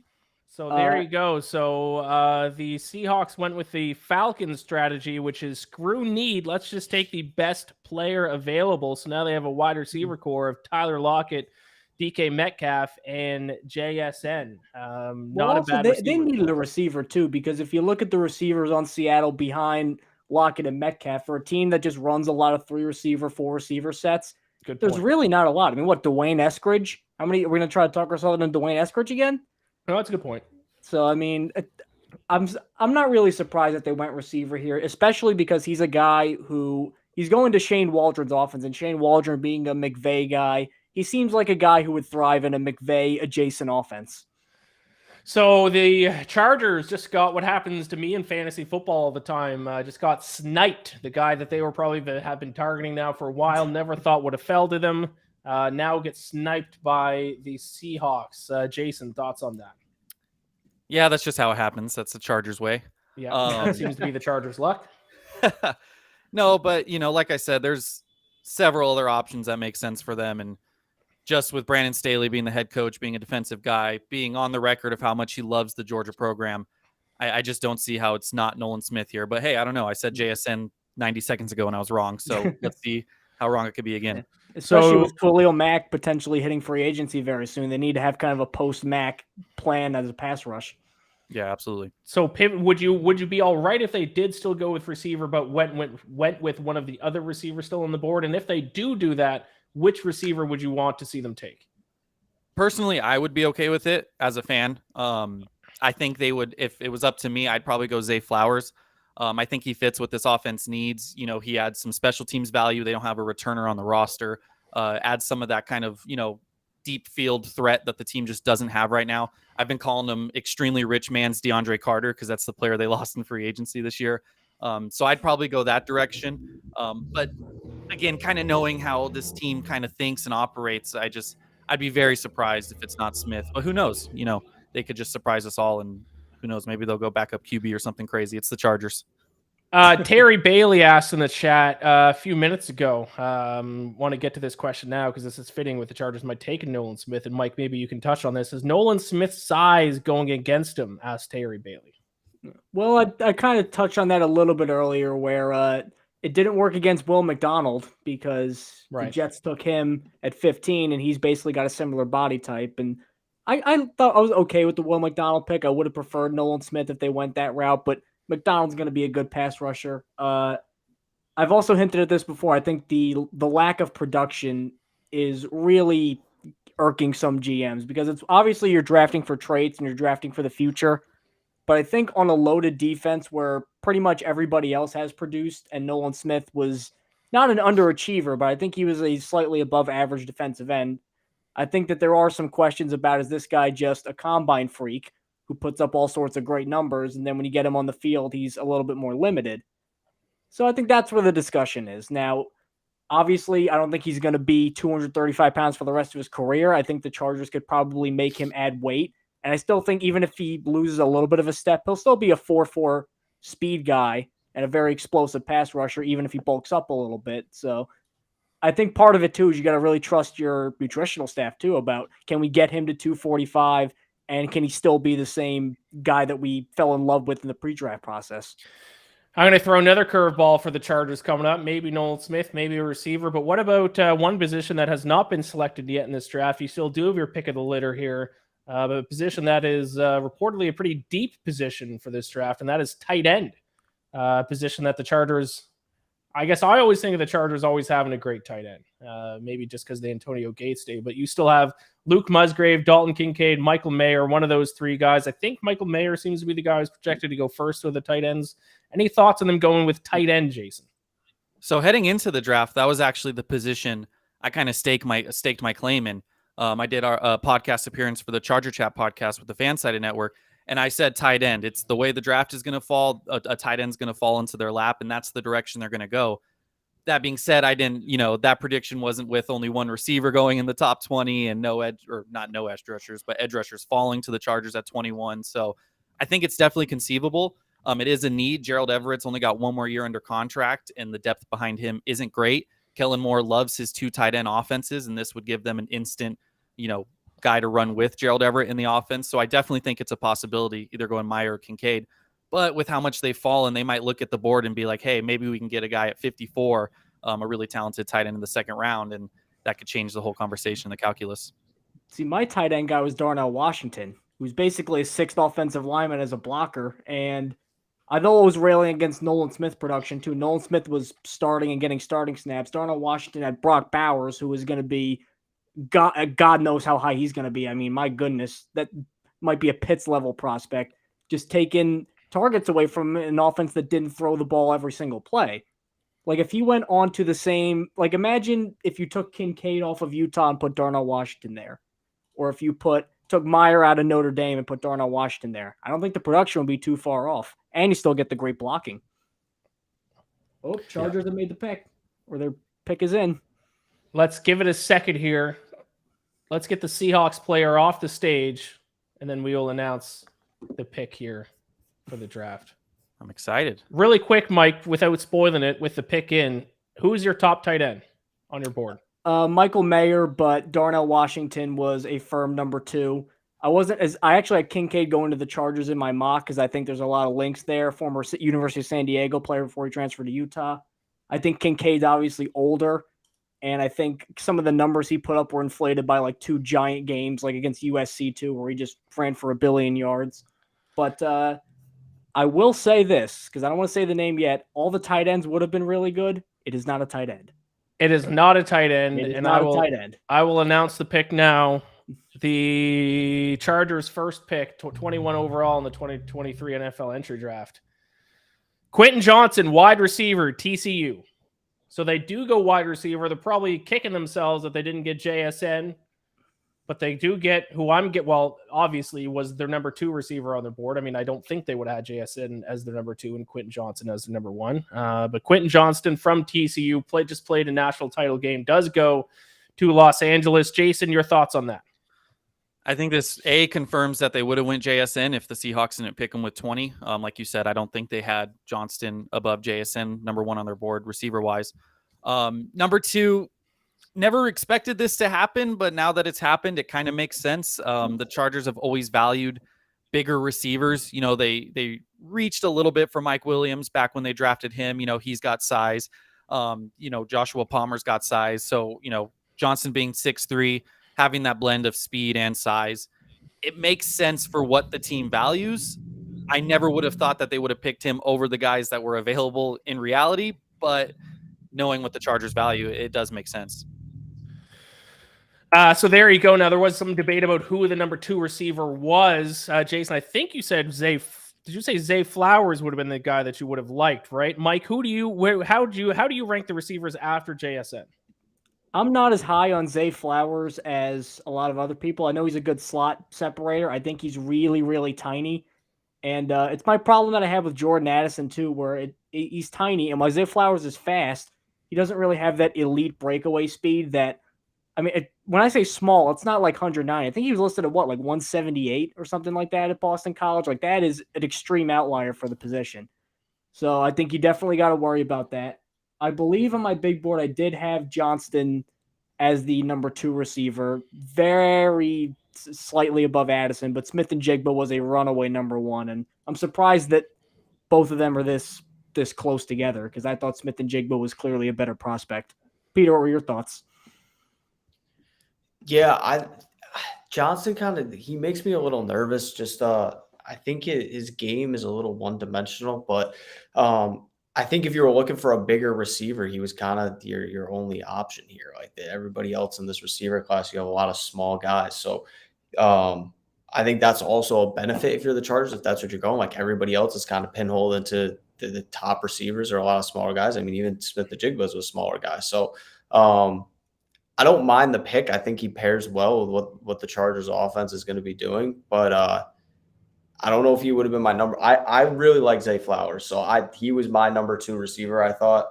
I just don't know if you were going for a bigger receiver. Obviously, Zay Flowers does not fit that bill at all. So I get if that's what they're going for, this pick makes a ton of sense. All right, Jason, before I let you go, where do you hope the Chargers go later on in the draft? What other holes are you looking for them to plug before the draft is over? Heading into the draft, I always thought the first 3 picks in any order would have been receiver, tight end, edge. So in theory, day 2, they should get an edge rusher, a tight end, depending who falls in whatever order they want to go. And then later in the draft, they're just looking for depth. They still need someone that can return kicks. They need offensive line depth. The starting line's good for the first time in a decade, but there's no depth. And then Brandon Staley loves defensive backs, so I'm sure he'll reach for 2 or 3 athletic backs that are projects and take 3 years. All right, I love it. Thank you for joining us. That is Jason Reed at Eat Your Reedies. Yes, great, sir. Twitter name there. Let the people know where else they can find your work. Yeah, Chargers coverage over at boltbeat.com. If you're a Lakers fan, NBA playoffs, check us out on Lake Show Life. And then for my bad takes on sports, like Ian said, eat your Reedies. I love it. Thank you so much, Jason. Take care. Good luck to your Chargers. Thanks for hopping on, Jason. Of course. Thanks, guys. Yep. All right, so now with the Chargers pick, next up we got the Baltimore Ravens, the Minnesota Vikings, Jaguars, Giants, Cowboys, Bills, Bengals, Saints, Eagles, Chiefs. So we are kind of in the final stretch here. We are looking at the Baltimore Ravens next. I thought the Ravens might take a wide receiver as a little cherry on top to help persuade Lamar Jackson back. Obviously, their deal got done earlier today, so they could still go wide receiver. Peter, I'll start with you. Where do you think the Ravens go here with this next pick? Yeah, I want them to go receiver. Selfishly, I want Lamar to get some more help. I thought that they would make a deal for DeAndre Hopkins. I don't know if this pick would involve DeAndre Hopkins. Obviously, that wouldn't make any sense. But the Ravens are a weird team because like they made the Roquan Smith deal last year, so I wouldn't say like they need anything necessarily up front. I just think they need playmakers. So whether that turns into if it turns into you want to go 2 tight ends with Mark Andrews, sure. I would get Lamar Jackson as many weapons as possible because we watched last year. Mark Andrews got dinged up early in the season. Rashad Bateman goes down for the year. They're playing with a makeshift team out there. And if one of their concerns why they took so long for this Lamar deal is that Lamar might get hurt, well, you brought back Tyler Huntley. Why wouldn't you want to give him the best weapons possible if he has to make a few starts this year? I just think that's the direction they should be going because they really haven't invested strongly into it since they drafted Lamar. Yeah, I agree. Let's go, especially with the amount of guys left now. I think it might come down to who their number 2 is for receiver on the board. Like if Zay Flowers was their number 2, or Jordan Addison was their number 2, I think this would be a great spot to select him with those guys still available. Peter, you have been here with me for a while. Thank you for joining us. It is late. Go get some sleep, rest up for this weekend because your New York Knicks are in the second round of the NBA playoffs. Big one. Really, really big one. So possibly going to be a game 1. We'll see. But yeah, very, very excited for You're that. going to miss the me and Reed Nets Cope session that we're going to have later. Yes. And Peter and I will be live on the Baseball Insiders tomorrow. We'll be talking about this weekend series between the New York Mets and the Atlanta Braves and NL East battle. So be sure to tune in for that. I believe that'll be at 4 p.m. Eastern, if my memory is correct. Follow him at Peter Dewey 2. Any final thoughts or anything else you want to let the people know, Peter? No, let's go Knicks. Go. That's all I'm gonna say. I know it's an NFL draft show, but let's go Knicks. All right, You I just love wait it. till Mikal Bridges gets a full season and then hell to pay. All right, thank you, Peter. Take care. See you guys. Next up, we're going to bring in our next guest here. Let's bring in Adam Patrick at straight_cash_homie from the Viking Age.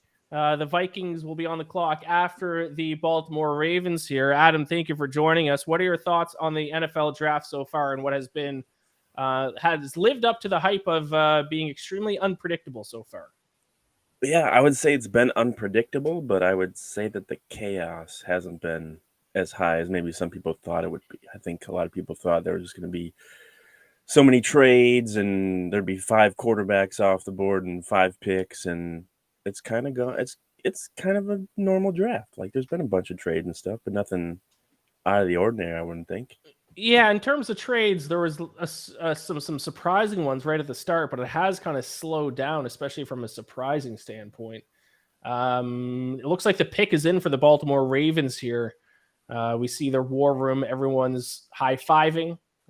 They seem to be happy with their pick. Obviously, Adam, we're going to get your thoughts on the Vikings here in a moment, but let's see if we can find out what this Ravens pick is. Zay Flowers. There you go. The pick is in. It is Zay Flowers. As we kind of mentioned, we thought they were going to go wide receiver potentially, and I mentioned if their number 2 wide receiver on their board, assuming JSN was a number 1 receiver still on the board, then they were probably going to go that direction. Maybe that was the case. So Zay Flowers off the board from Boston College, wide receiver, and that means that of the top 4 receivers that were kind of projected to go, Jordan Addison seems to be the odd man out, still the one that's left there out of the top guys. Mike, any thoughts about Zay Flowers here going to Baltimore? Do you like it? I didn't get your thoughts before they picked about where you thought they should go. Do you think the wide receiver is the right call? What are your overall thoughts here about Zay Flowers to Baltimore? Well, wide receivers is the right call, definitely. I've been on the record. I'm not as big a fan of Flowers as the consensus is. I just think he's a very limited player, not from production-wise. He can get you close to 1,000 yards, I think, pretty regularly. He's got above average speed, but not elite. I just think that you can't really do too much with him from a schematic point of view, and that's something that I would really stick in my mind as a general manager making a first-round pick. But I don't have a problem with getting more speed for Lamar Jackson. There you go. I wonder if today, before they flocked in that deal, they told Lamar Jackson they'd go get him another weapon. I wonder if that was part of the guarantee. Has to be. Real quick, Adam, having read some of your stuff, I've seen that you're probably a little more on the anti-Kirk Cousins slant than a lot of the other Vikings voices I've heard, that you're a little more critical of them. So, I mean, the question has to be asked now with Kirk Cousins still there, but also with Will Levis having slid this far, you've mentioned potentially trading up for a quarterback. Is this Will Levis time now for the Vikings? It very well could be. His offensive coordinator, I believe, not this past season, but the year before, worked with the Rams when Kevin O'Connell was there. So those two are very familiar. It's very easy for him to tell Kevin O'Connell, what Will Levis can do well and what he can't do well, and if there's some things that he can work on. So, yeah, totally, I can see that. And just about every notable mock draft that has been out recently has had them taking Hendon Hooker from Tennessee. So if they're going to go quarterback, they've got two of the guys that they've been connected to. If they don't go quarterback, I wouldn't be surprised if they trade back because they don't have a second-round pick. And it looks like there's been there's a run on receivers right now. So it looks like some teams, if they want a receiver, the Vikings would be a spot to trade up and get that. But yeah, Kirk Cousins got 1 year left on his deal. They didn't extend him. They converted his contract to just move it farther in the future. And basically they're taking the steps to move on. Now he can still come back. He could still play out of his mind next year, and they could bring him back. But the steps are in place for Kirk Cousins to be replaced in the near future. So if it was your call and you wanted to go quarterback here, which of the two would you rather go? You rather go Hendon Hooker or Will Levis? I'd go Will Levis because I think the Vikings are more familiar with. He's more familiar with what the Vikings want to do on offense. Right. And Hendon Hooker, there's a lot of questions about him in the offense that he was in Tennessee, whether that was just a super simple offense that made it easier for pretty much everyone involved. And, and he's also coming off an ACL. Will Levis is not. They're both probably going to sit for a year no matter what. But Hendon Hooker's coming off that ACL. So he's got injury questions. Plus, when he starts, he's going to be like 26 and a half. Right, a little bit older. Yeah. So he's going to be that. You could say that doesn't matter though, because quarterbacks play for like 15 seasons. Right. If you're good now, anyway, so it doesn't mean a whole lot, and maybe it used to be. But I don't know. But I know they've worked with Hendon Hooker a lot. They've gone to like off-site workouts to work with Hendon Hooker and stuff, to get a better look at him and stuff. So they like both.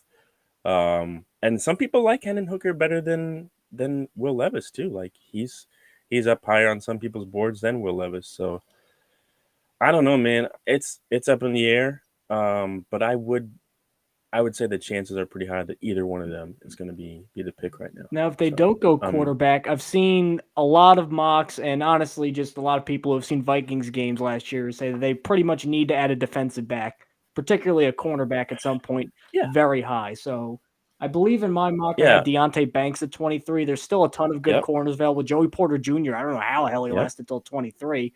I feel like you're on board with that, thinking that if it's not a quarterback, it's a cornerback. Yeah, a cornerback. They were 31st in pass last year. Their defense was not good. Daniel Jones is very thankful that their defense was not good because he got a nice payday out of that. But they added Brian Flores. And they signed Byron Murphy Jr. in the offseason. They like Andrew Booth Jr. and Caleb Evans, who they both drafted in last year's draft. So I don't know how much they want to invest. Do they want to invest in a high pick in a cornerback, or maybe just wait a little later? Because I think there's still some guys that they could grab in the later rounds. Like I said, they don't have a second-round pick, so they have to keep that in mind too. But yeah, I could see a cornerback. I could see a defensive lineman, because they run a 3-4, so maybe like a Brian Breezy of Clemson. They could go after him. I don't think offensive lineman. I don't think tight end. Maybe a receiver, but I think all the receivers they might have liked are kind of coming off the board now, so that might not be an option anymore.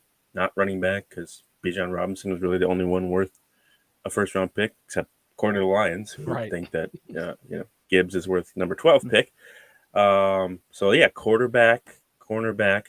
I did hear Brian Banks maybe of Alabama, because he can play both corner and safety and kind of be that hybrid. So he could be an option too as well. But yeah, cornerback, safety, defensive lineman, or quarterback, or trade back. So we'll see. You While think we're they go waiting for running the back at some point in the draft, though, because of all the Dalvin Cook rumors.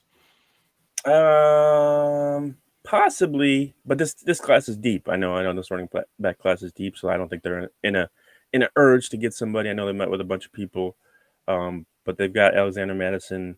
They drafted Ty Chandler last year. They do have Kene Nwangwu as well. So I think they'll add someone, but I don't think it's not going to be right now. One, there's nobody really worth drafting in the first round at this point, unless you're the Lions again. But yeah, the Dalvin Cook thing, he's gone. He's not coming back. He knows he's not coming back. He's going to be released or traded, so he's gone. His agent knows he's gone, which I think it's funny that Zay Flowers went before the Vikings pick because he has the same agent as Dalvin Cook. So Zay Flowers probably wasn't going anywhere near, or the Vikings weren't going anywhere near Zay Flowers because they just probably done dealing with Dalvin Cook's agent. But yeah, he's gone, and I think they'd rather just save on that running back position rather than maybe invest in someone because they like Madison and he's okay. And they didn't pay him a lot. I think they're paying like 2 years, $8 million. That's not a lot. So yeah, we'll see. We'll see about that. While we're waiting for the pick to come in, just going to quickly bring back Reed Wallach. Reed joining us after taking his dog out, and he has a drink with him, I hear. So Reed is ready to go. Adam, I do want to ask another question about the Vikings here while we're waiting for the pick or the potential trade. Yeah. Probably too late for a trade, but we'll see. Why do I root for them? Yes. Well, I'm a Falcons fan. I feel like the Falcons pick is in. Pick is in. Do we have the pick? Pick is in. It is, drum roll, Jordan Addison.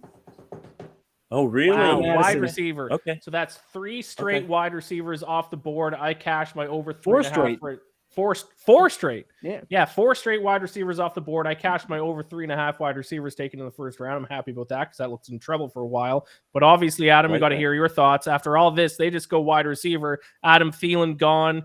I guess they're replacing him. Thoughts on them taking Jordan Addison? Well, I feel bad for KJ Osborne because he's been kind of improving every year, and some people thought he might be the new number two receiver, but the Vikings clearly felt they needed a receiver from this class to help out. What's his name? I forget. That guy named Justin Jefferson. Oh yeah, some no name. Yeah. He catches a few passes here and there. But no, I like that pick. So clearly, they're not as high on Will Levis or maybe Hendon Hooker as some people thought they were. They saw the need at receiver. They feel a need. This is a rare thing. I feel like where a lot of teams are like, don't draft for need, but this is a pretty big need for the Vikings. So I like the pick because Jordan Addison, he didn't do so hot last year at USC as he did the year before at Pitt, but he also played in less games and he had less targets. So I think that might have been a factor. But I like this pick. I like it a lot. Does the huge drop off in production scare you? Because it wasn't just like a little bit. Like he had 1,500, or I think 1,600 yards and 17 touchdowns at his last year at Pitt with Kenny Pickett. Then he goes to super freak mega prospect Caleb Williams, and it went all the way down to 875 yards and 8 touchdowns. So that's almost a 50% reduction. And he also didn't test very well early on in his process. He was a little slower in the speed times than I thought he'd be. But do those things concern you, or do you think that Addison's tape is good enough to warrant a pick here? I think if he's going in the first round, then I think that he's good enough. The Vikings don't need him to be their number one receiver. Obviously, like I said, they have Justin Jefferson and they also have TJ Hawkinson. So really, Addison could be either the third guy or even the fourth guy if they really still like KJ Osborne. Hopefully, he would be the third guy since they're drafting him in the first round. But I would say that Justin Jefferson and TJ Hawkinson are going to be those top 2 targets anyways. So there's not as much maybe pressure. Maybe he felt the pressure at USC to be that top guy, and maybe that kind of stuttered his production or whatever, or stunted his production. And he went from the East Coast to the West Coast, shifting in offense, different quarterback. Like there's a lot of variables that I think college players deal with today more so than they did in the past. So that could have been part of it too. But they like him and I like the pick. While we have a moment here, I interviewed Jordan Addison yesterday, actually. So we do have a clip from that interview. In high school, he played cornerback and quarterback. I asked him if playing cornerback helped him give an advantage. But once I actually listened back to it and listened to his answer, I think he heard me say quarterback based on his answer. But regardless, he played all over the field in high school, and he gave an answer. Maybe you'll be the judge if you think he heard me say quarterback instead of corner. But regardless, we have a clip. Let's roll that Jordan Addison clip from my interview with him yesterday. I understand that you played a little bit of cornerback as well in high school. Does that give you a little bit of an advantage, you think? Yes.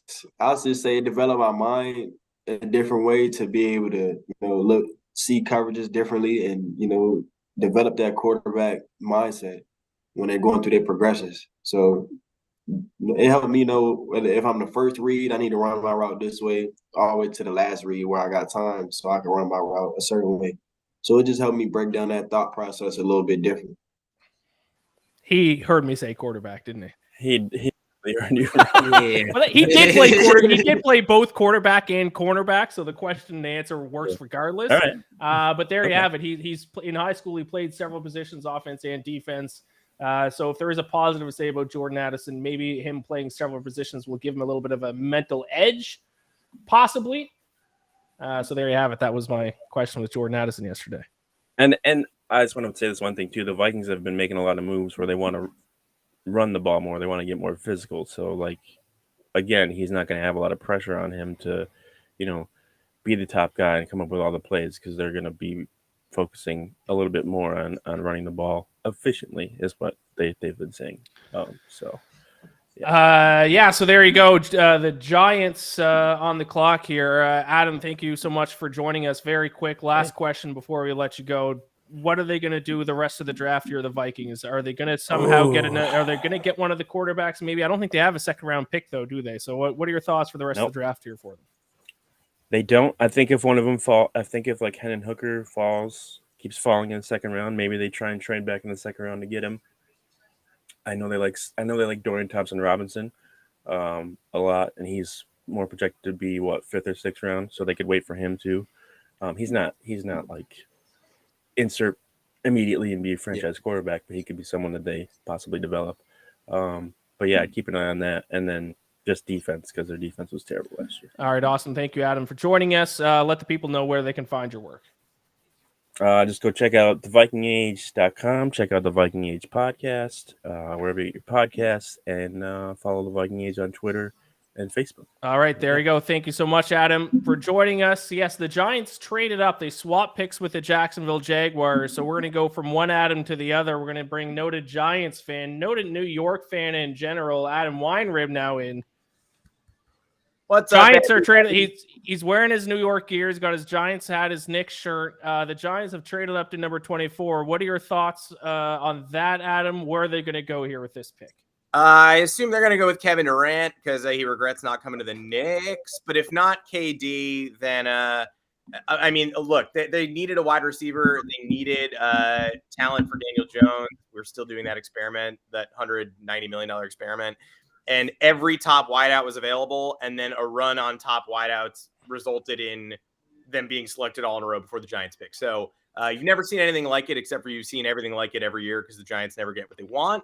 This goes back to the Philly Eagles and Dallas hooking up to put Devontae Smith. Apparently, it was okay. The Cowboys were pumped to put Devontae Smith on the division rival Eagles as long as he did not go to the New York Giants. So no Addison, no Flowers. I guess it's a minor comfort that the Chiefs won't get these people either, but people are talking about Banks as CB. I don't know why you trade up one pick to go get him.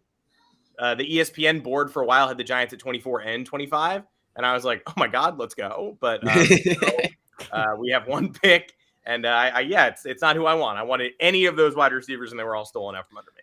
Well, I will let you know the pick is in, and the Giants are selecting 24th overall, cornerback Deonte Banks, Maryland.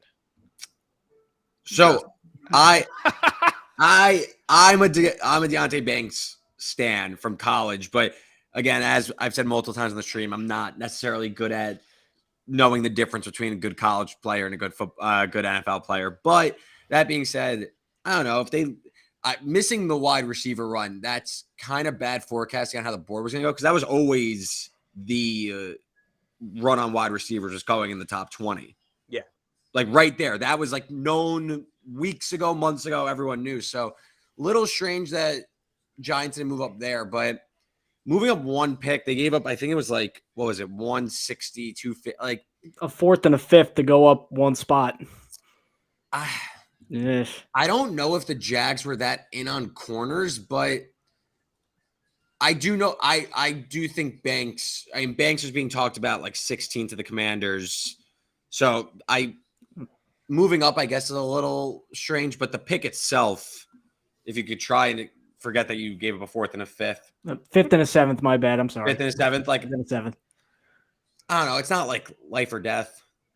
I like Banks though. Yeah. If that's any consolation, I think he honestly could come in and help the Giants immediately. The team could use some secondary help anyway, so I think it helps. Moving up one pick, I'd like to hear about why, but you guys just take over, because a little over 3 hours into this, I finally have to pee, so I will be back in 30 seconds. You guys keep talking Giants. I'll take over with Deonte Banks talk, because if you are a Deonte Banks optimist, you'll point to that game against Michigan where he just locked shit down for the entire game.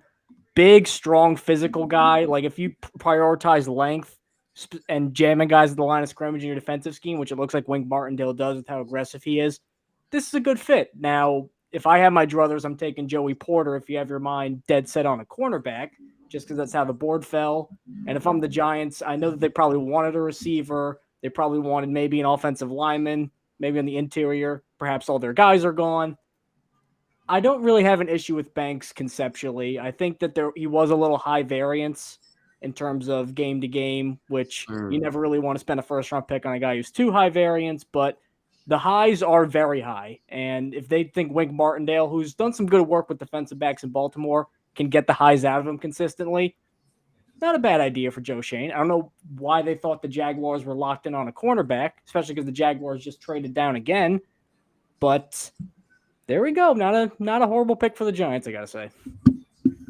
Let's go. The official stamp of not a horrible pick. Plate guy loves it. They're showing it.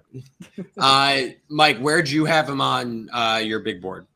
I actually don't have my big board up. I had him going 23 to the Vikings in my mock as Cody Williams. Cody Williams is here. I picked the wrong point. There we go. Howdy, fellas.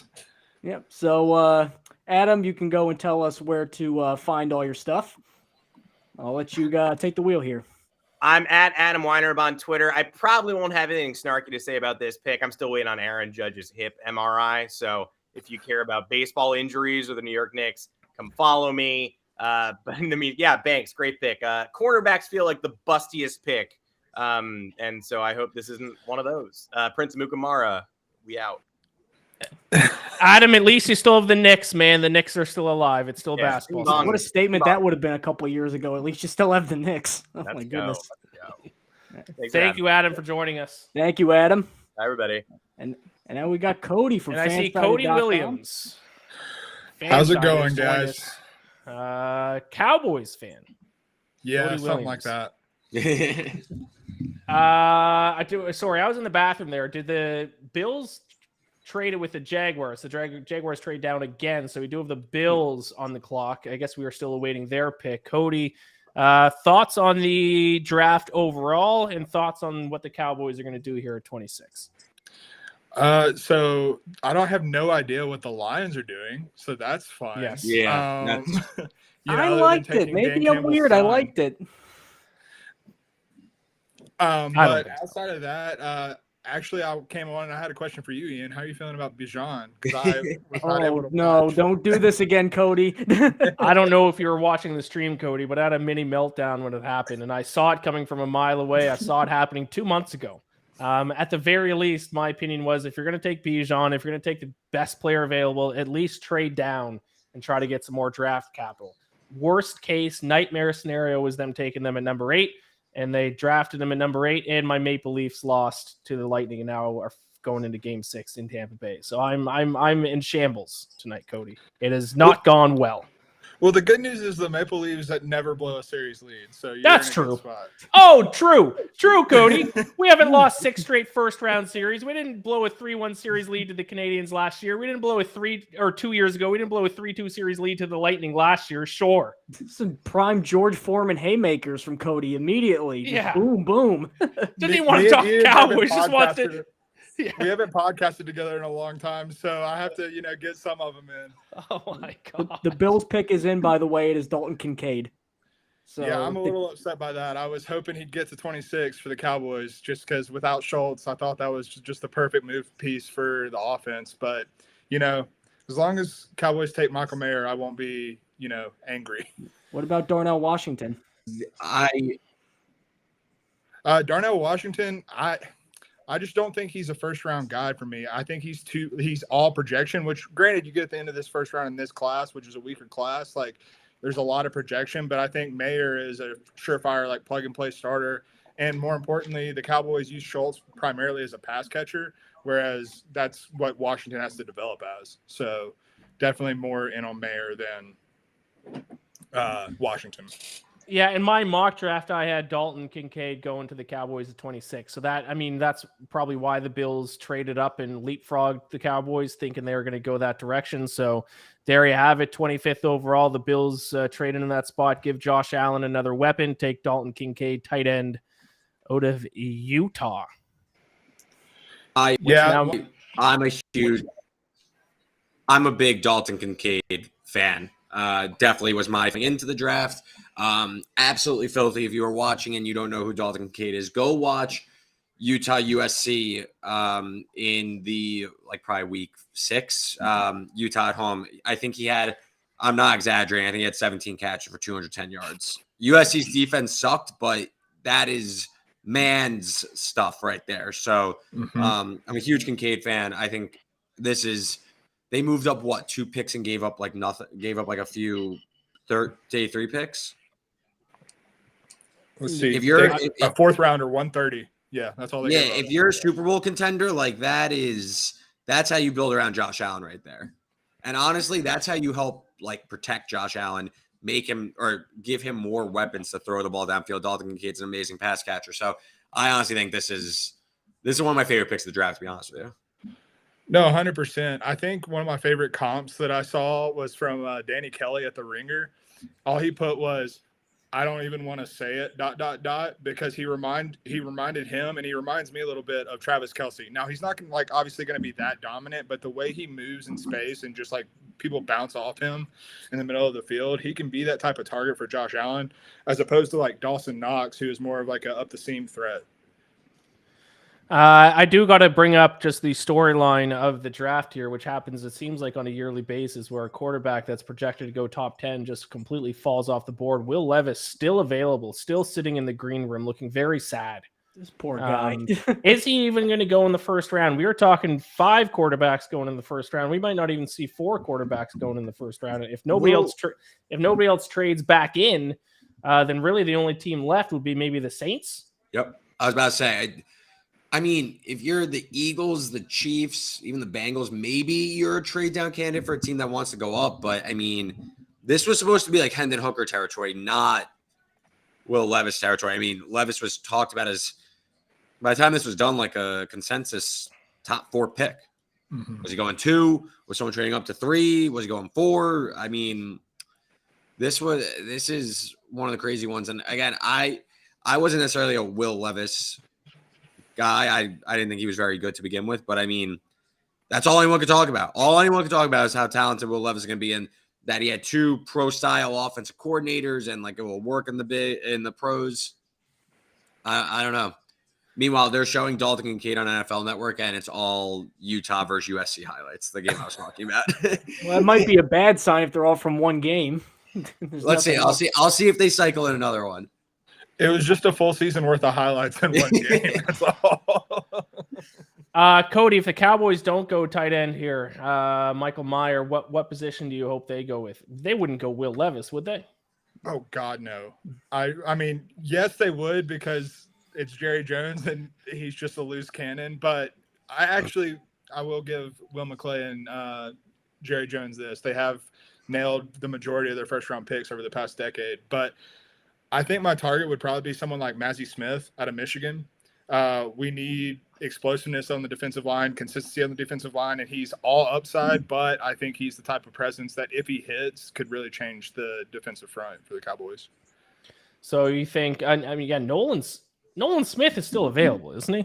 Yeah. That's another guy. Talk about Will Levis. Nolan Smith still. Some people had Nolan Smith going number 8 to the Falcons. Listen, he's that good. He's that good. I'm shocked that Nolan Smith is still on the board. I thought plenty of teams could have got in on him.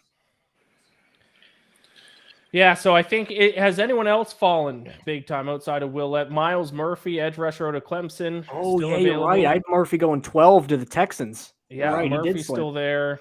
I'm not a Murphy guy though. I'm glad. I mean, I'm not glad. I don't want any of these kids to fail, but like, you know, Screw Miles Murphy. I like being right, and I was low on Miles Murphy. Anton Harrison, is that where the Chiefs were gonna potentially go? Is he the next best tackle on the board? I think maybe Anton Harrison or DeJuan DeJuan Jones, probably. Oh, okay. Yep. Cowboys, are they going to pick here? 4 minutes left on the clock. Cody, what are your general thoughts about the Cowboys heading into next season? The NFC obviously pretty weak, especially with Aaron Rodgers out. It's the Eagles, and then it might even be the Cowboys, obviously the 49ers, but we got to see what's going to happen at quarterback for them. Obviously the Atlanta Falcons are going to be a big contender in the NFC, but what do you think about your Cowboys? I couldn't even say it with a straight face. What do you think about your Cowboys next season? So, I mean, the Cowboys, I really hate the fact that I'm a Cowboys fan most days of my life, just because like this is a roster that should be able to contend for a Super Bowl. It's just it's a fact of the matter is Mike McCarthy's their head coach. We just lost Kellen Moore, who seemed like the fall guy. And so Mike McCarthy wasn't the fall guy. And it just seems like we can't get out of our own way in terms of coaching. So, I mean, they have the talent to contend. Whether or not they do, you know, I don't think this draft pick is going to change that. Yeah, Mike McCarthy, I mean, you know, Jerry Jones loves his yes men, and I think that is what Mike McCarthy is. So I don't have any faith in the Cowboys while Mike McCarthy there. Although he has won a Super Bowl, I still feel like the game is going to pass him by. They just showed Michael Mayer there. At least the ESPN feed showed him. He wasn't talking on the phone. We'll see. Watch the ESPN feed? I would say I'm an NFL No, Network guy. I'm an ESPN guy. Oh, that's tragic. I'm not the biggest Rich Eisen guy in the world. Yeah, but you get DJ. That's all you need. Yeah, that's true. I mean, I have Hulu, and this is what Hulu gave me. I don't even know if I had the NFL Network option, to be honest. So you do, because I am also watching on Hulu. Okay, so there you go. I just clicked the first one I saw, to be completely honest. I mean, it's obviously on mute anyway, so it doesn't really matter. But they keep showing Michael Mayer highlights. Is that going to be who they're going to go with? NFL comparison: Jason Witten. Well, there you go. Yeah, I mean, I saw a report or someone on some Cowboys beat writer said that both the Chiefs and the Raiders tried to trade up with the Cowboys, and the Cowboys turned them down. So I'm guessing with Kincaid and Meyer both being on the board in their range, they wanted to stay put and take one of them. That would be my guess. I don't know for sure, but I wonder if the delay here for the Cowboys is Kincaid as their guy. Now with them getting sniped with Kincaid, now they're kind of not really sure what they want to do here in this spot. Minute left on the clock, still no decision, especially strange given how quick most of these picks have come in throughout the draft. They're showing Michael Mayer again, not on the phone. They just showed the Cowboys draft room on the NFL Network, and no one was on the phone either. It's not a good sign. Generally, with a minute left, you got to be on the phone to someone, whether it's a trade or you're putting in your pick. Oh, yeah, there's the Cowboys war room. Jerry Jones looks like he has no idea what he wants to do. They look like they're in panic mode right now. Levis would get, they're clapping. They are now clapping. They're making a selection. Oh, big high fives. I don't get why sometimes when teams make a selection, their war room acts like they won the Super Bowl. We wanted to do cry, like they be hyped about it. No, I don't know. I think the celebrations might be a bit too much sometimes. Pick is in. We will see who they go with. we'll It looks see. like we do have the pick, but we'll give it 1 second just so we can get a graphic ready here. The pick Exactly, is yep. in. I do not want to good spoil it one. too much, but in just a moment, we are going to be ready with the pick. It is a good one. It is Wait a a guy minute. who is I'm seeing conflicting reports. On the picks. conflicting reports. So let's hang on. This is why we wait a moment. The one in that was told to us is a very Cowboys pick, I will say. I think it fits the mold of what the Cowboys would look for, what Jerry Jones would look for. That the other pick mentioned also makes a lot of sense. Does. Both picks are very Cowboys-like, and I think are both good picks. I understand completely how there was a mix-up also, because I guarantee you someone just said the last name. Yeah. So there you go. Mix-up was because there was two people the same last name, not to spoil it, but the last name of this pick is Smith. Now, which Smith is it going to be? Who knows? I don't see anything. It's gonna be. This is a dilemma. I was gonna say a source off, but Breer tweeted both of them. So, Which one did he delete? Did he delete? Oh yeah. Should I say it? Let's give it one quick moment here. Let's wait for our the back end to get all queued up. It is between one of two Smiths. It is either Nolan Smith or Maisie Smith. Place your bets. You think it's now we have a Maisie off? I don't know. I thought it was Maisie. Mike says I it's defer to Maisie. you, Mike. You're the one with the big board. Either way, that's the pick. Well, they're announcing it now anyway, so I think we're good to say it. It is Maisie Smith, a defensive tackle from Michigan. Absolute freak out. Like absolutely insane. Yeah, this is a good pick. So Cody, Breer initially your tweeted thoughts? Nolan Smith, but someone definitely just said Smith to the Cowboys, and it was Massey.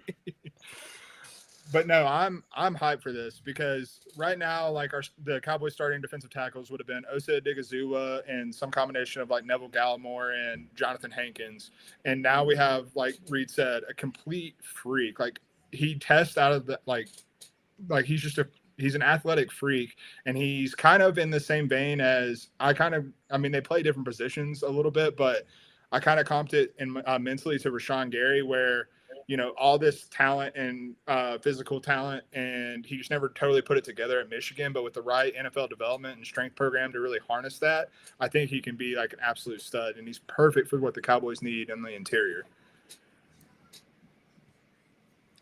The thing with drafting a defensive tackle is it doesn't get me out of bed in the morning. You know what I mean? There are some positions that are necessary. It's like a running back. That was too easy. Yeah, that was. Like, I threw up the alley-oop for you on that one.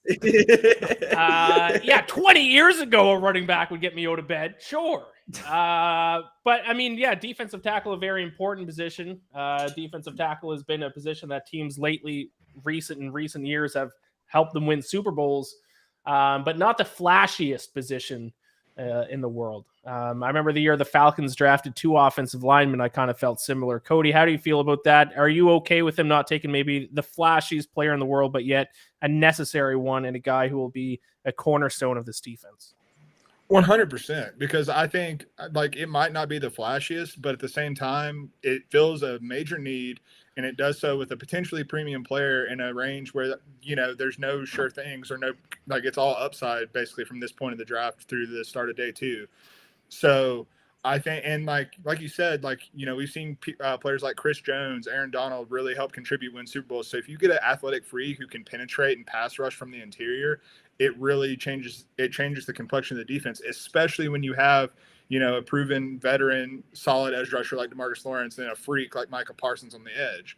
So I think you put him into that equation with a defensive mind like Dan Quinn, your boy, Ian. And, I think it's really going to just improve a unit that's already proven for 2 years under Dan Quinn that it's one of the top defenses in the league. Yeah. It reminds me of the Travis Frederick pick on offense. I remember when they picked Travis Frederick, there was a bunch of, what? A center at this point? And then he ended up before his body failed him. he was maybe the best center in the league for a good period of time. I don't know if Mason Smith will be that good. Mozzie Smith, I don't know if M. Smith from Michigan will be that good. But I do know, if anything, he's going to stop the run and he's going to eat up space on the interior. And for as underrated as it is, and they're not really a sexy position, go look at all the teams that have won championships recently. They always had a guy, even if they didn't have the best defense, they always had a guy who could plug up space on the interior. And I think that's just what the Cowboys needed. And with that, the Jaguars are on the clock. So, Cody, last question before we let you go. Obviously, still a lot left to go in the draft. Where do you think the Cowboys, what position should they go after here in day 2 and beyond? And what do you hope they do for the rest of the draft here? So day 2, I do think they still need to target tight end. Mayer's obviously not going to be there anymore, but someone like Sam Laporta out of Iowa or Tucker Kraft from South Dakota State. I'm a big Tucker Kraft guy. Not a big Luke Musgrave guy. I know some people are, but that's just not the injury stuff worries me with him. Tight end. And then I would like to see them dip into the receiver pool. I don't know if they're going to, but Brandon Cooks is going to be great for 2023, but he's a short-term fix to a shallow position group. So finding, more options there, because I'm not high. I wasn't high on Jalen Tolbert last year as a day 2 pick. So, I would like to see them add to the receiver room on day 2. Really quick before Cody, is Dallas like in the middle? What are their picks tomorrow? Off the top of my head, I can't remember the exact number, but it's in the 50s. And then it's okay. I mean, either of those Tennessee guys, Tillman or Hyatt, I think those guys are easy NFL contributors in my opinion. I think Hyatt would be perfect too, because that's why they traded for Cooks, was to get that deep threat, that deep speed, and that's all Hyatt is right now. For sure. The Cowboys, their next pick is 58th overall. Yeah, I don't know if Hyatt will make it that far, but Hyatt has some real field stretching ability. And with a deep draft class of tight end, they still got some options. Maybe if Hyatt's not there, they'll have some options at tight end there as well. Guess who I had the Cowboys taking at 58 in my mock? Jalen Smith. Oh, does that count as like a point? Did I get like half a point? I'll give you a point. That's like a wallet grading system will give you a point. 3/4 of a point. All right, Cody, thank you so much for joining us. Let the people know where they can find your work. You can find me on fansided.com, golf, NFL, college football, literally everything. Follow me on Twitter at thesizzle20, and peace out, y'all. Who's winning the PGA Championship? The PGA Championship? It's my guy, Rory. Oh, stop. All right, Cody, take care. I'll talk to you later. Later, y'all. All right, and with that, the pick is in for number 27th overall. The Jacksonville Jaguars have selected Oklahoma offensive tackle Anton Harrison, who they would have taken at number 24, but at 27. It's a big one with Cam Robinson suspended to start the year, says Hunter in our chat. So there you go. Anton Harrison. I thought that in my mock draft, I had him going 31 to the Chiefs. Didn't quite fall to them there. TJ in the chat says just thought the Chiefs don't draft a running back. I'll be happy. Now that the Chiefs are just a couple picks away, some more Chiefs fans coming back into the chat here as we prepare for that pick. But thoughts for this pick? I mean, I've seen a lot of buzz that Harrison was going to be a first-round pick, but back to the Chiefs, the way the board is breaking, I could definitely see them trading out. Oh, yeah. That would be a bummer because it's in Kansas City. There have been Kansas City Chiefs fans there sitting there all night waiting. They're almost not allowed to. So Ian, we've been talking, and I know this from the scope of Sterling and his coverage of the Chiefs. He was talking receiver. The receivers that were discussed for first round, maybe they take one, but like a Jalen Hyatt type, but the ones that were discussed, they're off the board now. He mentioned trading up for an offensive lineman. Maybe they just take an offensive lineman at 31, or a team feels the need that they like Will Levis or Hendon Hooker, or they want a fifth-year option on someone, and they move into the first round and get that person. I personally just think the way the board is breaking, NFL Network has like the big board up. I know it would be crazy if Kansas City took Darnell Washington to cap off the first, get like just an absolute freak next to Travis Kelce on the line at tight end. I changed my mind. That's what I'm now rooting for. Well, I want them to take Darnell and Washington. get the succession plan for when he retires. Yeah, exactly. I'm now in on Darnell Washington to the Chiefs. Let's see if TJ in the chat says Chiefs going edge, and there are a couple of edge rushers still left. This is now outside of Will Levis. This is now the position that it's kind of a couple guys dropped. Not only Nolan Smith, but we got Miles Murphy still available from Clemson. We got some guys who are projected to be in the top half of the first round still available here. Number 28, the Bengals pick is already in. We're flying now. We don't know what it is yet, but I'm just seeing here on my TV. The pick is in. The Bengals. Could this be a spot where they go safety? Could they go with Brian Branch possibly from Alabama? Who do I have the Bengals going in my mock draft?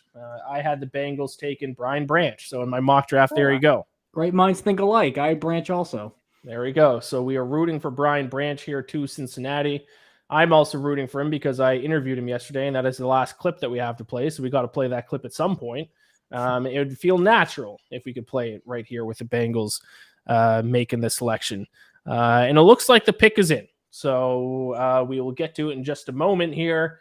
It looks like it is possibly not Brian Branch, though. So maybe I can just see. I have lost like a handful, many a bet tonight. It has not been the best for me. I have Bengals defensive line, and I believe edge as well. I think that counts, right? That counts. Edge and defensive line, same thing, right?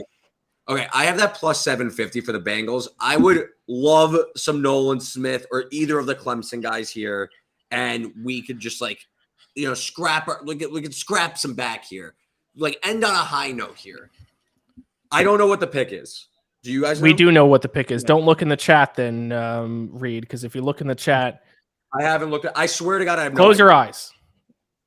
I'm watching it right now. The Cincinnati Bengals have selected defensive end Miles Murphy from Clemson. He's the winner finally. There we go. Moral victories. Look at that face. Look at that. There we go. So Look at that, I was just Miles. talking about defensive linemen that have dropped. Miles Murphy. Did Nolan Smith smoke a bong and get caught on video with the video release before the draft? Because Nolan Smith, who many people thought were going to go to number 8 to Atlanta, still on the board. Miles Murphy, another edge rusher, has come off. Now, people thought Miles Murphy was a high pick as well.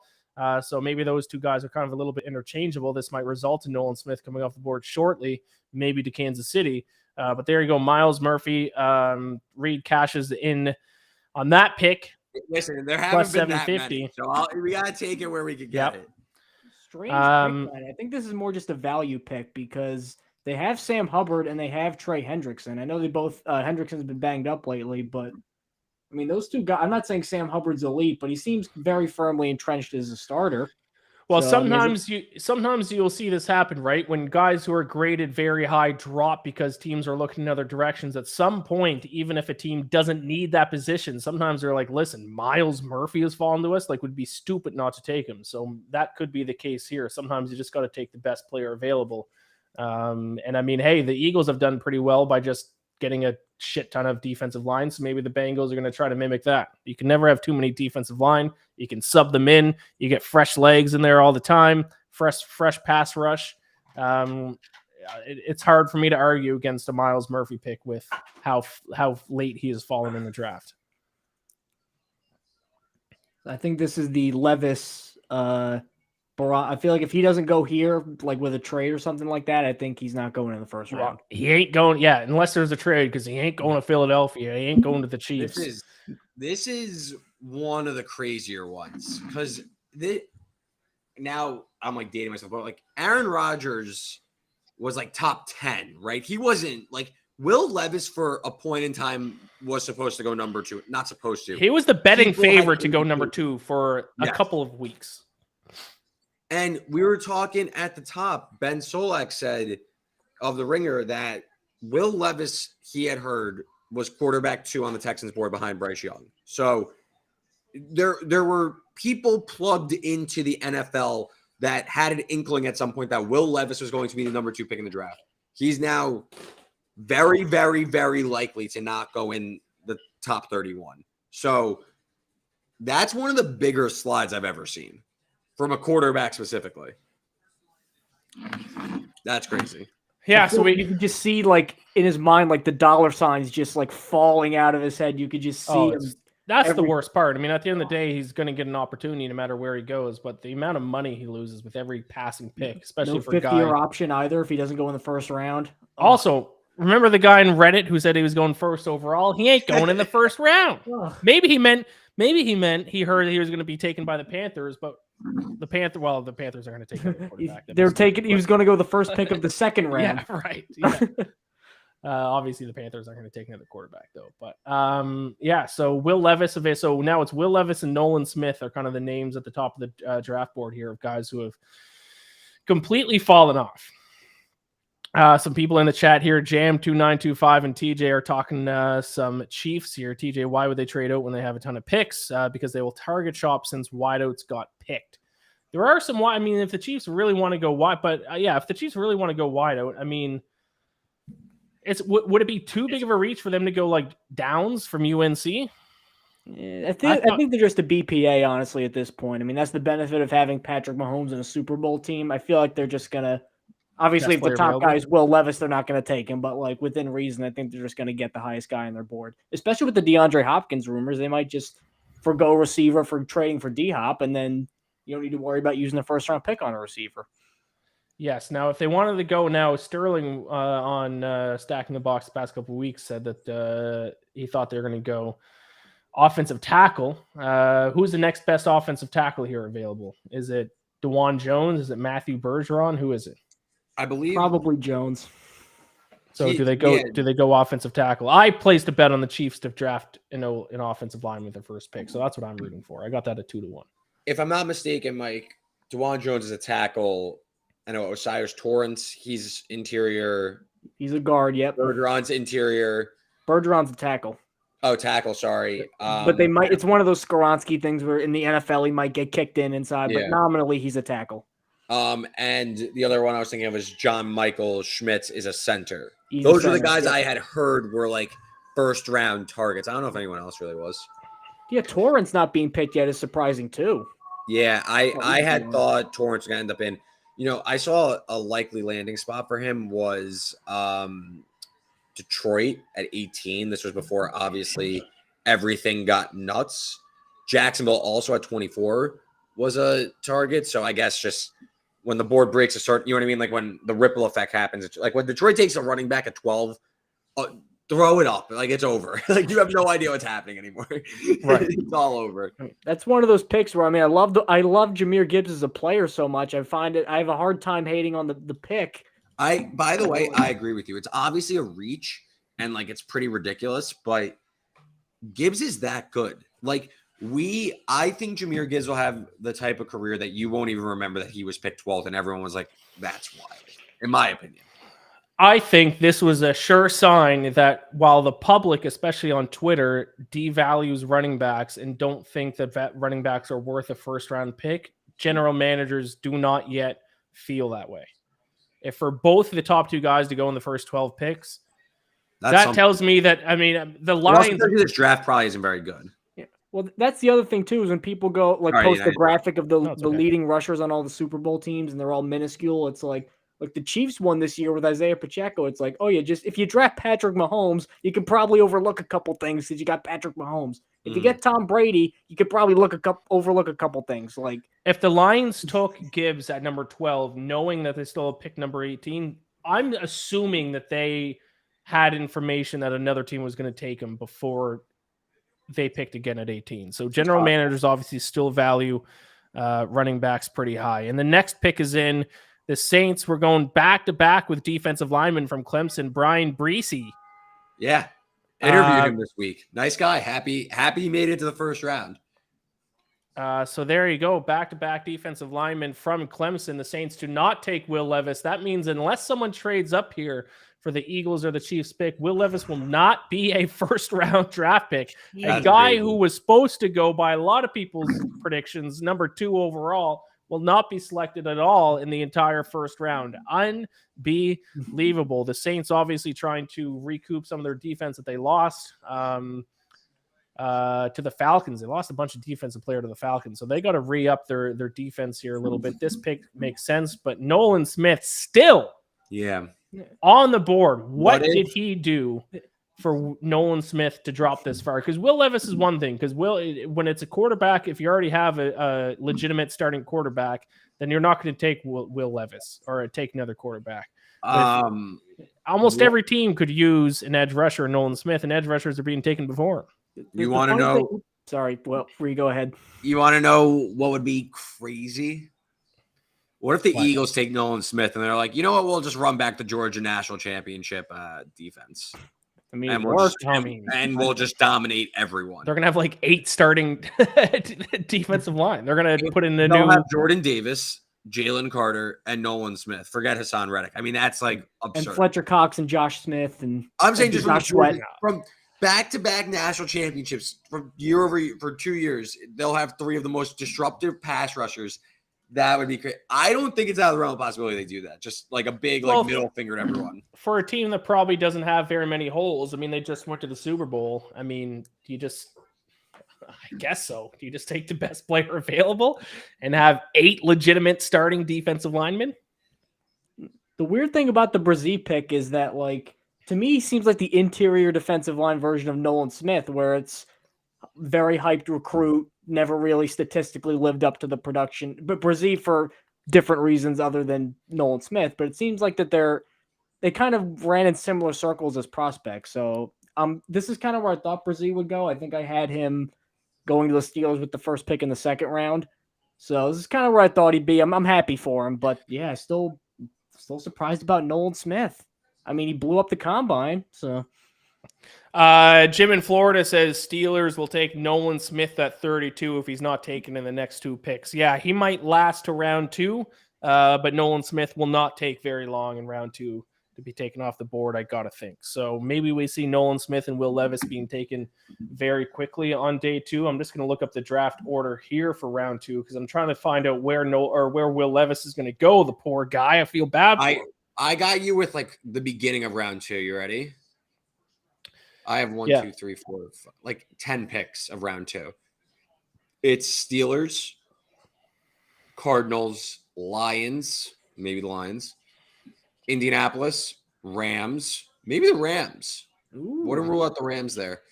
Seattle maybe. Vegas, Carolina. I could see Vegas, I think. There's There's a New Orleans, Tennessee. He'll go in the top. He won't fall past the Titans. Yeah, he'll go there.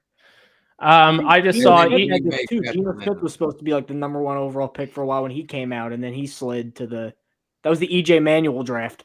That's right. The ESPN broadcast just showed a stat. Now this is ESPN Analytics. I don't know how they come up with this stat mathematically, but apparently there was a 0.1% chance that Will Levis would still be on the board right now.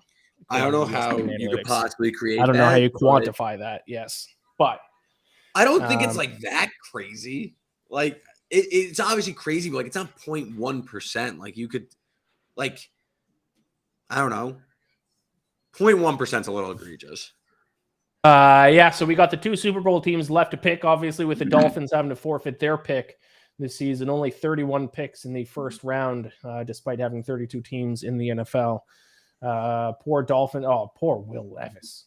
Oh, why do they got to keep showing him? Dropping is one thing, but literally not even getting taken on the first day is he's got to be the only player left in the green room. Would he be? I think maybe some like got invited and didn't show up. Maybe I think he might be. While we have 3 minutes here, because I do want to make sure we get all our clips showing. Maybe Brian Branch goes these next 2 picks, but let's if we can bring that up, let's roll our Brian Branch clip, just so we can get all of them in here. I asked him. Obviously, he's another Alabama player. A ton of Alabama players going in this draft. As always, I asked him what makes Alabama such an NFL player factory yesterday. So because I don't know if he'll get picked or not, let's roll this clip while we have 1 minute waiting for the Eagles to pick here. Is it about Alabama as a program that produces so much NFL level talent? Is it just the culture in the locker room? Is it Nick Saban? What is it about Alabama specifically? Just a standard. Thinking back to 2009 when Coach Saban got there, he's same head coach. Same guy. He's always talking about the standard, being the best. But what it takes to be the best, and we pride ourselves in that standard. We don't worry about going to the league, we worry about the league until after we have to win a national championship. That's our main focus, and just the guys, the camaraderie with everybody in the locker room. Everybody plays a part in it. So I will say of the three guys interviewed yesterday, Brian Branch, Christian Gonzalez, and Jordan Addison. I mean, obviously short interviews, but I like what I got from Brian Branch. He seems to have a good head in his shoulders. I think he's going to have a good NFL career. Is he going to go in the first round? Probably not with 2 picks left, but who knows? Maybe a DB at 31 for Kansas City. Oh, do we already know? Oh, or is that the Eagles? That's the Eagles pick earlier. Sorry, they just showed the Eagles pick earlier. Oh, the Eagles pick is in. We got to give it one moment here so we can get up our graphic.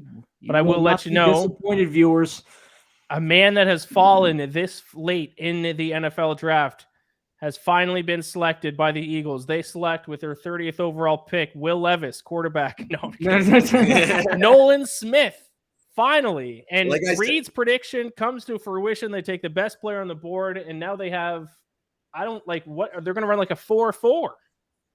Who cares, man? Like, they're going to be absolutely ridiculous. Are you kidding me? Like, this is an absolute year-over-year. Howie Roseman just continues to be the best general manager in football. Sorry, Chiefs fans, Brett Veach, but like, this guy wheels and deals every draft. He lands home run picks every year. I mean, this was a no-brainer. I mean, what do they? I'm just going to bet the Eagles win the NFC because I don't know how any team is going to be able to move the ball against the Eagles team. This is a problem. Oh my goodness.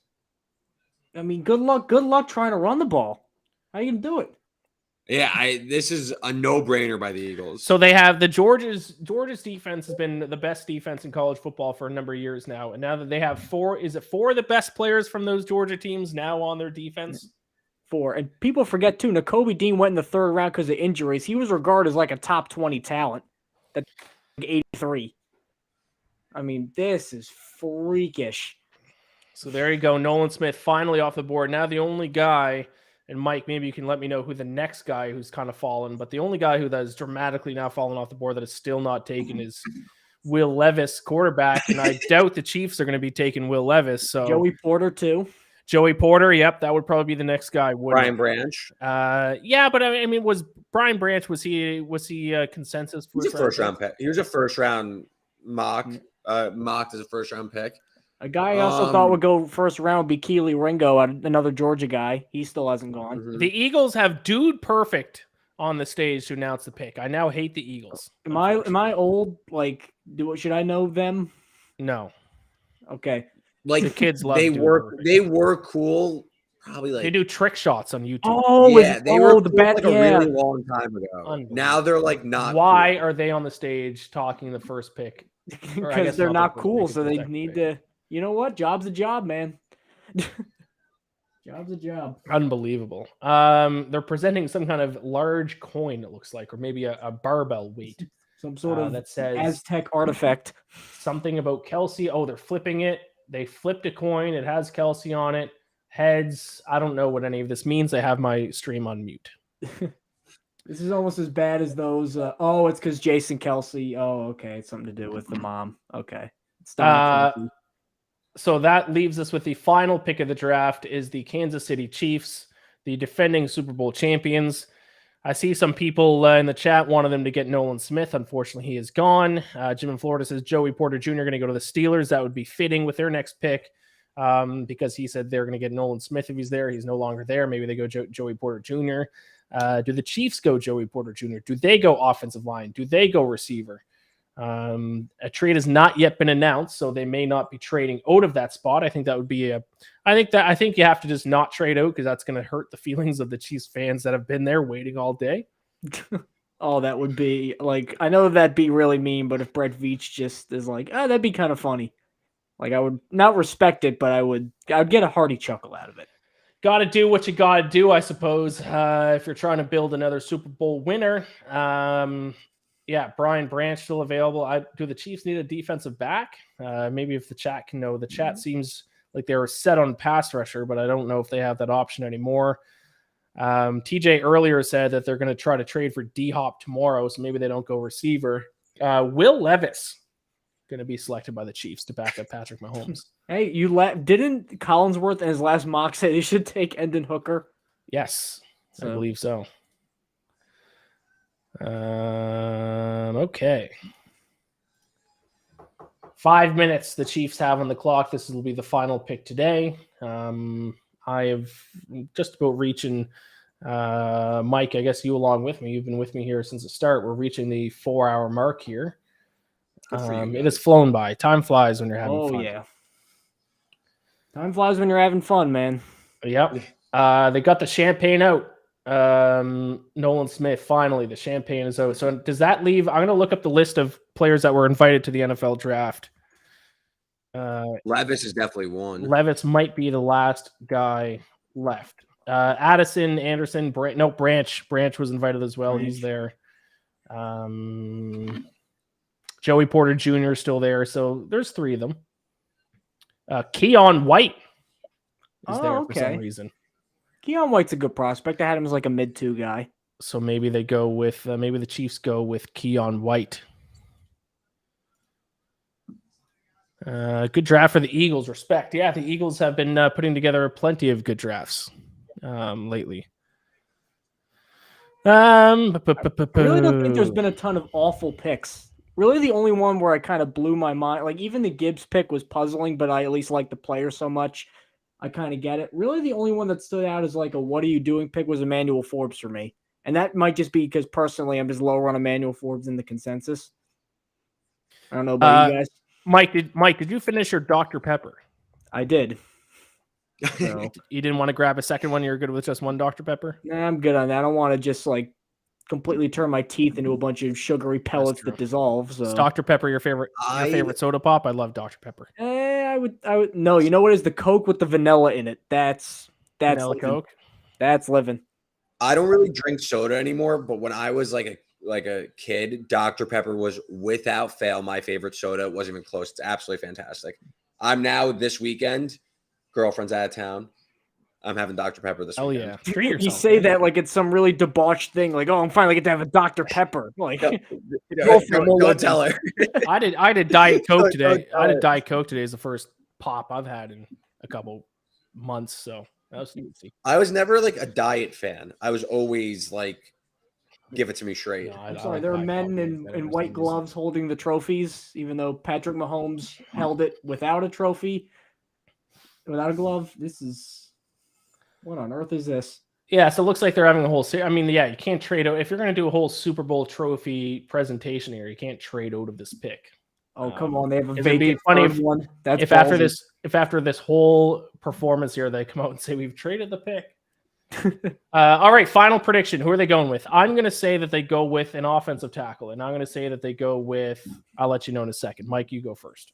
I'm going to go DeJuan Jones. I feel like with Orlando Brown leaving, I know Jawan Taylor has come in, but I don't know. Maybe they got a thing for big, beefy linemen. I mean, Jones was, 375, I think he was listed at. I mean, they don't get much bigger than that. So I'm going to be the guy. I'm going to go with that guy from North Dakota State that I see on my Twitter every second day, Cody Mock. Cody Mock? Yeah, that's going to be my guess. Reed, who's your prediction? You know what? Give me Michael Mayer from or no, I not even Michael Mayer. I want Darnell Washington. Tight end. I want Washington. Oh yeah, Mayer. That was the other guy who fell. He hasn't gone yet. Mayer is falling. Yeah, Mayer fell out of the first. Well, assuming he doesn't go here. I like Darnell Washington because I think that'd be really cool. Strictly what I would want. Just a 2 tight end offense every play. I mean, Niners do it a lot. It works. The pick is in. Haven't seen anything though. They're talking to someone. I'd like for the Arrowhead Attic comments though to get going on whatever pick this may be. Andy Reid looking fantastic in the war room as always. Style must unmatched. be so easy as a Chiefs like this decision making. Like we got Mahomes, like it's fine. Imagine having Patrick Mahomes as your quarterback. Yeah, like we'll figure it out. I feel that now. I mean, normally, like I like the Will McDonald pick, but I think there were a couple better ones, and they left some meat on the bone. Like, normally I'd be like, oh, Will McDonald, really? But now I'm like, hey, we got Aaron Rodgers. All right, cool, Will McDonald. Like, it's just such a weight off you. If Aaron Rodgers performs, I mean. Pick is in. The pick is in. We are going to wait just a moment until we can get a graphic up here, but it is a pick that I am surprised by. A slight reach. I did it's not. actually- I bet on the Chiefs to go offensive line. They did not go offensive line. They went on the other side of the trenches. So this is the chat may like this because they were hoping for a defensive lineman. But Nolan Smith obviously wasn't available. So they went with a different defensive lineman instead. Continuing to filibuster, a guy from the Big 12, a guy from the school of Kansas State, the Wildcats, a guy with two last names. Yeah, man, you were really trying, man. Felix and Enodike Uzoma. Enodike Uzama. Thank you. Is he related to this, the tight end? Isn't there a tight end with the last name Uzoma? CJ Uzama, yeah. Yeah, not related to him at all? Not related to him. All right. So Felix and say it again? Enodike Uzama. There you go. Defensive end from Kansas State. Thoughts on this pick? I have 0. Thoughts on this picker is he's kind of in that sort of mid-second round range. Very violent guy when he's rushing the passer. He's got a little bit of Deontay Banks syndrome or Dalton Kincaid syndrome, where he had one crazy game that really put him on the map against TCU. He was just completely beasting. I think technique-wise, he's actually a little more refined than people give him credit for. I don't know athletically. Athletically, he's okay. I don't know if he's gonna have like a huge ceiling in that regard, but he honestly is kind of similar to George Karlaftis, who they took last year. So he definitely fits kind of the body type that they're looking for in an edge rusher. And if they wanted, this is another one too, like how we talked about the Chargers taking Quentin Johnson after Smith-Njigba. I think they would have taken Nolan Smith at 31, and they just kind of moved on to their next best pass rusher available. Reed, thoughts? Yeah, I mean, Kansas State's defense was really good, disruptive pass rusher. I do think the Northwestern pass rusher, I personally thought was a first round pick. He also had kind of a fun name. Yeah, I kind of wanted you to say it also, but just to get you to say and really test you. Sorry, there's a lot of honking going out my window if people could hear that. New York, baby. No, I thought the Northwestern pass rusher was also worth it. But listen, when you're the Chiefs, they love to just blitz with Spags and just put pressure. And listen, load up on edge. Why not? Yeah, so there you have it. The first round of the NFL draft is complete. Will Levis. Some people thought he was going to go number 2 overall. He is still on the board heading into day 2. There he is. Poor Will Levis. Feel bad for him. Some other names that have dropped. Michael Mayer, the tight end from Notre Dame. He has dropped. Yep. Joey Porter Jr., the best cornerback on the market, on the board, still available. Mike, who else are you surprised by that has fallen out of the first round? Well, let me just I really thought, even though I didn't think he was a first-round pick, I really thought Jalen Hyatt would go in the first round. I thought Adebawore would also go in the first round just because he had another crazy combine. I thought that would be enough to propel him. I guess it wasn't. My big sleeper this year he might be just one of my guys that I really like, and I also heard some first-round buzz about him, was another Kansas State guy, Julian Brents, big, strong cornerback who ran really fast.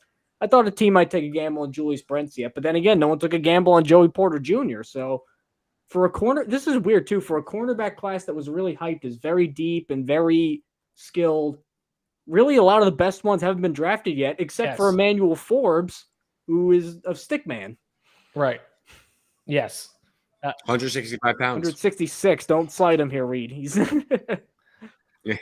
Yeah, who else? I think that's pretty much it. Brian Branch, obviously, but I had him a little bit late in the first round, so I'm not too shocked to see him fall low. But there you have it. This has been a marathon of a stream, 4 hours, a little over 4 hours for everyone who watched us throughout. Thank you very much. Like the stream, subscribe to the channel if you haven't already. Reed, any final thoughts? Definitely a surprising first round. I think the overall quality wasn't there in this draft, and that led to a lot of chaos, especially with the Houston Texans and kind of their decision making. And I think that just set up a chain reaction of really just surprising picks and, people falling, you predict how the draft is going to go, and you put like, okay, it's either this person or this person. Then all of a sudden, when like 3 things go out of whack, right, all of a sudden Will Levis is out of the first round. Where I think if it's a little bit more of a conventional draft and it kind of sticks a little bit more of the script, Will Levis goes where he's supposed to go, and that happens every year. People fall and stuff, so I don't think it's that surprising. Quarterback, I guess maybe a little bit, but overall, entertaining night. Ian, Mike, you guys crushed it on the stream. And it was a lot of fun just chatting some football. We haven't done it in a while. Mike, final thoughts. There are some surprises. I mean, I really did think we'd be talking about Will Levis going to Indianapolis. It seemed like that was almost a lock. It was like a foregone conclusion. Oh, once Will Levis goes to Indy, then this and this and this will happen. And yet here he is. Me, you, and Reed have had her name called the same amount of times as Will Levis has tonight. So little strange, but he'll go early on day 2. There's still a ton of quality left, and day 2 promises to be just as crazy too, especially with Levis and Hendon Hooker still on the board. There you go. I have no final thoughts. Thank you all for watching along. This night has been a disaster for myself between Bijan Robinson and my Maple Leafs losing and now having to go and pack to Tampa Bay for Game 6. But that's my life as a Falcons and Maple Leafs fan. Nothing ever goes well. I never can have nice things. All right. Thank you all so much for watching. Like and subscribe, all that good stuff. Good night. It's late. Talk to you later. Oh, and